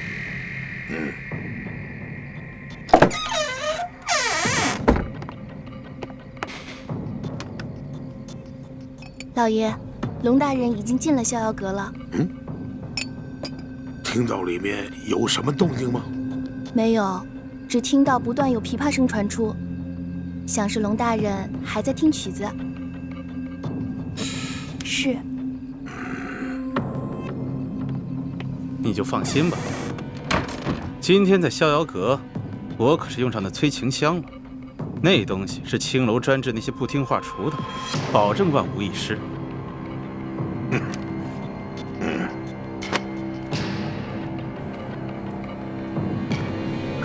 老大，我还是第一次看你打扮成这个样子。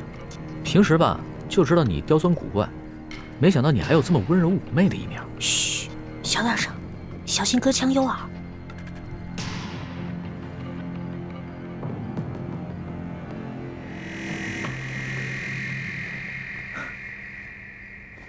哎，老大，你什么时候会弹琵琶了？我一直都会啊，我不光会弹琵琶，我还会弹琴呢。我知道你什么都会，可是你不说你什么都学而不精吗？你这琵琶弹的可比宫里的乐伎要好多了。我那是谦虚啊。那就给我弹一曲呗。再弹一曲啊？好啊。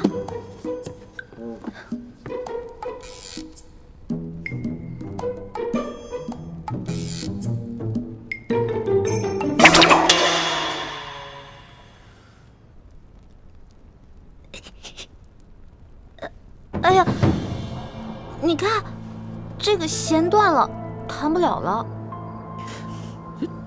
怎么这么巧啊？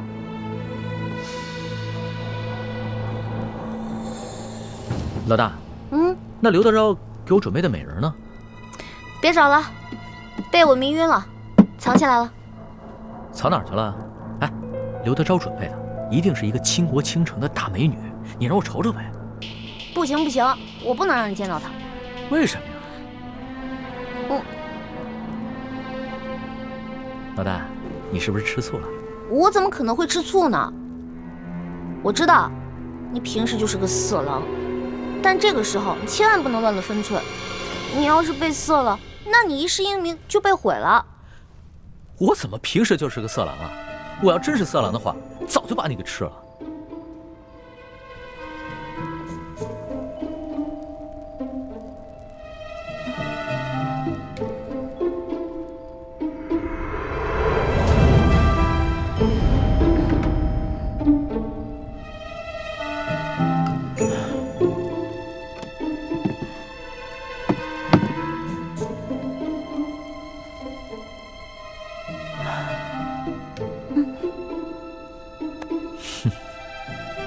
既然你都叫我色狼了，要不然我就把色狼这个名声给坐实了吧。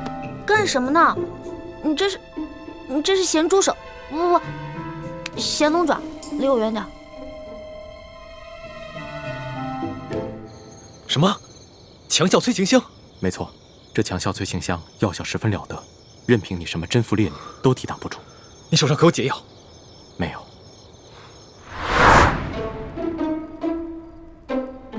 你干嘛这么色眯眯的看着我呀？我可警告你啊，从现在开始我们两个就只是聊聊天、吹吹牛，一直到早上，你就一脸满足的出去，然后我这边呢，再悄悄把美人弄醒，一切都万事大吉了，知道吗？一脸满足的出去，这聊聊天、吹吹牛，还怎么一脸满足啊？这我可演不出来。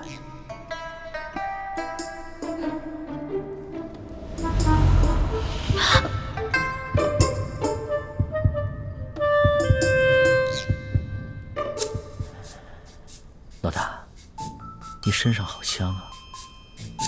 那些池子里的花，应该和你身上的味道一样香吧？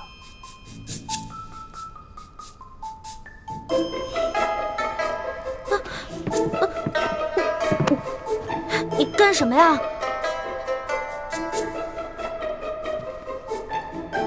老大，你看这浴池这么华美，长夜漫漫，要不然一起共浴吧？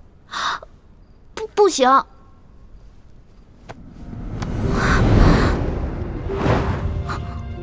为什么不行？你是我老大，我是你小弟，我们都可以同生共死，同甘共苦，一起共个浴又怎么了？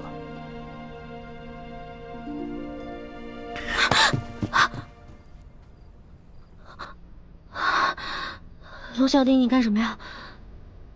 外面都是人，如果看到的话，看到咱俩就完了。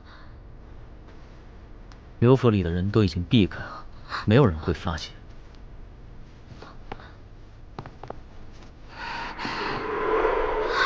不行，不行，外面全都埋伏着兵甲，要是被发现的话，我们俩小命可就都玩完了。牡丹花下死，做鬼也风流。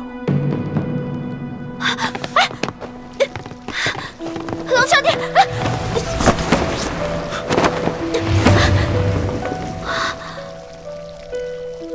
想不到这个钦差大人原来也是个色鬼，还好是一环妹妹身手好，要是换了我，就只能以死来保全清白了，真难为一环妹妹。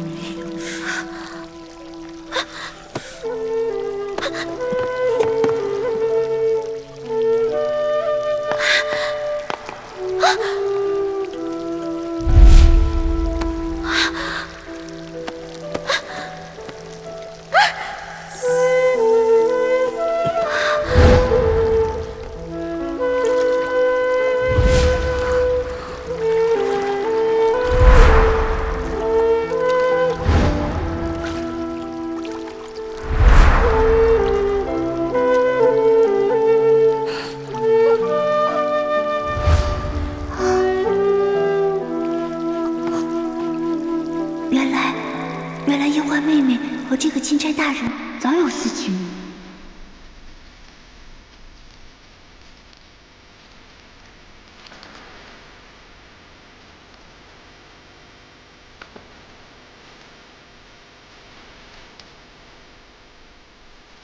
春秋两岸，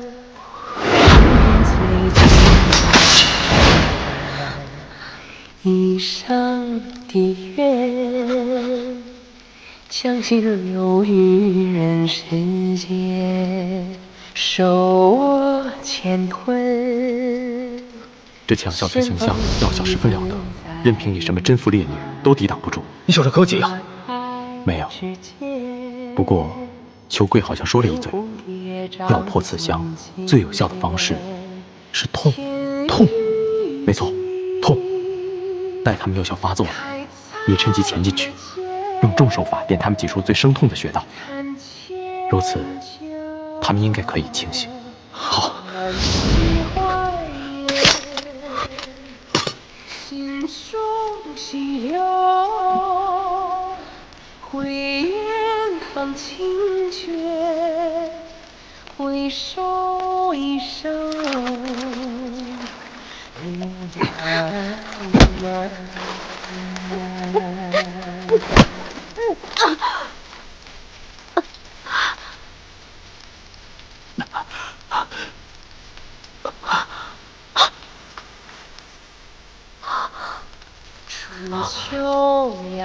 主子，易欢是许配过人家的，不可能跟着主子过一辈子，还望主子克制自己，千万不要一时冲动，做出有损易欢名节之事。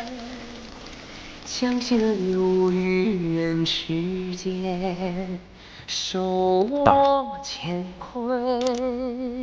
卑职听到阁中不断传来调笑之声，还有追逐嬉戏声，后来还有落入浴池的溪水声，还有女子呼痛的娇呼之声。看来冷大人兴致很高。开在眉间，弹千秋。其实我刚才也不知道怎么了。你别再说话了，我们觉得刚才什么都没有发生过。刘德昭在这香炉里放了催情香，你们刚才都中招了。催情香？难怪我刚才只觉得意识模糊，怎么也控制不住自己。我一时之间寻不到解药，只能用重手法点了你们几处痛穴，刺激你们清醒过来。还请主子恕罪。这次多亏了你及时赶到，不然以欢将来只怕会恨我一辈子。欢妹，你刚才也中了催情香，才会乱了神智，我不怪你。但是你要记住，你可是有夫之妇，千万不要做出玷污我们李家门楣之事，否则我永远不会原谅你的。你更不要害主子落下一个夺人之妻的恶名，有损他的威严。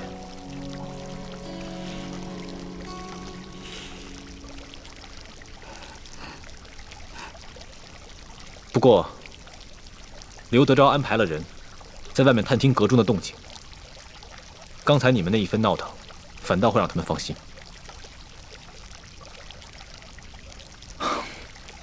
你们现在都已经清醒了，我也得赶紧离开了，免得被他们发现，坏了大事。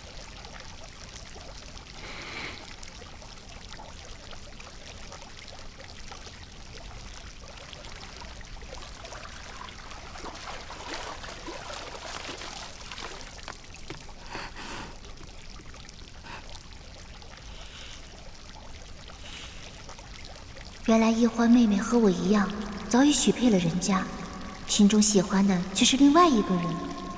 我们当时同病相怜了。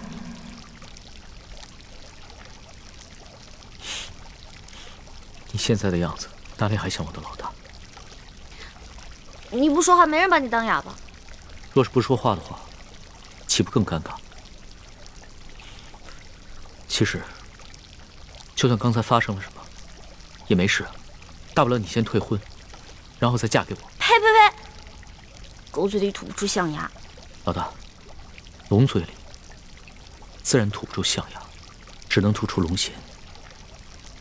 我说的都是认真的，你不妨再考虑考虑。你要再胡说，我不理你了。好，那咱们说点正经的。李建清真的是你哥哥吗？他当然是我哥哥。你问这个干嘛？亲哥哥。亲哥哥，如假包换。可是他刚才看见我们在水里那样，他的神情反应很不对劲。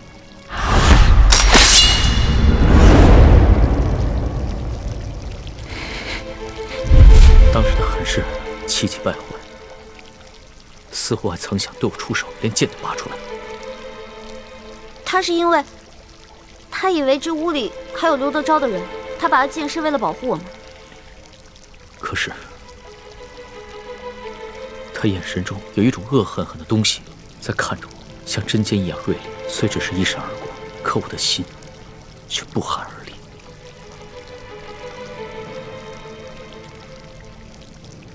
原来龙小弟，你也有这么胆小的时候啊？可能吧。如果不是你说他是你的亲哥哥，我还以为他是你的未婚夫。你看你，越说越离谱了。他和我未婚夫从小一起长大，他肯定不愿意看到我在成亲之前出什么意外。你想想那些公主格格们，如果早已许配了人家，有别的男子打他们的主意，那你肯定也会不开心的。可能是我想多了吧。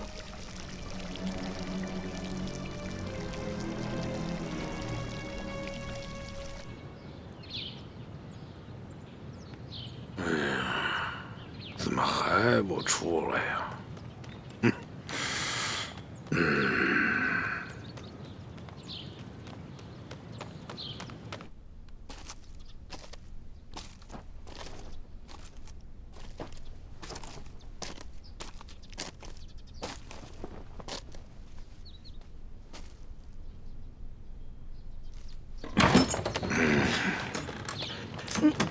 哎，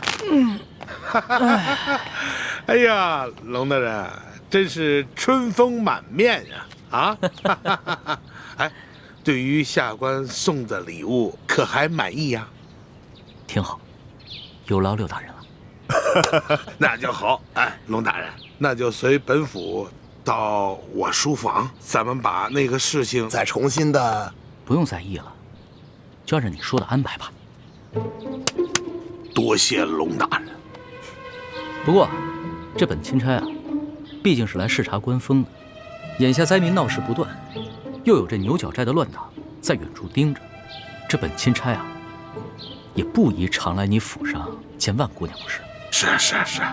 所以啊，要不然你把这万姑娘安排到府外的一个地方住着，等本钦差回了京城以后，你再悄悄地把人送到京城，到时候我再纳她为妾，那不就免人口舌了吗？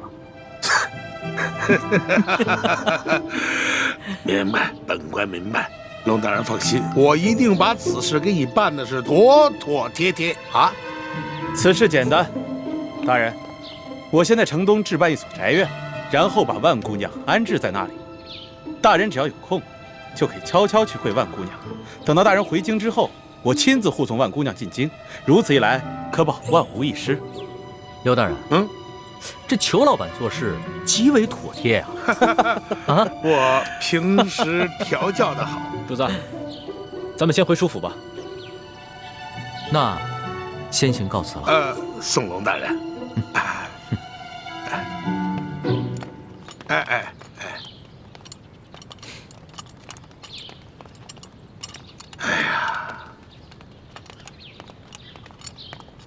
贵儿啊，看到了吗？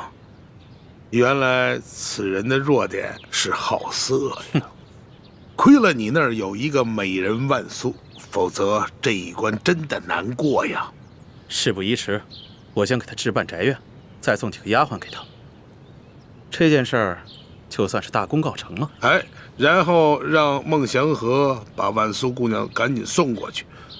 不瞒你说呀，我是真没想到啊，这万苏姑娘如此厉害，就一晚上就把这个龙三这个假正经让他现了原形了。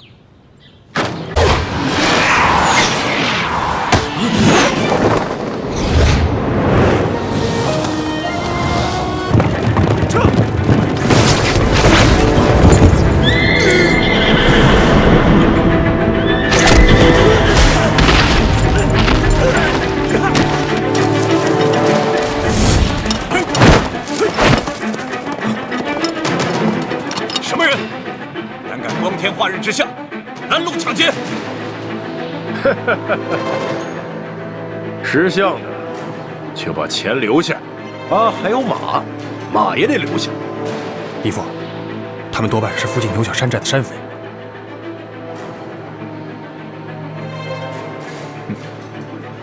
各位好汉，我们这随身携带的钱财物品可以留下来作为买路钱，不过因为我有要事在身，需要马匹赶路。可不可以把马留给我？还请高抬贵手。哼，讨价还价，好啊！你们今天要是不把马留下，老子让你的命都留下！哎，各位兄弟，有话好说吗？既然这样，那马就留给大家，钱财马匹都留给你们，放我一条生路。哼。怎么了？你不是说好了只要钱财吗？大三，给我出！拦住他们！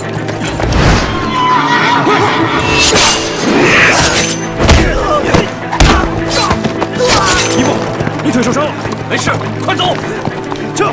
石将军，跑两个，怎么办？赶快发出讯号，让前面的人拦住他们！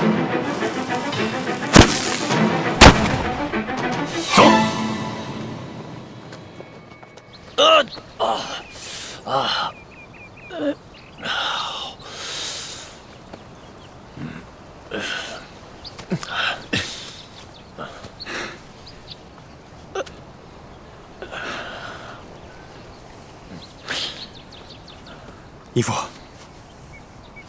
我看这帮黑衣人不像是普通的盗匪，目的也不是为了咱们的钱财和马匹，倒像是一批训练有素的杀手，处心积虑置我们于死地啊！是啊，他们好像很了解我们的行踪，特意埋伏在我们通往玉八仔营地的必经之路。难道我们的行踪暴露了？不好！李氏兄妹真有可能是图谋不轨的贼党。你是觉得这帮杀手是李建清和李易欢兄妹派来的？咱们此次调兵，可谓是十分隐秘。这些杀手是如何知晓的？这李公公在宫里30多年了。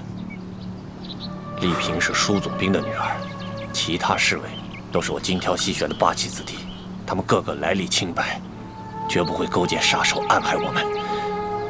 只有李氏兄妹，他们俩最可疑。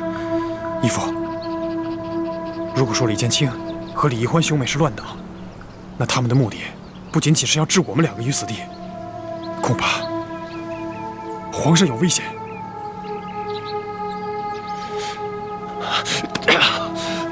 都怪我！我不该听皇上的，什么还要去调兵？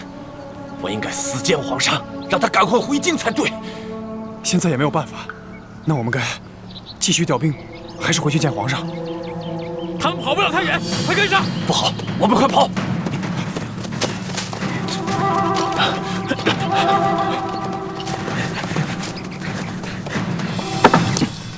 都10多天了，这索额图怎么还没回来啊？不会出什么事儿了吧？呸！乌鸦嘴！主子别担心，我已经安排2个侍卫兄弟去打探消息了。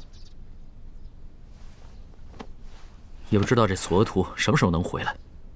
易欢，要不然你们把刘德昭送给我的那些金银财宝，想办法换点粮食来赈济那些灾民吧。龙小弟，我本来就这么想的，但是我不好意思说，没想到你也这么想，果然英雄所见略同啊。欢妹，你又不知轻重了，怎能跟主子并称英雄呢？哎，无妨，在我的心里啊，易欢一直是一个巾帼英雄，有眼光，有度量。主子，这件事情万万不可呀！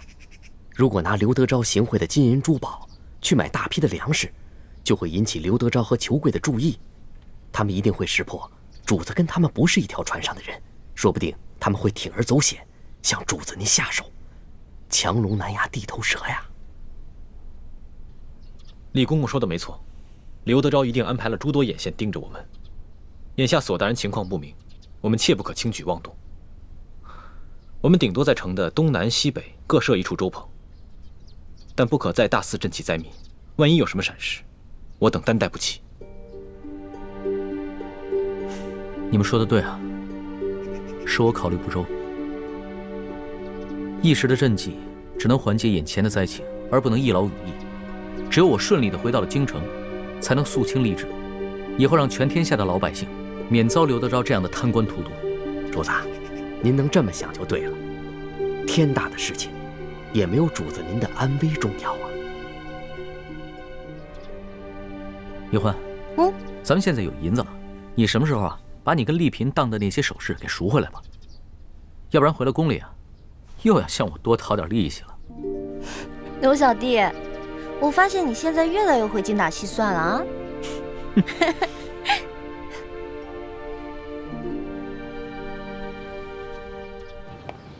车官啊，这龙三那里现在有什么异常啊？没有，他就是在城里多设了几处粥棚，然后12个时辰不间断的施粥。哼，此人果然是一个卖直取中之辈呀！哼，还真会收买人心。哎，万苏那里他现在去的勤吗？哈，勤着呢，每晚都要去2个时辰。只不过他不在那里留宿，最多每天3更他就离开了。而且每次去的时候都是先穿着便装走后门。他跟万苏幽会的时候，除了那一个丫鬟，就是李护卫，其他的人也近不了身呢。看来此人是一个小心谨慎之人，难怪这年纪轻轻就可以爬到如此高的位置，还受到了皇上的宠信，做到了钦差，后生可畏啊！有什么后生可畏的呀？他现在是财色兼收消停，想想他当初拿枪做事的样子，我就恶心。哼，恶心，恶心什么呀？如果这个龙三他不好色的话，我们拿他还真没办法。哼。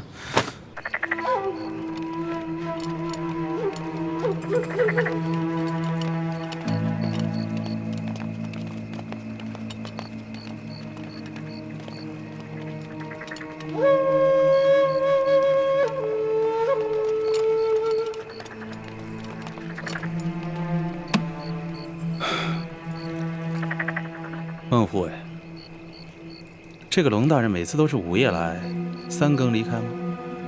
是的，舅老爷。大人这心里还是有些不踏实啊。他一天不离开太原，咱们就一天不能放松警惕。你还是要盯紧了。卑职明白，舅老爷放心，我一定盯紧他。辛苦你了。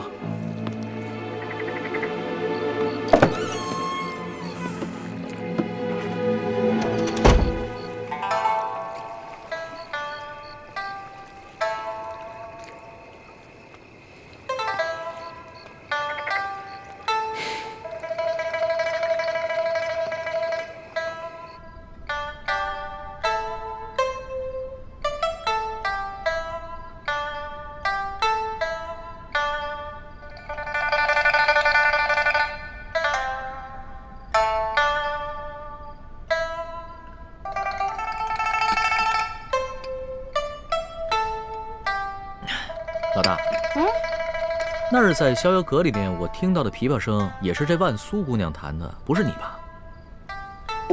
又被你给揭穿了。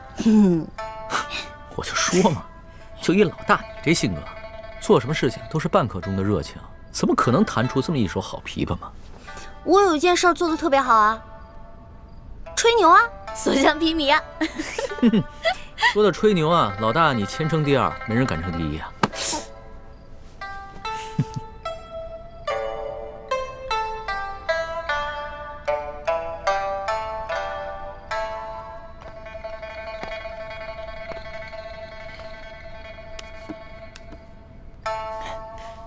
老大，我虽然吧没见过这个万苏姑娘的脸，但是吧，我就看她这个朦胧的身姿和她弹的这一手好琵琶，一想啊，她就是一个色艺双绝的女子。你说我每天晚上坐在外面喝茶，完了空担着一个风流好色的名头，我多亏呀！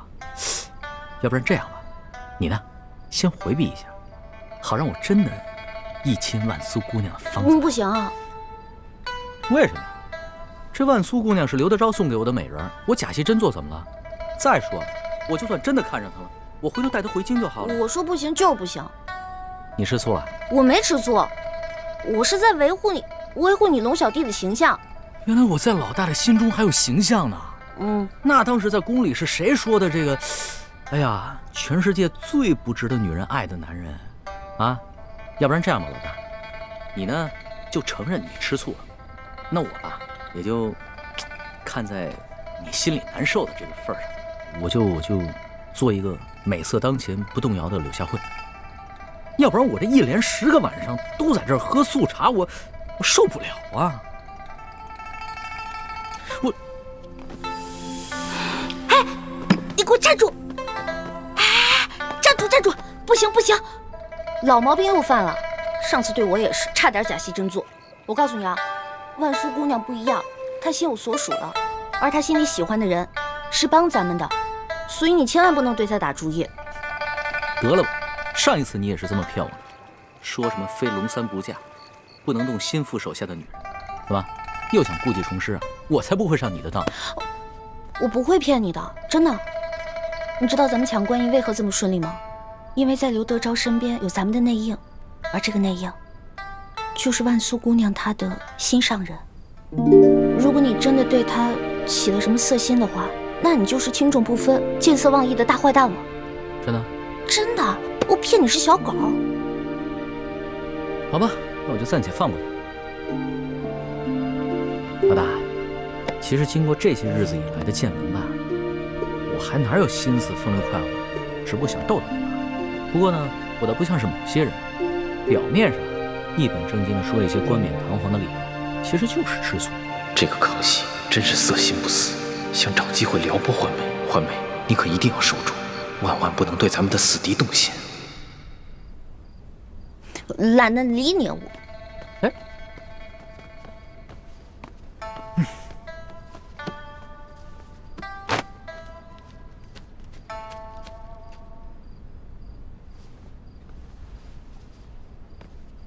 龙大人，时候不早了，小女子恭送大人。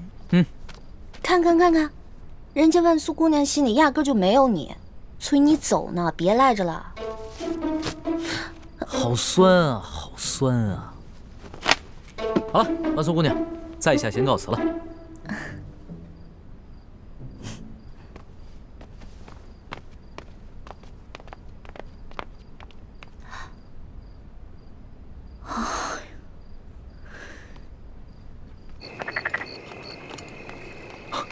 孟兄，李兄，秋桂一直在对面的房间监视你们，刚刚才走的，现在可以放心回舒府了。多谢孟兄。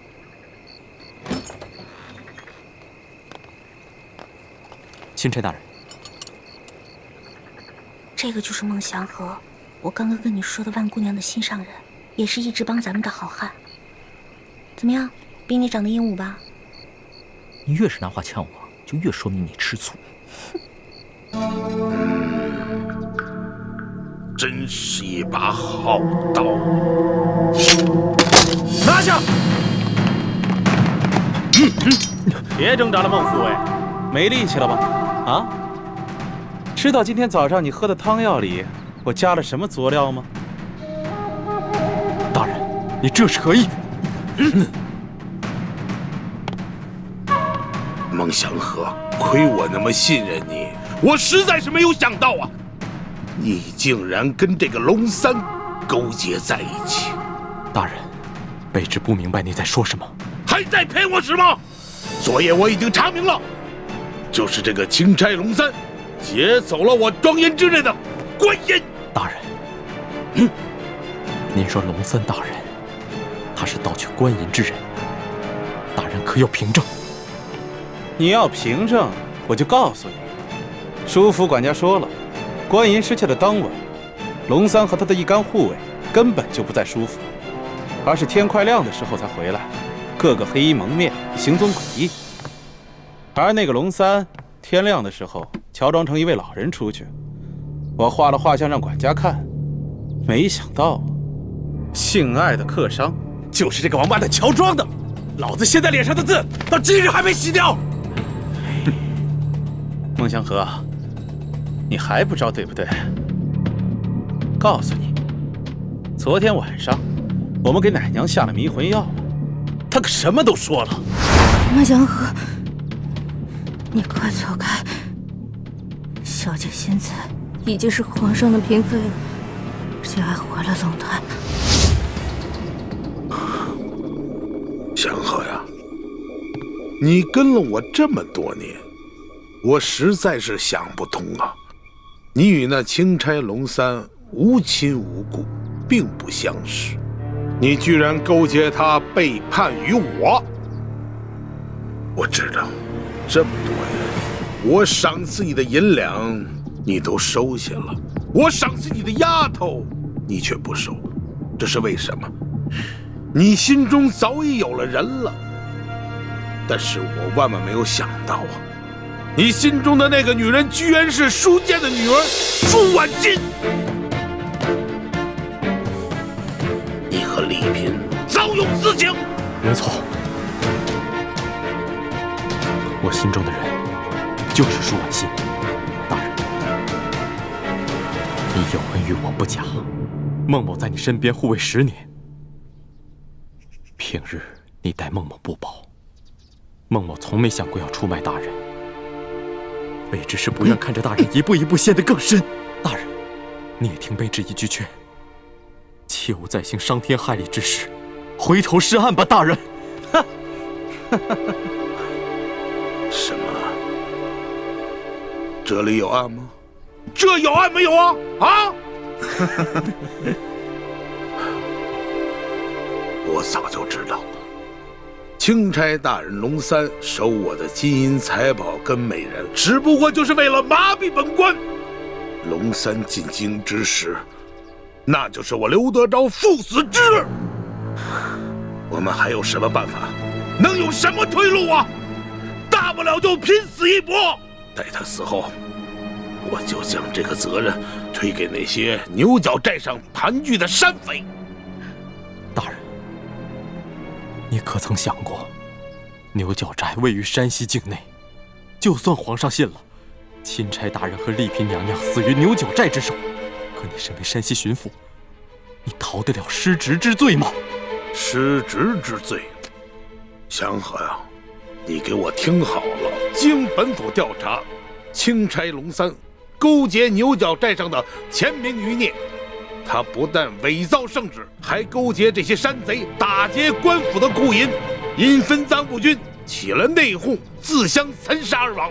本府率兵剿灭了牛角寨，如此一来，你觉得皇上还能追究我失职之罪吗？在钦差龙三伪造圣旨在先，早已犯下了杀等之罪。大人，先把罪名嫁祸牛角寨，现在你又说钦差大人伪造密旨，我让你明白你是怎么死的。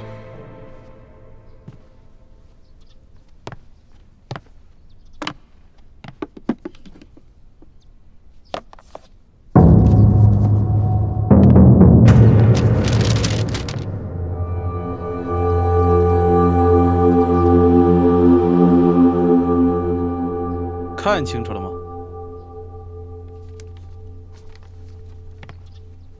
自从知道龙三敢劫取官银，我便觉得此事蹊跷，便吩咐管家暗中留意。没想到，还真让他逮着了机会。溜进了龙三的房间，便发现了这些东西。结果我们仔细一看，看出了破绽，这玉玺还有密旨，是假的呀！不可能，钦差大人手中还有一道密旨，奉旨调查书剑遇刺一案。那封密旨，卑职仔细看过，绝不可能造假。兴许他是奉旨查书剑之死，可是他竟然胆大包天的想要插手山西政务，情急之下才伪造了圣旨还有玉玺，这叫什么呀？天堂有路他不走，地狱无门他闯进来。求贵，龙大人在儿子的脸上刻字，是希望你们能够警醒反思，悔罪改过。你们居然执迷不悟！你放屁！他龙三算个什么东西啊？在我眼里，他只是一个虚伪狡诈、蝇营狗苟之辈。你也在官场混了10几年了吧？就这么点小伎俩，就把你给蒙蔽了。道不同不相为谋。龙大人不想与尔等同流合污，尔等居然痛下杀心。你们才是自寻死路！大人，天作孽犹可为，自作孽不可活呀！大人，大人。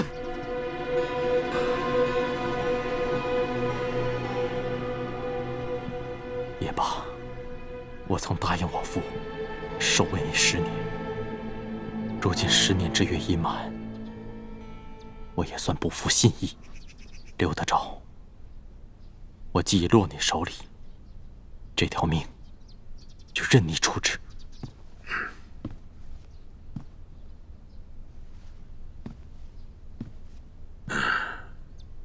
祥和，你跟了我10年，也守了我10年，救了我几次的性命，我刘德昭心中未曾不感激啊！可你居然为了一个女人呐！你把我刘德昭逼到了绝境，把我刘氏的全族逼上了死路啊！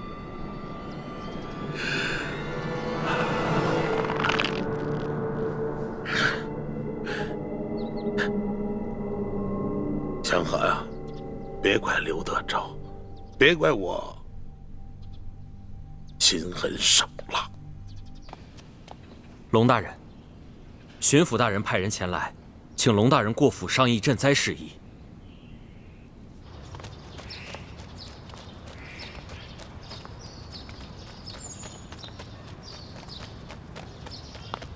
官儿啊，你能不能不在我眼前晃来晃去的啊？晃得我这头都晕了。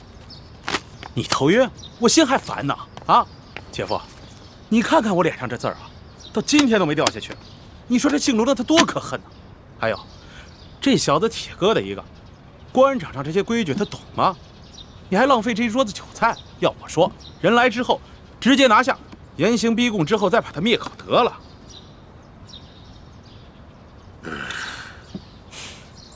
先不慌，再等等。哎，再给这个龙三一次机会，就当是给咱们自己一个机会。官儿啊，说实话，这个龙三来咱们这这么久了，到了现在，他到底什么底细我都没有摸清楚，我心里着实的不踏实。还有，如果这龙三知道了，咱们拿出了他擅杀朝廷命官、私刻玉玺、假传圣旨的罪证，就此向咱们屈服了呢？就算龙三屈服了，丽嫔怎么办呢？他跟咱们那是杀父之仇啊！那丽嫔必须死。再说了，如果这个龙三真的肯向咱们屈服，很多事情他自然会替咱们遮掩的。否则的话，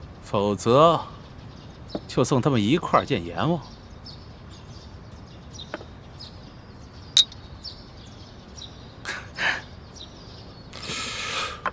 唉，什么时候来呀？他这是。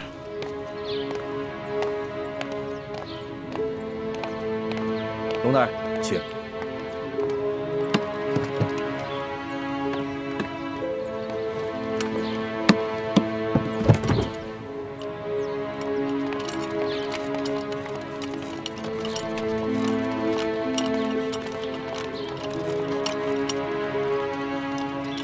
丽嫔还在府上吗？啊，还在。刚才他还吩咐奶娘，要众人都到大厅，随他一起为老爷的亡灵念经祈福。交代的事情都办妥了没有？放心吧，我已将药下在厨房的菜汤里，过会儿就会发作。好，我先到大厅念经，你们等我信号。好，事成之后，我家大人必有重喜。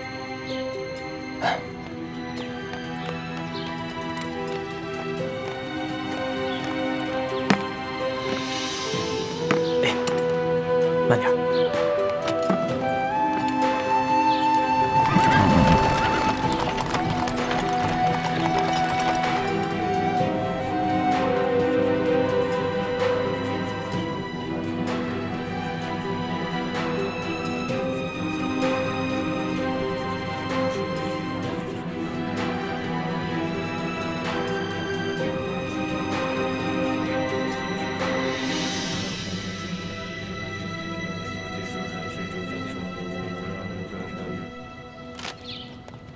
哎呀，龙大人，龙大人，有失远迎啊！龙大人，龙大人，来，请。哎呀，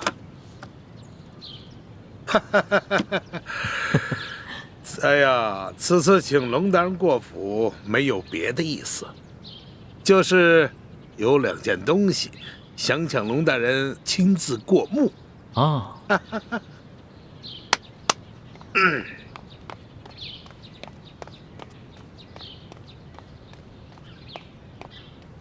龙大人，这2样东西。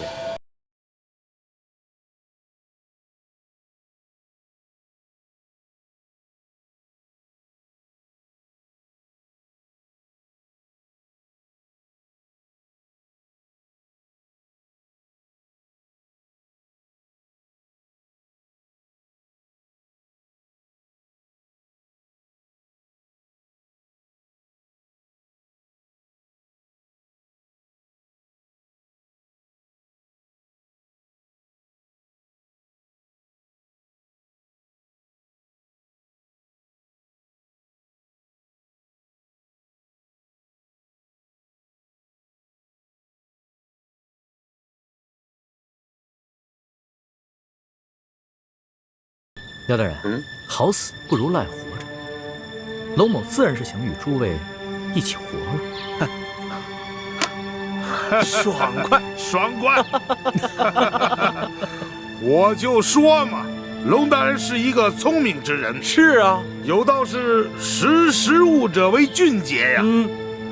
从此以后，我们就是一条船上的人了。太好了，龙大人，来，咱们终于是达成这攻守同盟了。来，为了这攻守同盟，为了这一天，来，咱们满饮此杯。来来来。来，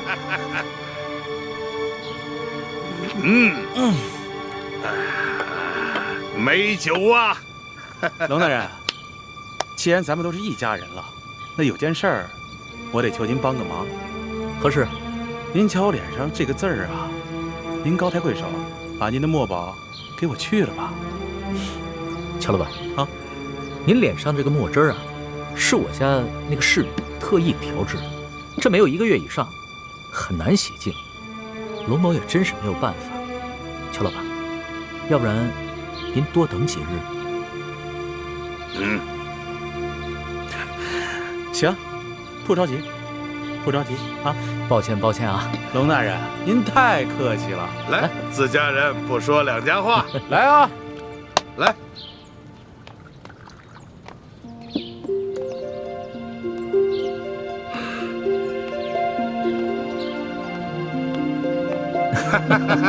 来，龙大人，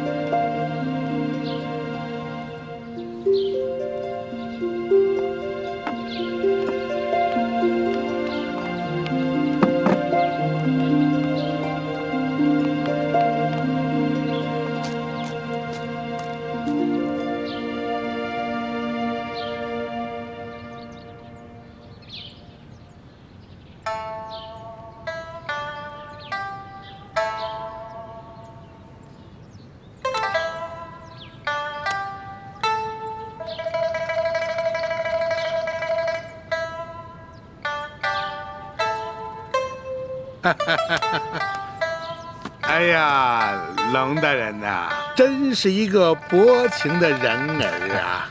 面对着这万姑娘色艺双绝，居然是毫不动心呐！刘大人，龙某也不是个不怜香惜玉之人，是，只是那个时候与刘大人尚未交心，背地里啊，就害怕刘大人参我一本，所以只好辜负了美人了。现在好了，以后咱们都是一家人了，你大可以放心的，以后与这万姑娘那是双宿双飞呀！啊，俗话说得好，人不风流枉少年呀。多谢刘大人玉成啊！哪里。龙大人，既然咱们都是一家人了，那有件事儿，希望你多多帮忙啊。何事啊？我们收到消息，听说这丽嫔怀了龙胎了。正是。可是我们又收到消息，这丽嫔因为父亲亡故悲伤过度，在舒府小产了，结果不幸大出血，薨逝了。刘大人，这什么意思呀？我刚出府的时候，这丽嫔娘娘还好好的。龙大人，俗话说得好，天有不测风云，人有旦夕祸福啊。龙大人，你是一个聪明之人，这向皇上禀报丽嫔娘娘薨逝的消息，这折子还是由你拟一下吧，就算是你我联名吧。快跟上，快点！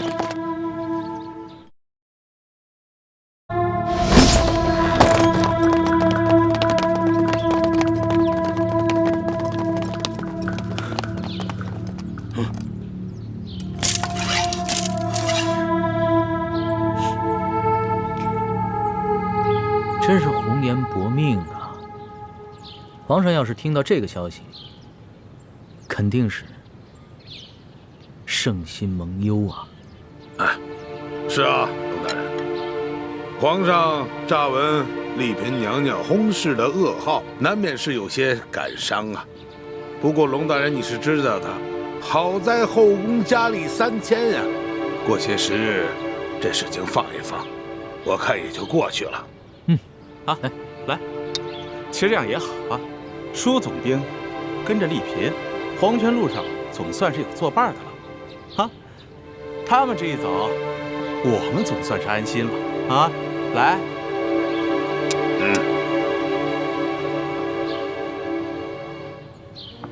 刘大人，那我就不在此喝酒了。我想带着万姑娘去小别院，单独的听她弹弹琵琶，喝喝小酒，你觉得如何？哎呦，龙大人还是个急性的人儿啊！好，你且去风流快活啊。这个丽嫔娘娘的后事由我来料理。不过龙大人切记啊，这个请罪的折子要嫁给你好啊。你放心吧，刘大人。那龙某就先行告辞了。送龙大人。龙大人，请。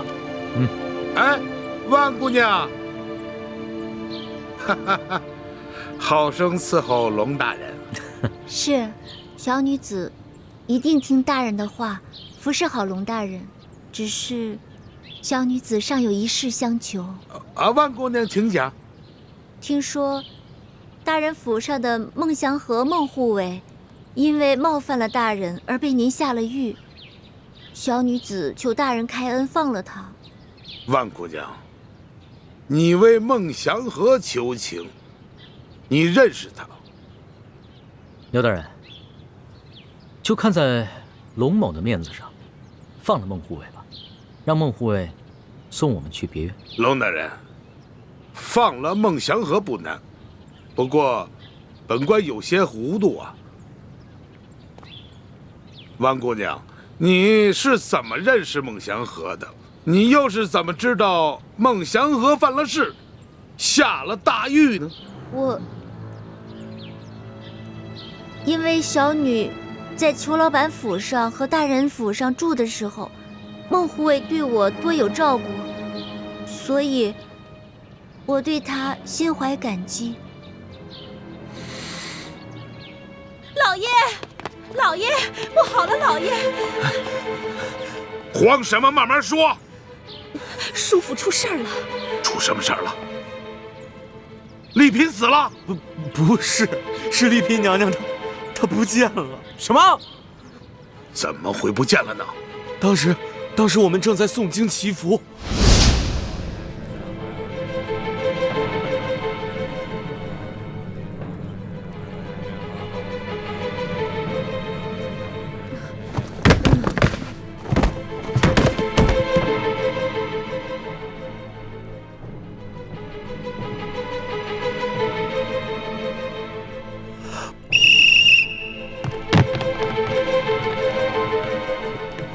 丽嫔呢？拿药来！小姐莫怪，我也不想害你，可我没办法呀。我一家老小的性命都搁在巡抚大人那儿了。你要怪，就怪老爷生前为什么老跟巡抚大人作对吧？黄管家，啊，郭妈妈，怎么是你？黄管家，小姐是你跟我从小看着长大的，老爷现在尸骨未寒，你居然对小姐下毒手！她不是你家小姐。她是我家小姐奶娘。小姐呢？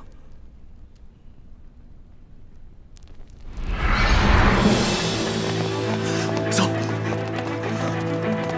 搜，这边，仔细搜。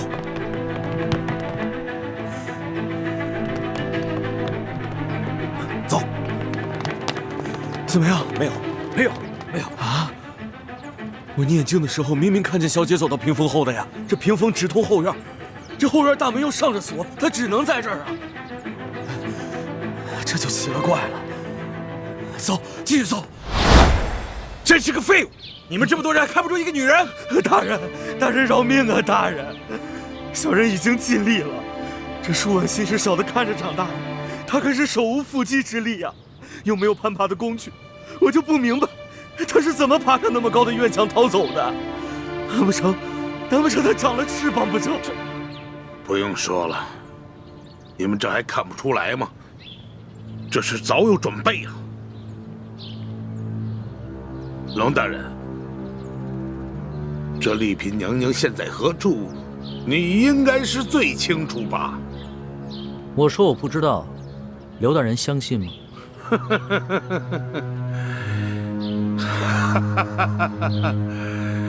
你们说我相信吗？来人！快！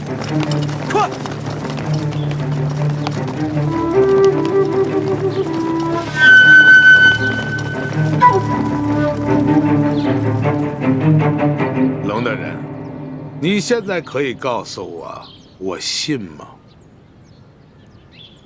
不过此时此刻，本官还是很佩服你的。此情此景，居然如此镇定，是个见过大阵仗的人。不过本官还是不明白，你为何要跟本官作对到底？哼！你以为你救了丽嫔，她就可以在皇上耳边给你多吹吹枕边风是吗？就可以免除了你擅杀朝廷命官、伪造玉玺、假传圣旨的罪责吗？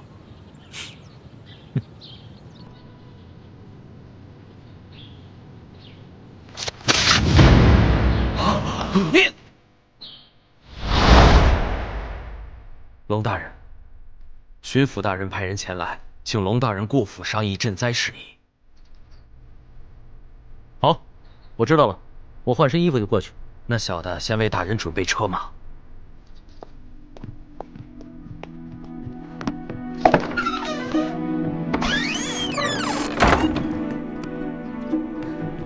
你们说这个人会不会就是被刘德昭收买的内奸啊？有可能，但是我们现在已经没有时间来找出庶府当中究竟谁是内奸了。主子，你带着奕欢还有丽嫔娘娘先走，我仪容成你的样子，先去刘府稳住他们。啊，龙小弟，这个时候就别啊了，就听我哥哥的吧。他武功很好的，你放心。若是没有咱们拖累他，他一个人谁都控制不住他。而且我跟主子身材相仿，倒正好方便互相易容。奕欢，我帮主子易容，你去通知丽嫔娘娘，让她做好准备，马上逃走。好。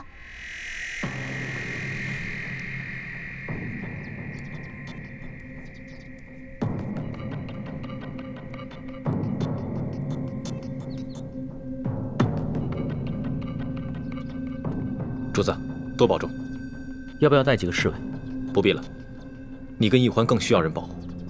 等我去了刘府，引开刘德昭的手下，你们就赶紧出城吧。等一等，多加小心，不要恋战，务必全身而退。多谢主子关心。李建清，怎么会是你呢？都别乱动！别动啊！走！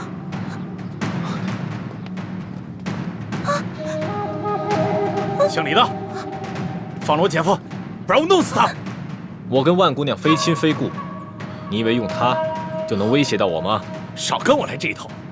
你跟那个姓龙的自诩为仁义之士，为了那些灾民，你们都能犯下这么大的罪行，你能眼看着这么一个手无寸铁的女人为你送命？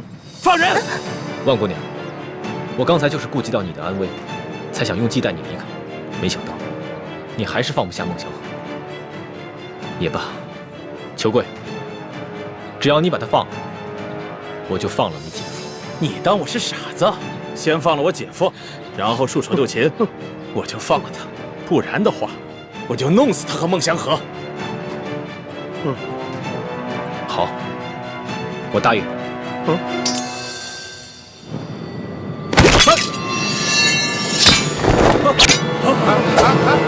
喜欢的，受伤刘大神，刘大神啊！你是倾城？没错，我是雪倾城。不行，小师妹，我不能跟你们一起走。这府上既然出了内奸，我们的计划暴露，孟祥和也迟迟不来送信，说明他已经出事了。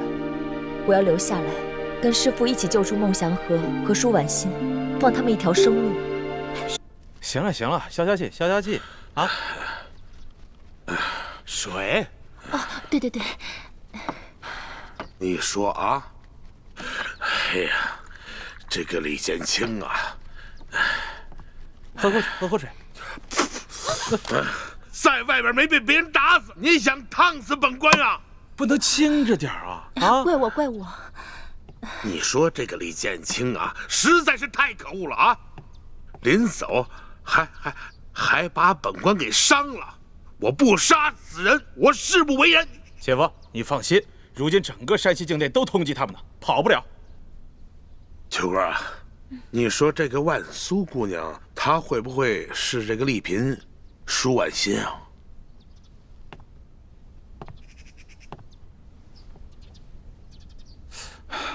不大可能吧？这万姑娘是我手下从外面掳回来的，而且奇了怪了，她本来手无缚鸡之力，怎么突然之间就成武林高手了？那这个万苏长得跟舒婉心是一模一样，而恰恰就在这个当口，丽嫔娘娘从舒府消失了。舒管家啊，在。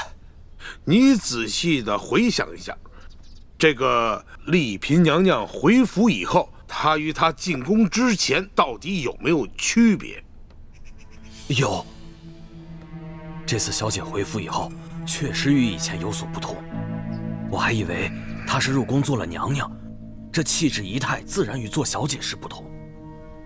现在想起来，她应该不是我家小姐。你的意思是，有人冒名顶替？哎，舒剑有这么大的胆子吗？找个人冒充他女儿进宫？舒管家，那挟持裘贵的可是丽嫔娘娘？反正我家小姐不会武功，挟持裘老板的肯定不是我家小姐。至于是不是丽嫔娘娘，我还真不敢妄下定论。莫非这舒剑找了一个样貌相仿的江湖女子，冒充你家小姐进宫？这万苏才是舒婉心。万苏，舒婉心。姐夫，我觉得你这推测应该是对的。他本来应该是找了一个极其隐秘的地方藏起来了，后来知道他爹病重了，才冒险出来，要见他老子最后一面。可是没成想半路给我劫了，他为了不暴露身份，才谎称叫万苏。此种说法是最为合理的。那舒剑为什么要找一个武林的高手冒充他女儿进宫呢？他意欲何为呀？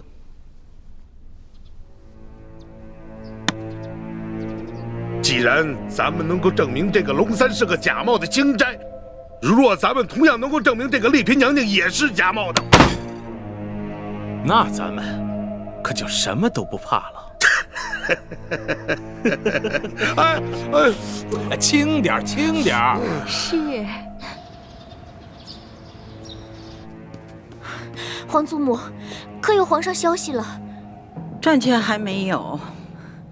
皇上都已经半个月没有消息了，妾身的叔叔也没有了音讯，该不会是出了什么意外吧？你慌什么？越是情况不明的时候，越不能慌。锁头半个月前曾送来密奏，说是皇上要办刘德昭，为防刘德昭狗急跳墙，奉了皇上的旨意去调御巴赞的兵。也许他不在皇上身边，也没什么密奏的，所以就没有送来。可是，不仅有刘德昭，还有吴三桂的人也盯着皇上呢。妾身是在担心。吴三桂倒的确比刘德昭更可虑，但也不必过分的担心。吴三桂的嫡长子吴应熊还在咱们手里呢。哀家已经另派心腹前往山西去接应。你呀，可是后宫之主啊，千万不要乱了阵脚，切记不要让别的嫔妃们知道皇上去了山西的情况，免得多生是非了。多谢皇祖母提醒，妾身明白了。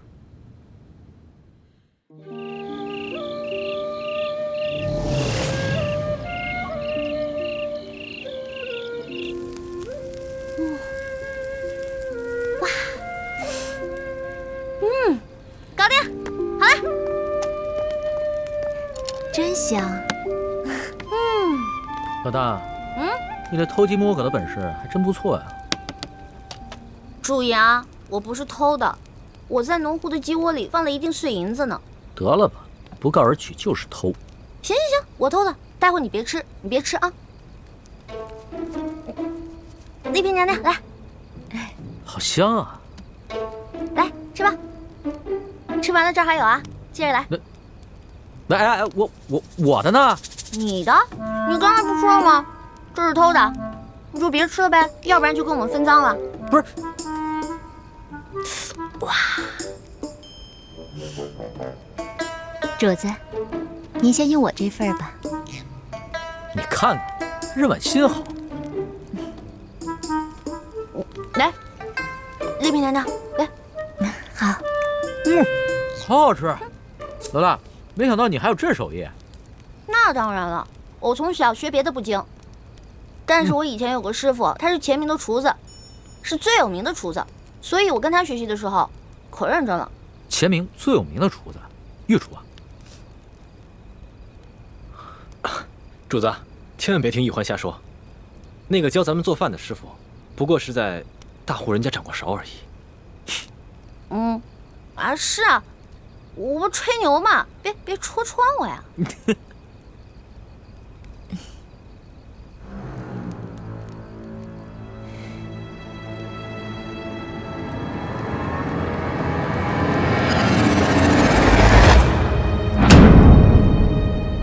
不好，有大批人马追过来了。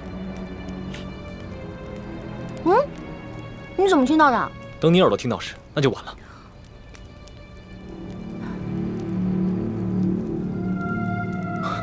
四面八方都有人追过来，我们被包围了。什么？那我们现在该怎么突围啊？这批人武功不弱，人数众多，若强行突围的话，恐怕难护主子周全。幸好我做的人皮面具还在，只能用之前的办法了。我找一个侍卫兄弟扮成主子的模样，我们先引开追兵，东西都不要带了，赶紧撤离。好吧。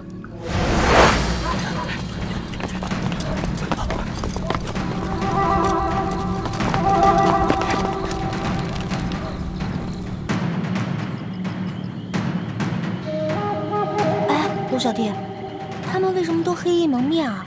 他们不是刘德昭手下的官兵吗？刘德昭应该是想嫁祸给牛角寨上的山匪，所以都不让手下暴露身份。封剑！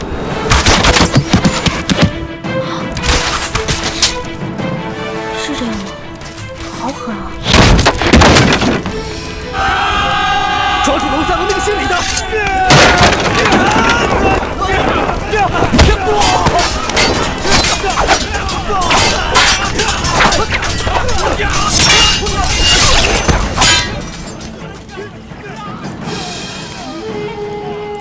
幸好你哥哥的武功高强，连我从宫里精心挑选的侍卫，还有那些蒙面人，都没有一个是他的对手。那当然了，我从小偷懒，我哥哥可不，他勤快着呢。我哥哥啊，什么都会，本事大着呢。最重要的是，他还有勇有谋，临危不惧。幸好，他不是我的敌人。那当然了，你是我的龙小弟啊，他是我的亲哥哥，自然会把你当成亲弟弟看待，他会保护你的，放心吧。遇上你们兄妹俩，真是我的幸运。上天一定是派你们来辅佐我的。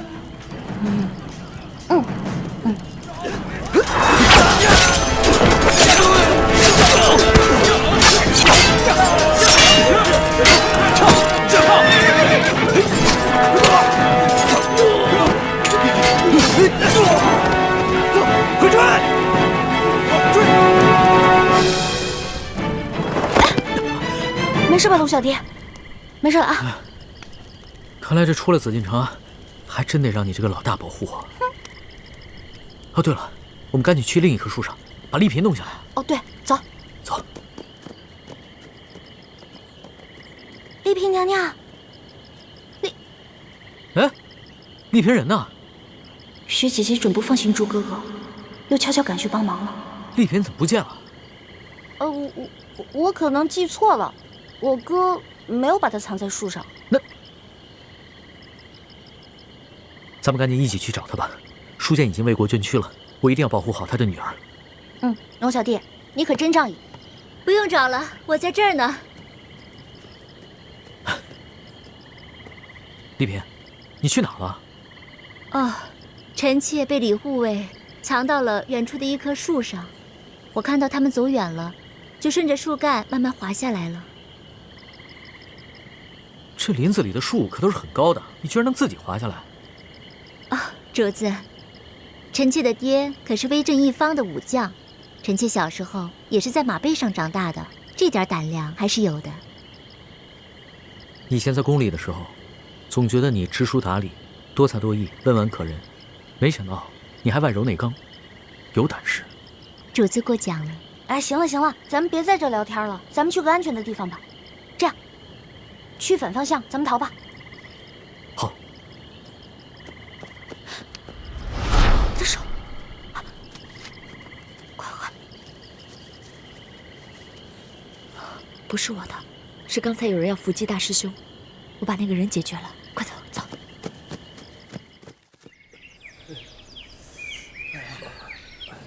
给我拿点水。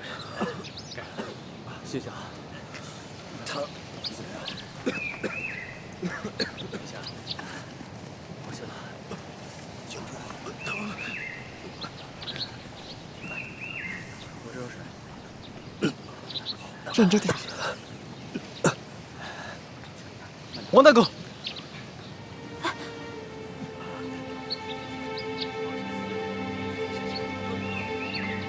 所以，王大哥乔装成主子的样子，被那帮杀手撕咬着不放，中了好多刀。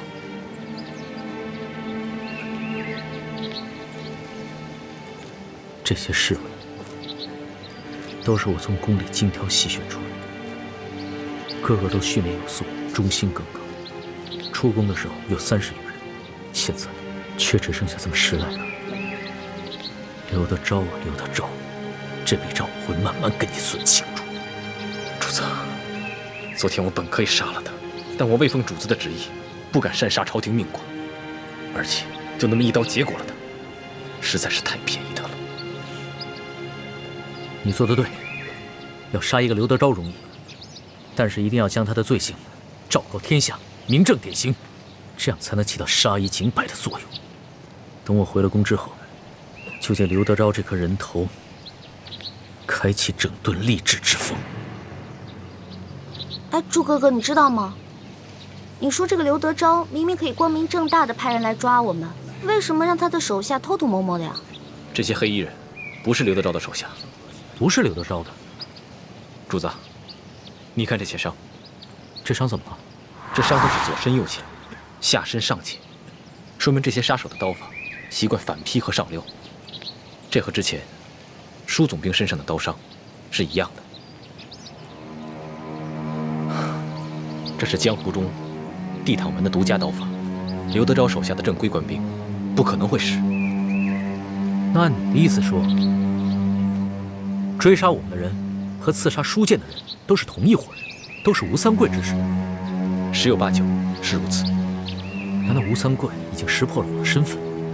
这倒未必，也许吴三桂只把你当作钦差大臣，怕你调查舒剑之死时有所发现，才想要在山西地面上杀人灭口，嫁祸给刘德昭。看来你说的对啊，这趟回京的路上注定不会太平。主子，有一队官兵追过来了，有多少人？30-40人。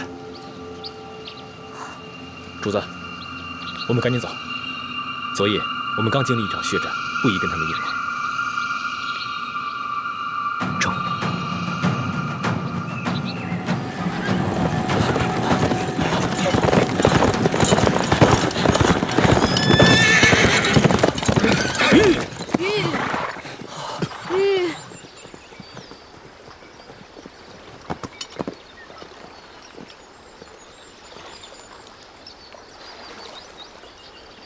没有船也没有桥，我们怎么过河呀？主子放心吧，昨夜我们逃出来之后，我已经安排兄弟们提前过来探路，准备好了渡船。河的对面是一片宽阔的树林，只要进了那片树林，追兵们就不容易追到。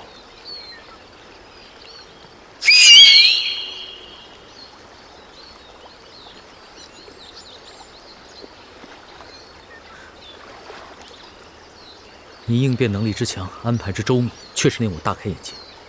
要是论江湖经验，我确实不如你。主子过奖了。臣从小生长在民间，在江湖中摸爬滚打，而主子高居庙堂之上，行的是安邦定国的大策。臣怎敢跟主子相比呢？你也不必谦虚了，尺有所长，寸有所短。在这方面，我确实应该向你好好学习。主子，我们尽快骑马上船吧。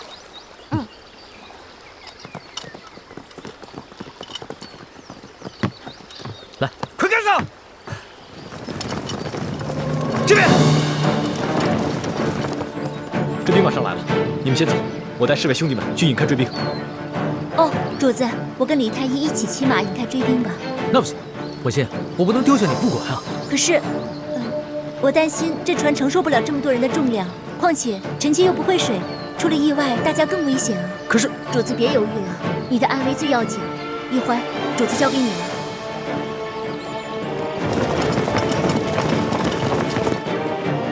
行，出发吧。走。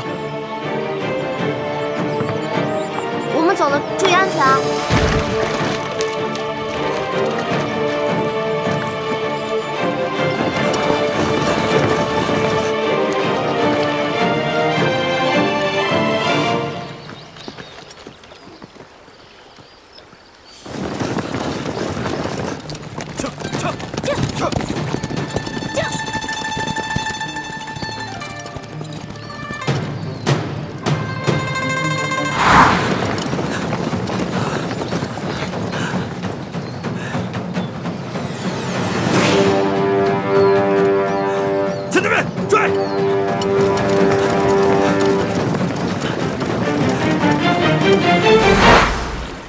奇怪，这刘德昭和吴三桂的人，为什么对我们的行踪了如指掌，如影随形？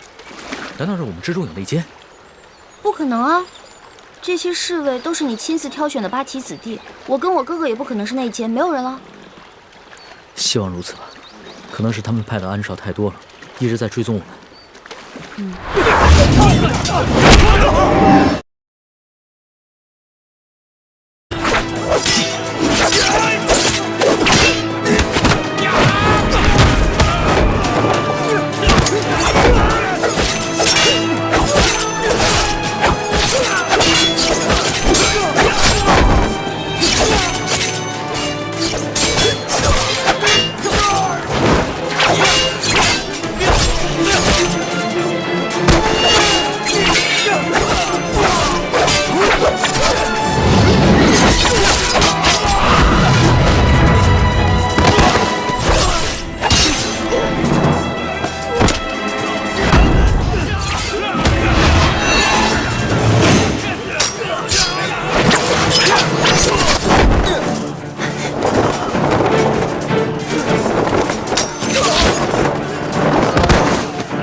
奴才已查看了竹林，没有发现敌人。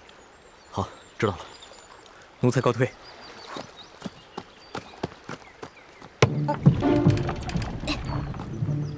哎，老大，老大，你把船推走干嘛呀？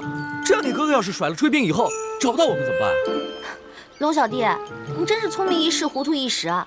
你说你把船放在这不推走，那敌人追上了，不就知道咱们在哪儿了吗？真是。哦。哎。你会不会水啊？不会啊，我从小在皇宫里长大，从来没下过水。那你还当什么真龙天子啊？你当哈鸭子算了。这点我哥哥就比你强多了。我哥哥不仅精通水性，他呀可以一口气憋在水里好长时间都不浮上来的。哎，可是你哥哥一个人会水也没用啊，他还得护着婉心，那怎么从河对岸游过来？我哥哥怎么可能带着丽嫔娘娘下水啊？我哥可厉害了，他会很多本事，只要给他半个时辰，那河边这些树木啊，就可以让他弄下来做一个木筏，直接带着丽嫔娘娘就可以划过来了。再说了，他过来以后看不到船，他也能想办法找到我们。我哥哥就是有这样的本事。以前啊，我还挺自负的，觉得自己是个文武全才。现在才知道，这世上人才太多。只是我很幸运，若你哥哥做了皇帝，未必比我差。哎呀，龙小弟，有些玩笑是开不得的，知道吗？这种玩笑别人开不得，我开个却无妨。行了行了，别废话了，咱们赶紧进树林找一个安全的地方吧。走。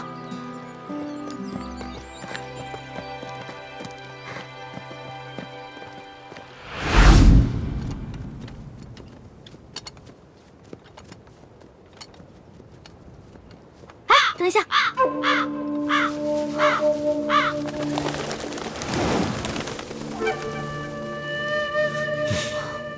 老大，你也太大惊小怪了，这只鸟就把你吓成这样。我不是为了保护你吗？我怕有埋伏啊！你以为你真是龙啊？能腾云驾雾啊？老说我武功差，武功差，你武功比我差多了好吗？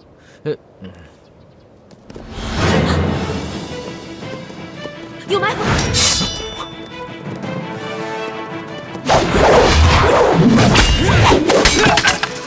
主子，你们先走。走。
累死我了你！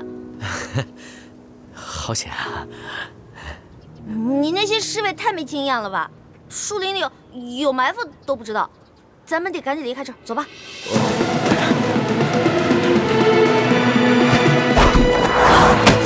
龙小弟！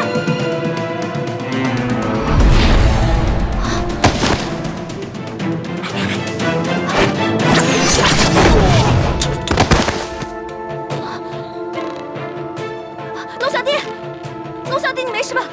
你个笨蛋，准是吸了毒烟了。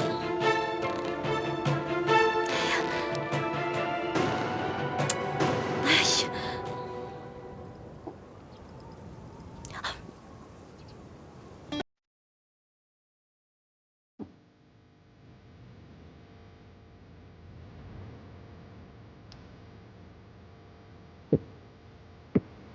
龙小弟，龙小弟，你醒了？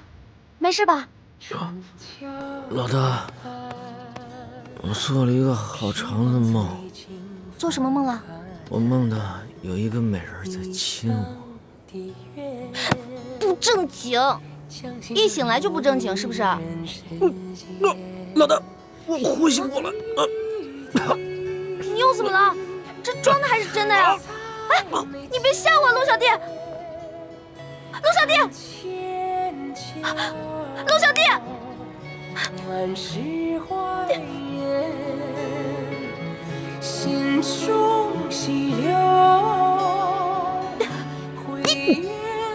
你又骗我是不是？没有，老大，我没有骗你，我是真的很难受。你再给我做一下。做！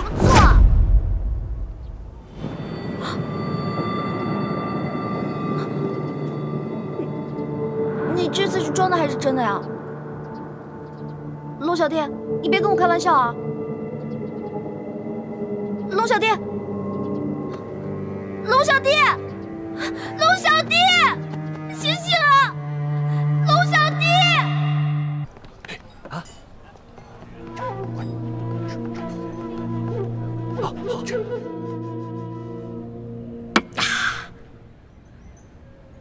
饿了2天，总算能饱餐一顿了。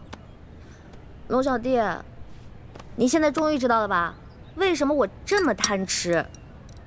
就是因为小的时候总挨饿，吃完上一顿，下一顿就不知道什么时候吃了。我总想着，可着一顿饭使劲吃，使劲吃，这样就不会挨饿了。我明白了，老大，你就放心吧，以后我再也不会让你挨饿了。不光不让我挨饿，你要让全天下的老百姓都不挨饿。好，我努力，尽量做到。老大，我们现在是不是该过辆车回京了？可以啊，我们要把这些点心都带上，饿的时候可以吃啊。也是啊，这里的旱情虽然没有太原的严重，但是估计路上要买到吃的也挺难的。来，再吃点。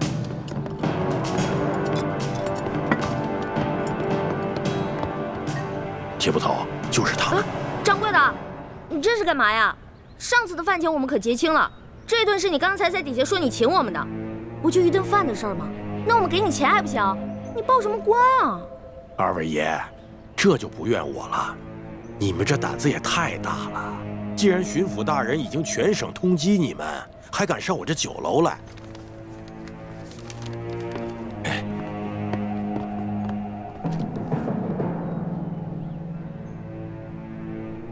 想不到我身为大清皇帝，竟然被自己任命的官员通缉，惶惶如丧家之犬。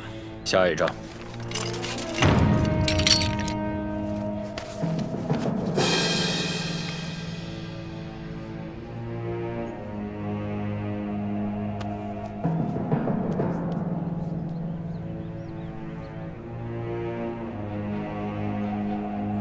果然是他，给我拿下！铁卫国，住手！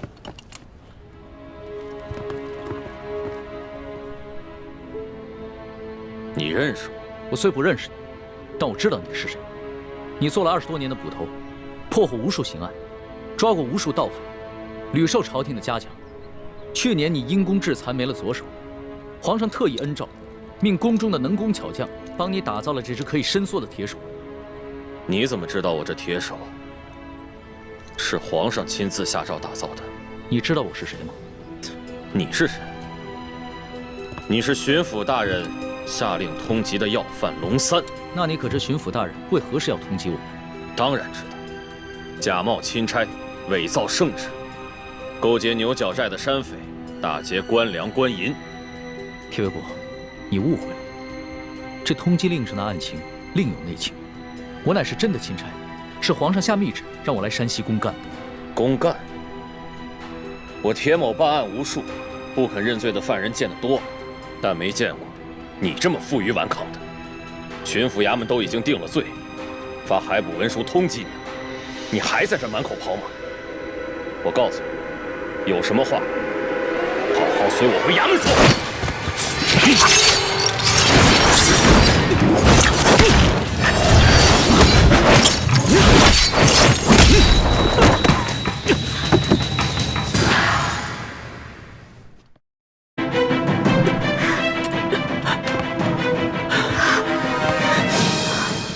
把他们给我抓起来！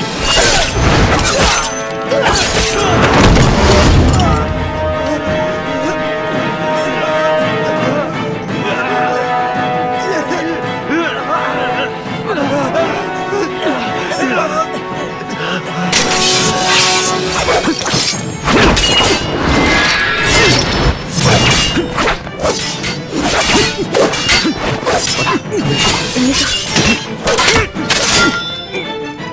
快走！你认识他？我不认识他，我们快走吧。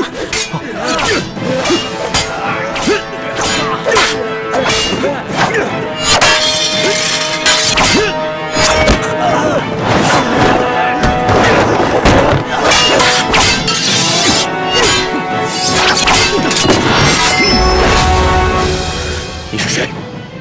铁卫国，看在你平时清廉勤勉的份上，今天我饶你不死。不过，你还是先在床上躺1个月吧。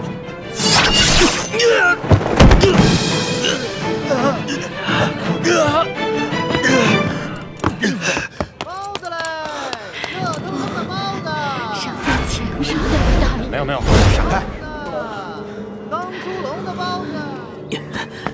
龙小弟啊，我有那么重吗？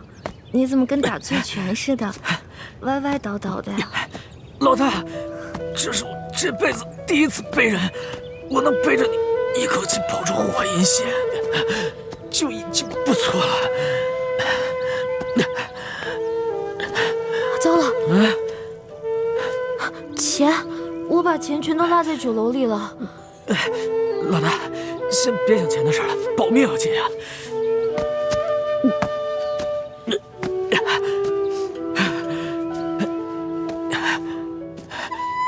龙小弟，要不然你把我放下来吧，你可是金枝玉叶，别到时候把你的龙胳膊龙腿给你压坏了。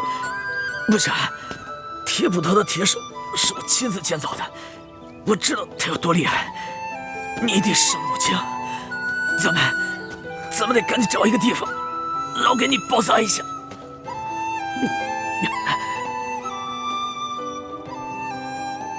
前面好像有一个茅草屋，进里面休息一下吧。好，我也真的是快走不动了。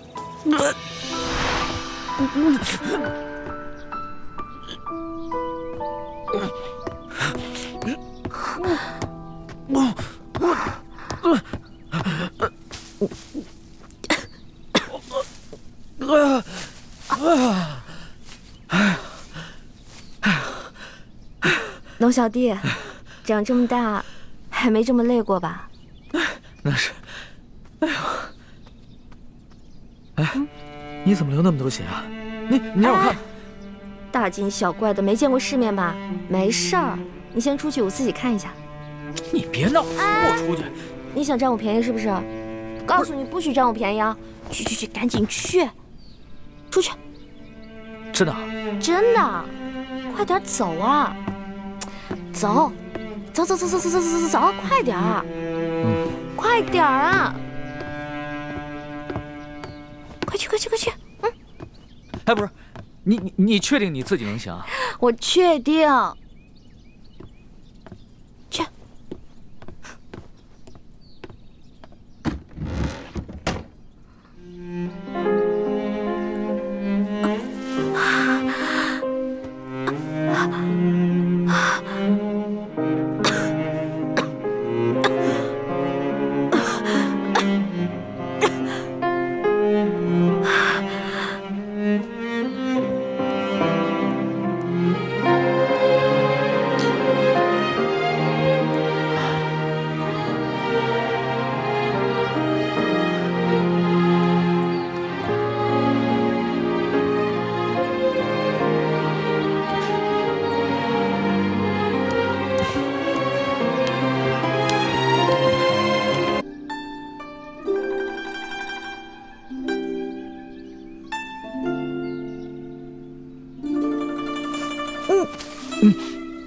老大，你醒了。哎，你伤口怎么样了？我好不容易才给你包扎好，你千万别乱动啊！我这伤口是你包扎的？对啊。不是，这个是我第一次给别人包扎伤口，要是包扎的不好，你千万别笑话我。你怎么能趁我昏迷的时候占我便宜呢？我怎么占你便宜了？那你的伤口流血不止了，我怎么能看着不管呢？我发誓，我绝对没有趁机占你便宜。不过你皮肤又滑又软，摸起来确实挺舒服。哎，住口！说什么呢？那你为什么要抱着我睡觉啊？我冤枉啊！你这流血不止，手脚又冰又冷的，我也不会生火，我只能抱着你睡觉啊。哎，你怎么那么多借口啊？我现在好了，你赶紧下去吧。我都说让你……哎，老大，你没事吧？老大，哎，龙小弟啊，我怎么感觉我这脑袋这么晕啊？哟，老大，你头好烫啊！这样，来，你先躺下，躺好了。哎，好冷啊！哎，把衣服盖好，把衣服盖好，你就不冷了啊！不冷了。龙小弟啊，我想喝水。水啊，水你等着，我去给你找水去啊。嗯。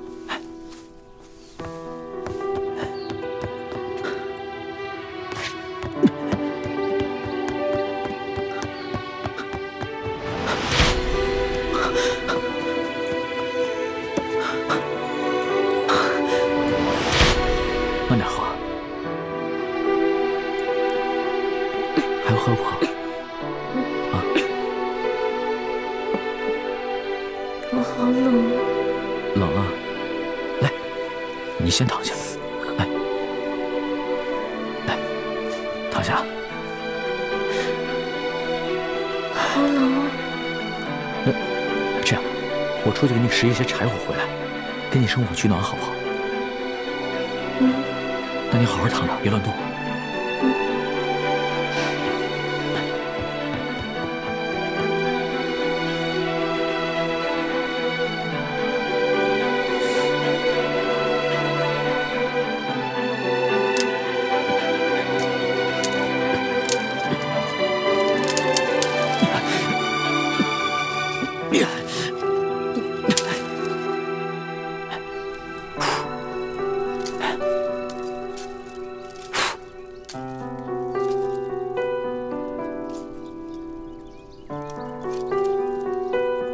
龙小弟，啊，折腾了这么半天，我怎么还没升上啊？我马上就好，马上就好。我怎么会有你这么个笨小弟啊？啊！你柴火放太多了，分开点儿，要不然里面空气不流通，火是生不着的。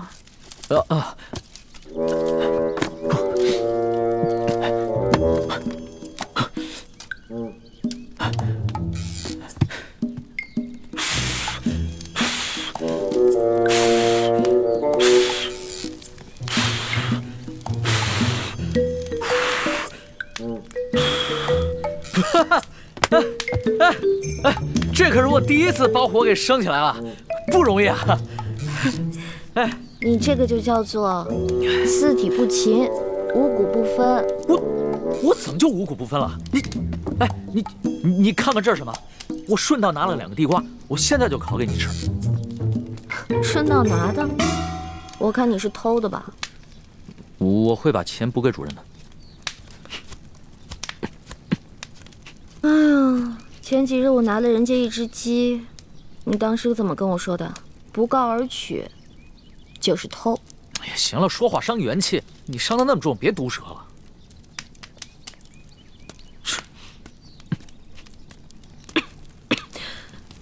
你搓上面的泥干什么呀？那个泥不用搓，连皮带泥放在火边慢慢的煨就可以了。不是，这不把泥搓掉了怎么吃啊？哎呀，我发现了，我这个龙小弟啊，不仅江湖经验差，生活常识也没有。这个泥烤干了以后一掰就掉了，里面的地瓜是干净的。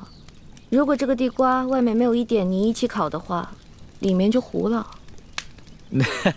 反正老大你江湖经验足就行了，小弟我又学到本事了。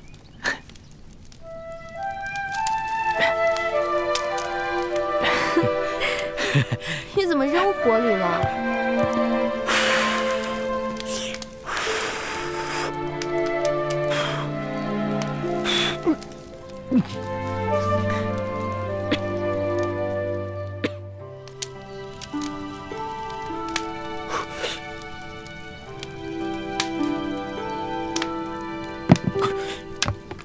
哎呦！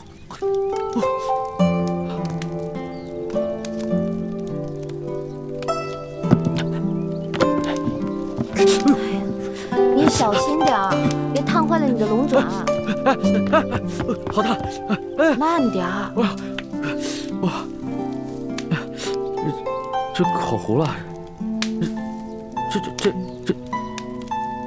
哟，这芯里还生着呢。那我再去给你烤烤。哎，不用了，我没有你那么挑剔。再等你学会烤地瓜，估计老大我就变成干尸了。好吧。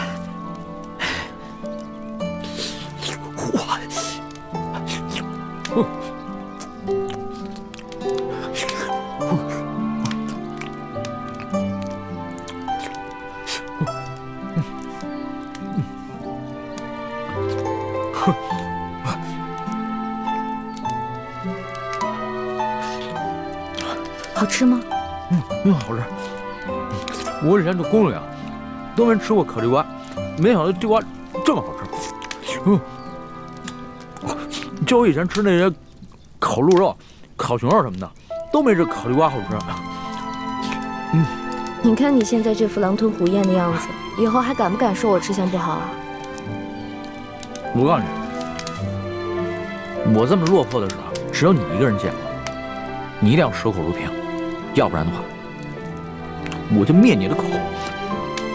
守口如瓶可以啊，但是我要封口费。好。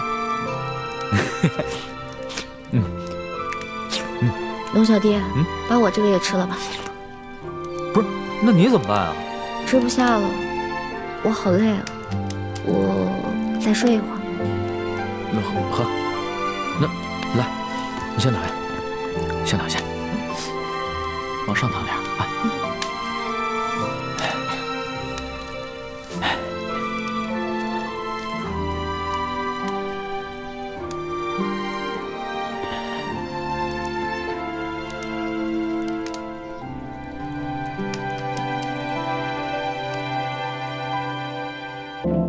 你将来要请我吃肉饼，这块大的给你吧。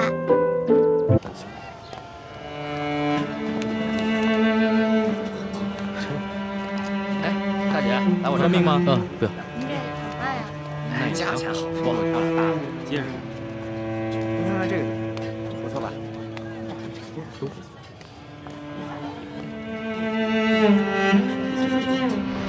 这瓶里的外敷草药啊，口服。谢谢掌柜的。哎，钱呢？掌柜的，我今日出门的时候忘了带钱，你能不能让我先赊一下账，改日我连本带利一起还你？去，没钱买什么药啊？掌柜的，你行行好，我妹妹她已经病得不省人事了。我这开的呀是药铺，又不是慈善堂。再说了，这救济百姓啊，乃是皇上和官府的事儿，又不是我这个生意人能做的。你要怨，就怨皇上和官府吧，别怨我。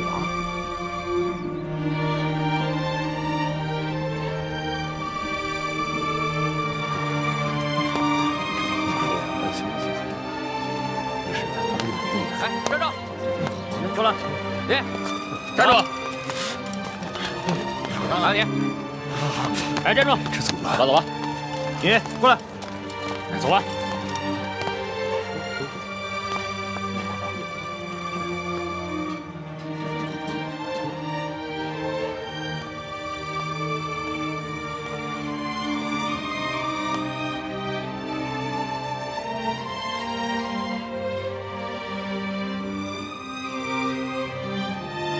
大哥哥，你是不是也饿了？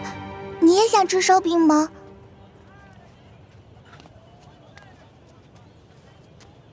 小妹妹，哥哥不饿，是哥哥的妹妹饿了。你能把这张白面烧饼分给哥哥一半吗？等将来，哥哥一定还你10张肉饼。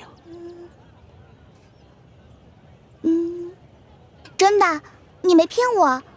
真的，我没骗你。好吧，我相信你。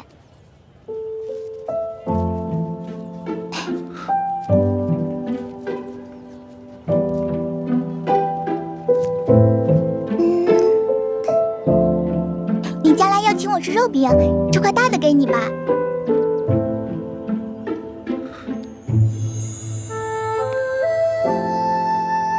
小妹妹，你真好。你能告诉哥哥你叫什么名字吗？我叫喜儿。喜儿，真好听。娘，来稻米了。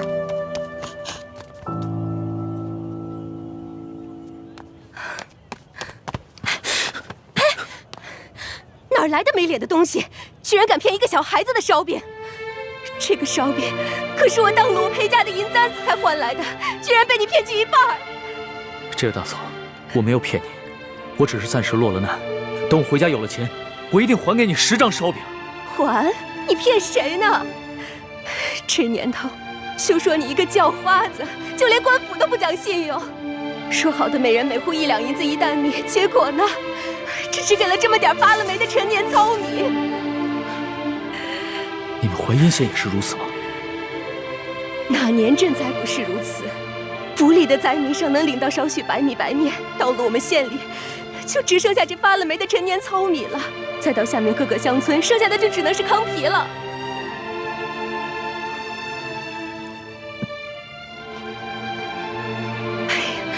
喜儿，以后可不能这么傻了，这些人都是骗子，骗你的。喜儿，你一定要相信哥哥，哥哥将来一定会还给你10张肉饼的。我呸！还不快滚！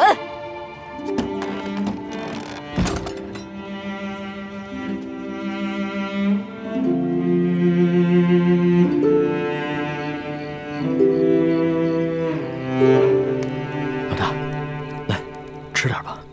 你呢？我已经吃过了，我只讨了1张饼，我吃了一半，另外一半留给你。龙小弟，你对我这样，我真的挺开心的。可是我吃不下。那你不吃东西怎么行啊？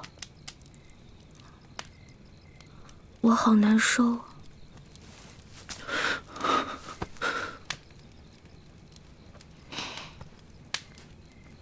龙小弟，我这个老大可能要先行一步了。别说胡话，咱们2个可是拜过把子的，说好了要难同党，同生共死的，所以为了我，你一定要撑下去。我尽力。你知道我最怕什么吗？第一是恶，第二是丑，第3就是死。龙小弟，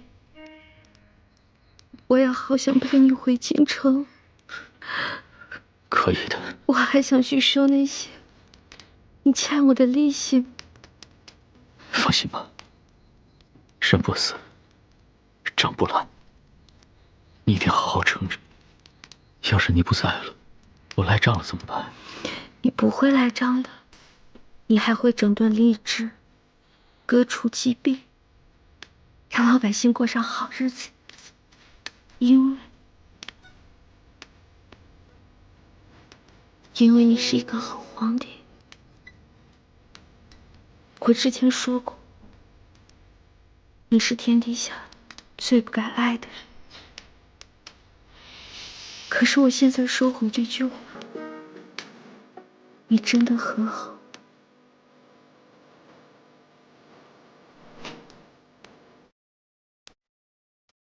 谢谢，谢谢你，老大，谢谢。所以你一定要撑住，一定要撑住，撑住来监督我。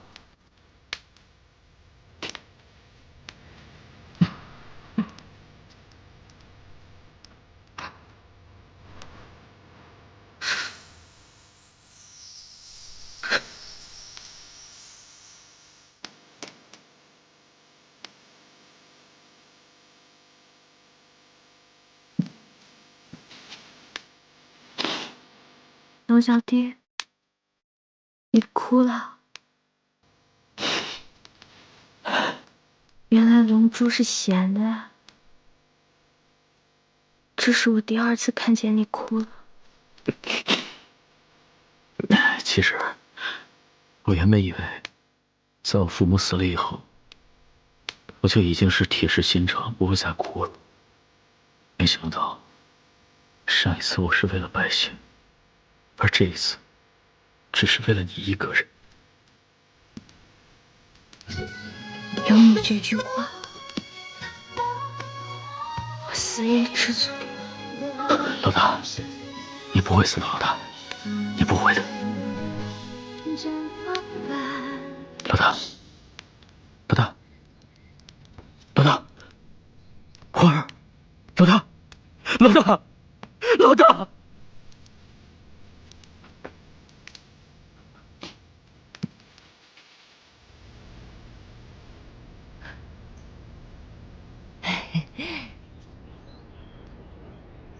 掌柜的，咱们可是说好啊，这个金镯子我只是暂时抵押在你这儿，你一定要好好保管，改日我一定会赎回来的。放心吧，我是生意人，这药铺开了多少年了，做生意的讲诚信，懂规矩。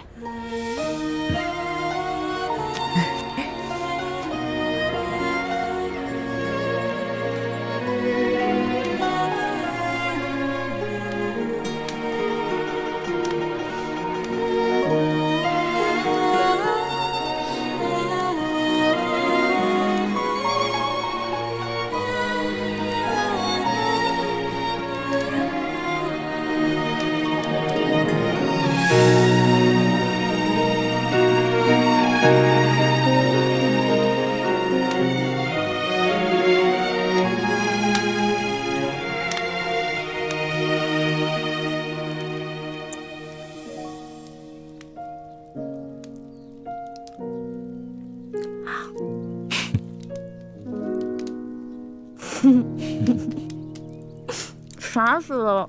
你干嘛一直看着我笑啊？在这种穷乡僻壤的地方，我都快愁死了。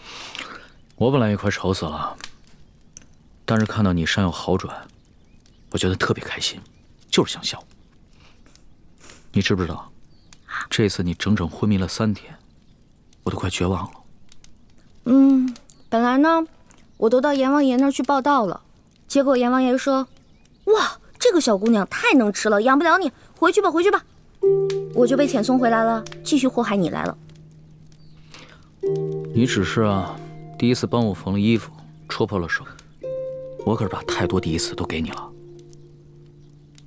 打水、烧火、煎药、收拾屋子、偷人家地瓜，还有帮你清理伤口。我就知道你会说这句不正经的话。不过今天早上我醒来的时候，我看到你没有把我推开，我心里就觉得这一切都值了。龙小爹，你得跟我发誓，这件事情不许告诉任何人。好，我发誓，不告诉别人，替你保密。咱们明天雇辆马车回京城吧。我也想早日回京，你身子受得了吗？我的身子都已经好了。龙小爹，你是条龙，所以你应该回到海里去。我这个只会吹牛的老大根本保护不了你，万一你在外面遇到危险了，那我就算死上1万次，也不足以弥补我的罪过。呸呸呸，死什么死？我知道了，我准备一下，明天一早就出发。哎，你就打算穿这件脏兮兮的衣服出去啊？怎么了？不是你说冷的吗？我现在已经不冷了，龙小弟，你好歹是个皇上啊，不能这么不体面。那，你看看你，刚一醒来就开始奚落我了啊？哪有？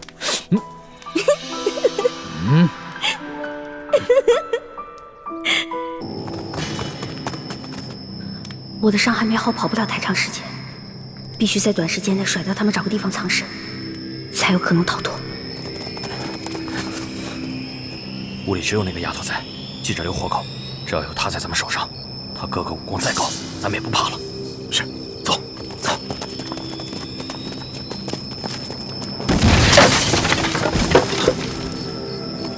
部队，快追！这边，快！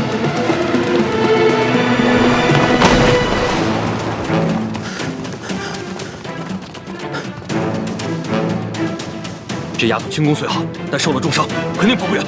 追！是。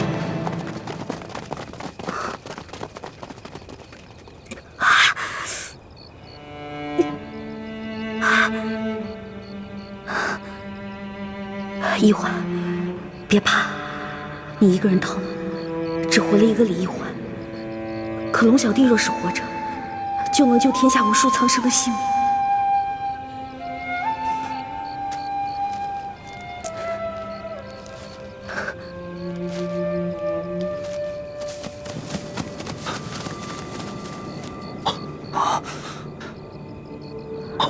你们看，他在给龙三报信，快发暗器把孔明灯射下来。不行，这高度巡查暗器都射不到。先抓住那丫头，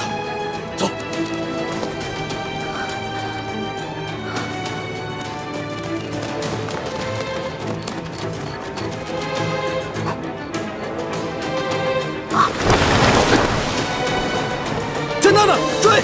是。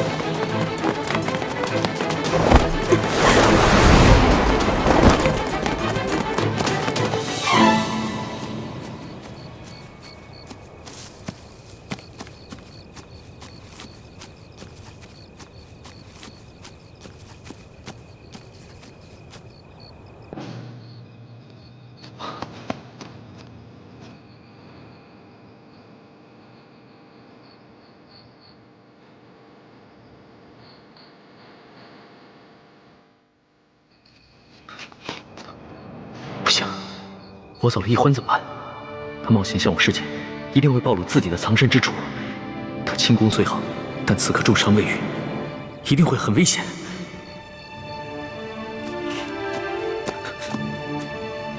可是我回去也救不了易欢，反而会把自己也搭进去。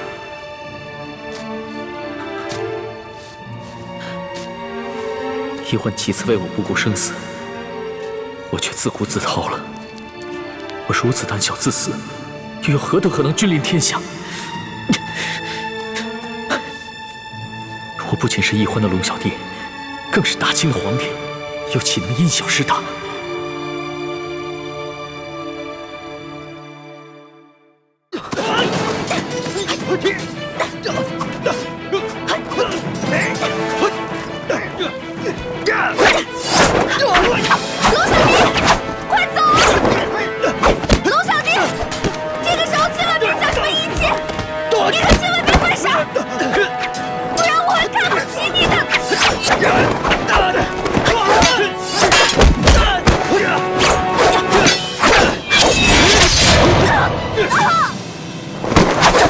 死丫头，轻功那么好，武功却平平。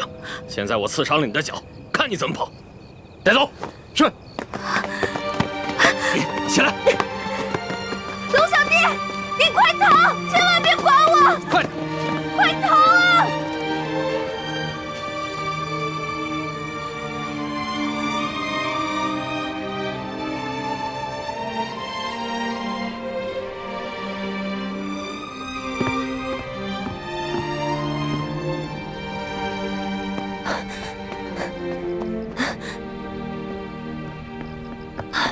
大师兄，小师妹和康熙呢？看来他们已经离开了。只有一张床。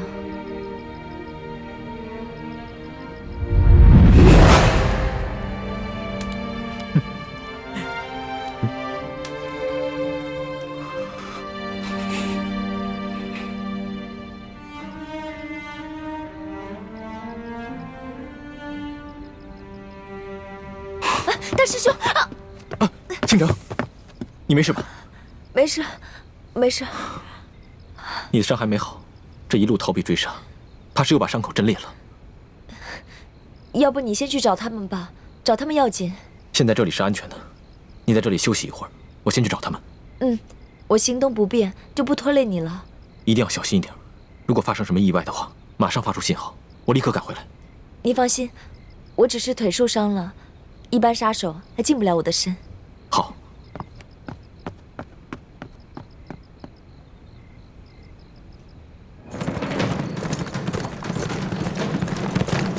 撤！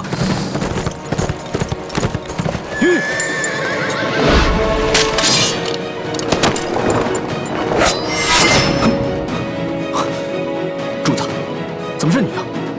易欢呢？就易欢。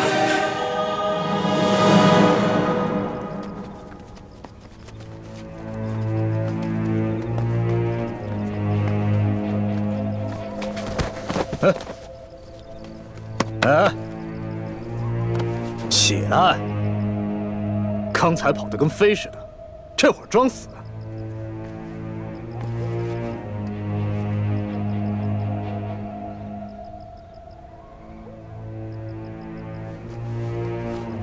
他不是装的，他本就受了重伤，还未痊愈，刚才又中了你一刀，所以才会虚脱昏厥。老大，这丫头真俊。反正二公子说了，把龙塞他们一行人全部杀掉，不如咱们先……不行，咱们不是他哥哥的对手啊！还得留着他设套，抓他哥哥呢。哎呀，咱们只是玩玩嘛，尽量怜香惜玉点，别弄死他就行了。也好，老子也实在忍不住了。拿着刀。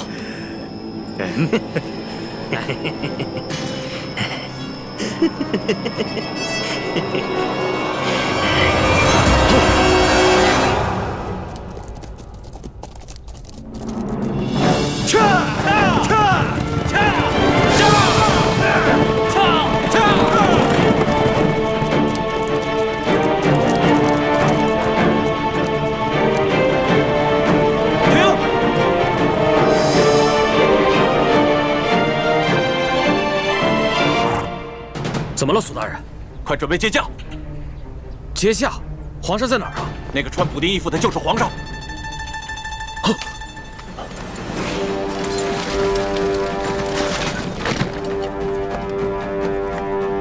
参见皇上。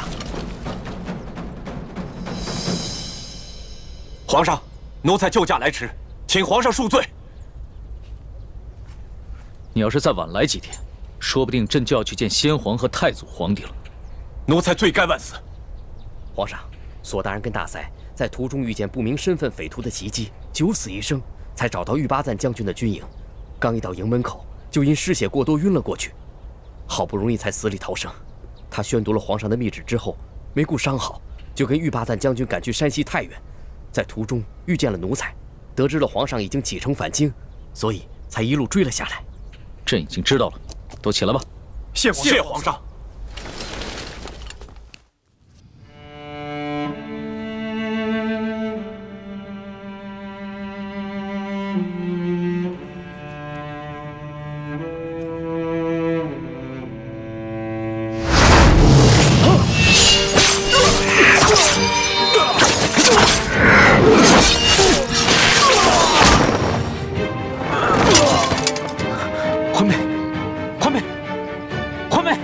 醒醒，欢妹！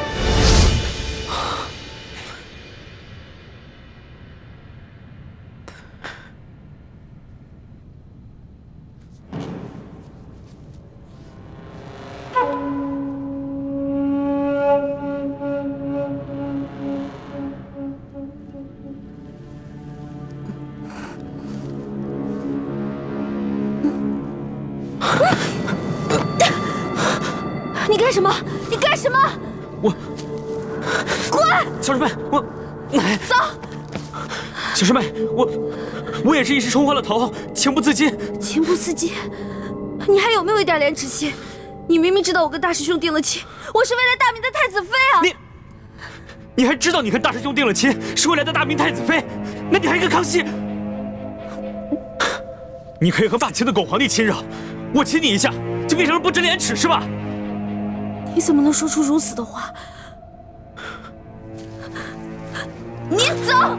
我不想再看见你了。小师妹，我错了。那要不我现在带你去找大师兄啊？你是不是一直知道大师兄在哪儿等我们？你为什么不带我过去？你把我抱进山洞，到底想干什么？走！滚！我数3个数，如果你再不走的话，你再不走我就咬死自己。好，我走。3，我走。滚！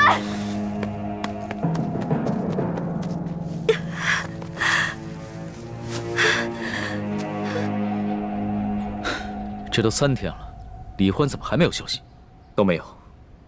那些黑衣人不像是刘德昭的手下，而像是吴三桂花重金聘请的江湖流寇，身份不明，很难追查。眼下还没有证据证明那些黑衣人是受吴三桂所指使。吴三桂只知道龙三是普通钦差，而不是朕。如果他知道的话，只怕易欢会更加危险。所以，你们一定要守口如瓶。皇上，请您放心，奴才已经吩咐下去，任何人不得泄露消息。其二，为了避免打草惊蛇、危及圣安，奴才及手下将士未惊动地方官府，而只是秘密行军。你做得很好。皇上，那这刘德昭该如何处置啊？刘德昭乃胆大包天之徒，岂会束手待毙？若能逼得他叛乱，岂不是好？皇上，刘德昭居然敢下令通缉皇上，害得皇上九死一生，更害得臣妹生死未卜。臣恳求皇上立刻下旨，将其处以极刑，灭其九族。这个刘德昭纵然将他挫骨扬灰，也难消朕的心头之恨。臣愿意传旨问罪，捉拿刘德昭，为皇上分忧，为臣妹报仇。这刘德昭，毕竟在山西经营多年，若这么明旨问罪的话，让他知道了朕便是龙三，龙三便是朕，只怕他会狗急跳墙，联合众多的涉案地方官员起兵叛乱。纵然起兵叛乱，也成不了气候。玉八赞手下都是以夷敌实的八旗精锐，一定能把他们收拾干净。皇上，奴才愿立下军令状，替刘德昭的人头来见。不必了。犯下滔天大罪的只是刘德昭等贪官，他手底下的官兵也是我大清的子民，又何必激起兵变，徒生内耗？皇上，那您的意思是？刘德昭此时啊，一定知道龙三被玉八赞给接走了，他一定会心虚。如果朕所料不差，他弹劾龙三的折子已经在快马送往京城的路上。待朕回京之后，朕派一个老成持重的官员去接见刘德昭，就说他和龙三互相弹劾的折子，朕都已经看到，朕不能偏听偏信，要宣他进京，和龙三当面对质。哎呦，哈哈哈！皇上，您这可太英明了。想那刘德昭自持手里面有假圣旨、假玉玺，他必定想侥幸最后一搏，这样，他很可能会老老实实的进京来对质，到时候我们便可不费一兵一卒，让他自投罗网。想不到他经历了如此大病，受了那么多此前从未受过的屈辱，还能如此冷静。若换了我，只怕会亲自率兵去捉拿刘德昭，一块胸臆。又如此强敌，我要光复大明谈何容易？皇上，既然如此，那就请皇上尽快起驾回京吧。眼下奕欢还生死未卜，朕放心不下。是啊，皇上，世淑姑娘是下落不明，可是您留在这山西，那也没有什么益处啊。建清，你快告诉我，奕欢是不是已经……我不会再也见不到奕欢了吧？叔父放心，奕欢不会有事的。啊？难道你已经有了奕欢的下落了，只是瞒着皇上？虽然没有十足的把握，但是也发现了一个关键的线索，奕欢现在是安全的。那你为什么不赶快把他找回来呀？自从鳌拜在康熙面前点明我们兄妹的真实身份之后，康熙表面上不动声色，其实早就对我们兄妹存下了一份戒心。不过经过这几次我们兄妹出生入死的救护他的戒心应该已经消除了。但若是让奕欢这么轻易地回到他的身边，说不定他反而会误以为这一切不过是我兄妹设计的苦肉计而已。你的顾虑也不是杞人忧天，但你可知，不仅皇上，就连索额图也在暗中怀疑你们了。索额图？难道他发现了我们的什么破绽？破绽倒是没有，只是他这次前去调兵，途中遭遇了几波江湖杀手的突袭，他怀疑是你暗中指使。他眼见皇上宠信你们，而奕欢又为了救护皇上而被黑衣人掳走了，就没敢对皇上说，只是私下里和我提起过。所以我马上把你叫出来，就是想提醒你，一定要当心索额图。多谢叔父提醒，侄儿定当小心行事。好啊，那我就放心了。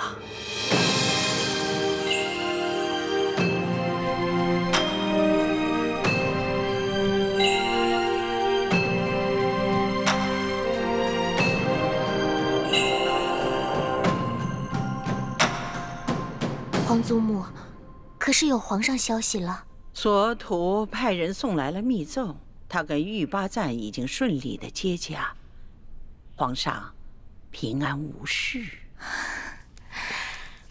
阿弥陀佛，妾身这悬着的一颗心，也总算是放下来了。不过皇上目前不想回京。为何？皇上在索额图搬取援兵之时，接连遭遇了官兵和几路神秘杀手的追杀，幸亏李氏兄妹舍身相救，才脱离了险境。李焕为了引开杀手，下落不明，生死未卜。这李易欢本来就是奴婢之身，为皇上牺牲乃是分内之事。难道皇上为了寻他，就这么一直不回京了？索额图密奏说，皇上的遭遇追杀和李易欢的失踪都甚是蹊跷。难道这一切都是有人布的局？来，娘，你先吃。娘不饿，你吃啊。娘骗人，我明明听到娘肚子在咕咕叫。喜儿，还认得我吗？嗯。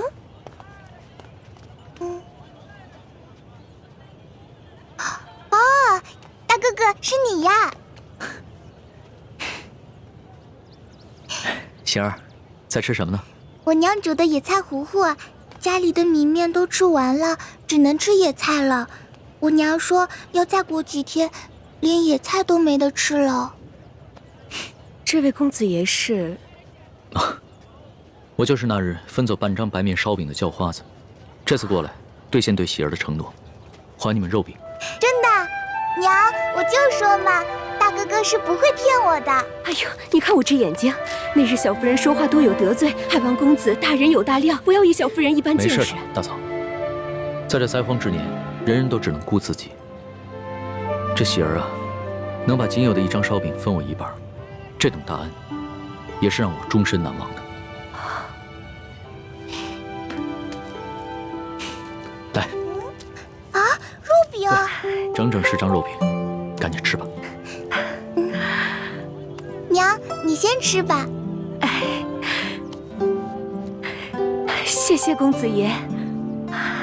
大嫂，能不能把这碗野菜糊糊给我喝呀？这公子一看就是出身不凡的大富大贵之人，如何喝得这个呀？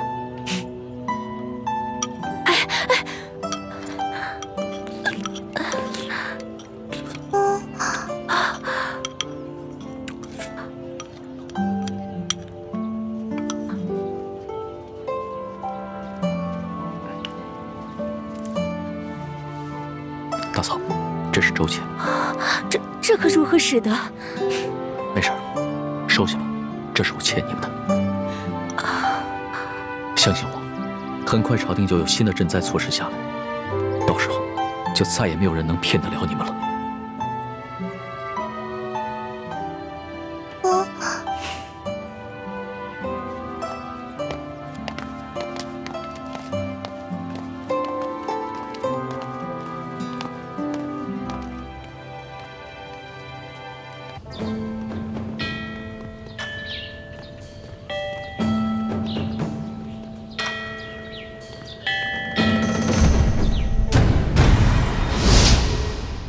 姐夫，玉八赞率着3000精骑进入山西境内接走龙三，既不跟你这个山西巡抚碰面，事后也不差人跟你打声招呼，而现在皇上就宣你进京跟龙三对峙。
秋官啊，此事我们是假装不知。为什么呀？啊，皇家子弟手握重兵，跟朝中大臣勾结，这是皇上的大忌啊！你懂些什么？这个龙三回京之后，必定在皇上面前举报我诸多的罪状。到现在为止，皇上没有下旨捉拿于我，只是让我奉旨回京与那龙三对峙。这说明了什么？这就说明了我抢先在龙三之前呈给皇上弹劾龙三的折子起了关键性的作用。秋官啊，在这个微妙的时刻，我们只需要集中我们所有的精力和力量对付龙三一个人，以免树敌太多呀。你说的也有道理。那咱们怀疑丽嫔是一江湖女子假冒之事，如何处置？哎呀，此事太过匪夷所思啊！这个丽嫔跟舒婉欣两个人居然长得是一模一样，到现在为止，我们也没有找到真正的舒婉欣。那我们又如何能证明这个丽嫔娘娘她是假冒的？那舒婉欣早跟那个孟祥和私奔去了，我正查探。现在时间已经来不及了，我先奉旨进京。丽嫔娘娘的事情暂时先不提了。秋官啊，待我找到真正的舒婉欣之后，你即刻进京来见我。那个时候，我们就有翻盘的机会了。姐夫，江湖上我大把的人都撒出去了，你说他跑得了吗？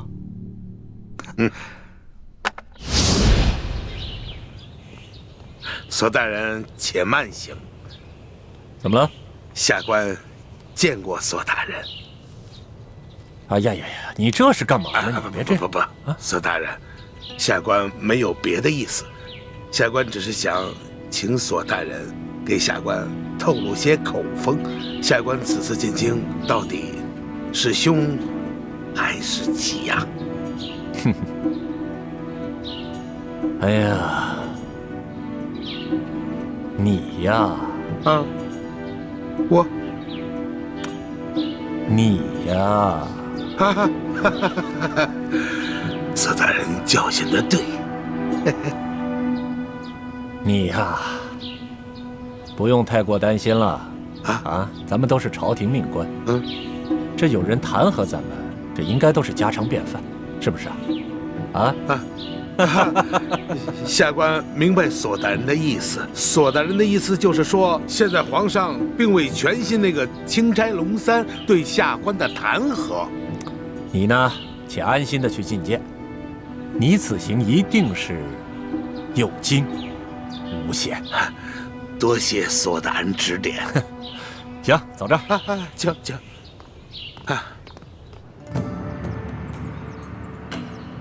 皇上。山西巡抚刘德昭觐见。宣刘德昭。这，刘德昭，皇上宣你觐见，请吧。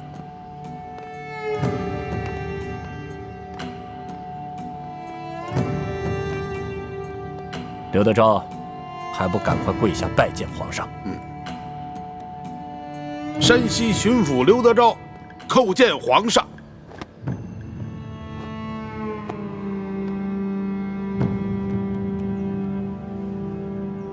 吾皇万岁万岁万万岁！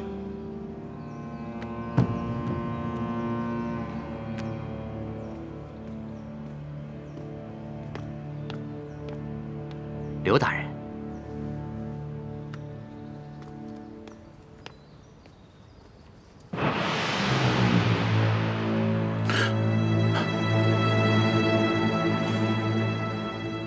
皇上，这些都是龙三弹劾臣的罪状，都是他无中生有所罗织的罪名，无中生有啊！刘德昭，钦差大人与你无冤无仇，为何要无中生有罗织罪名来诬告你？回皇上的话，这龙三向臣索贿不成，所以怀恨在心，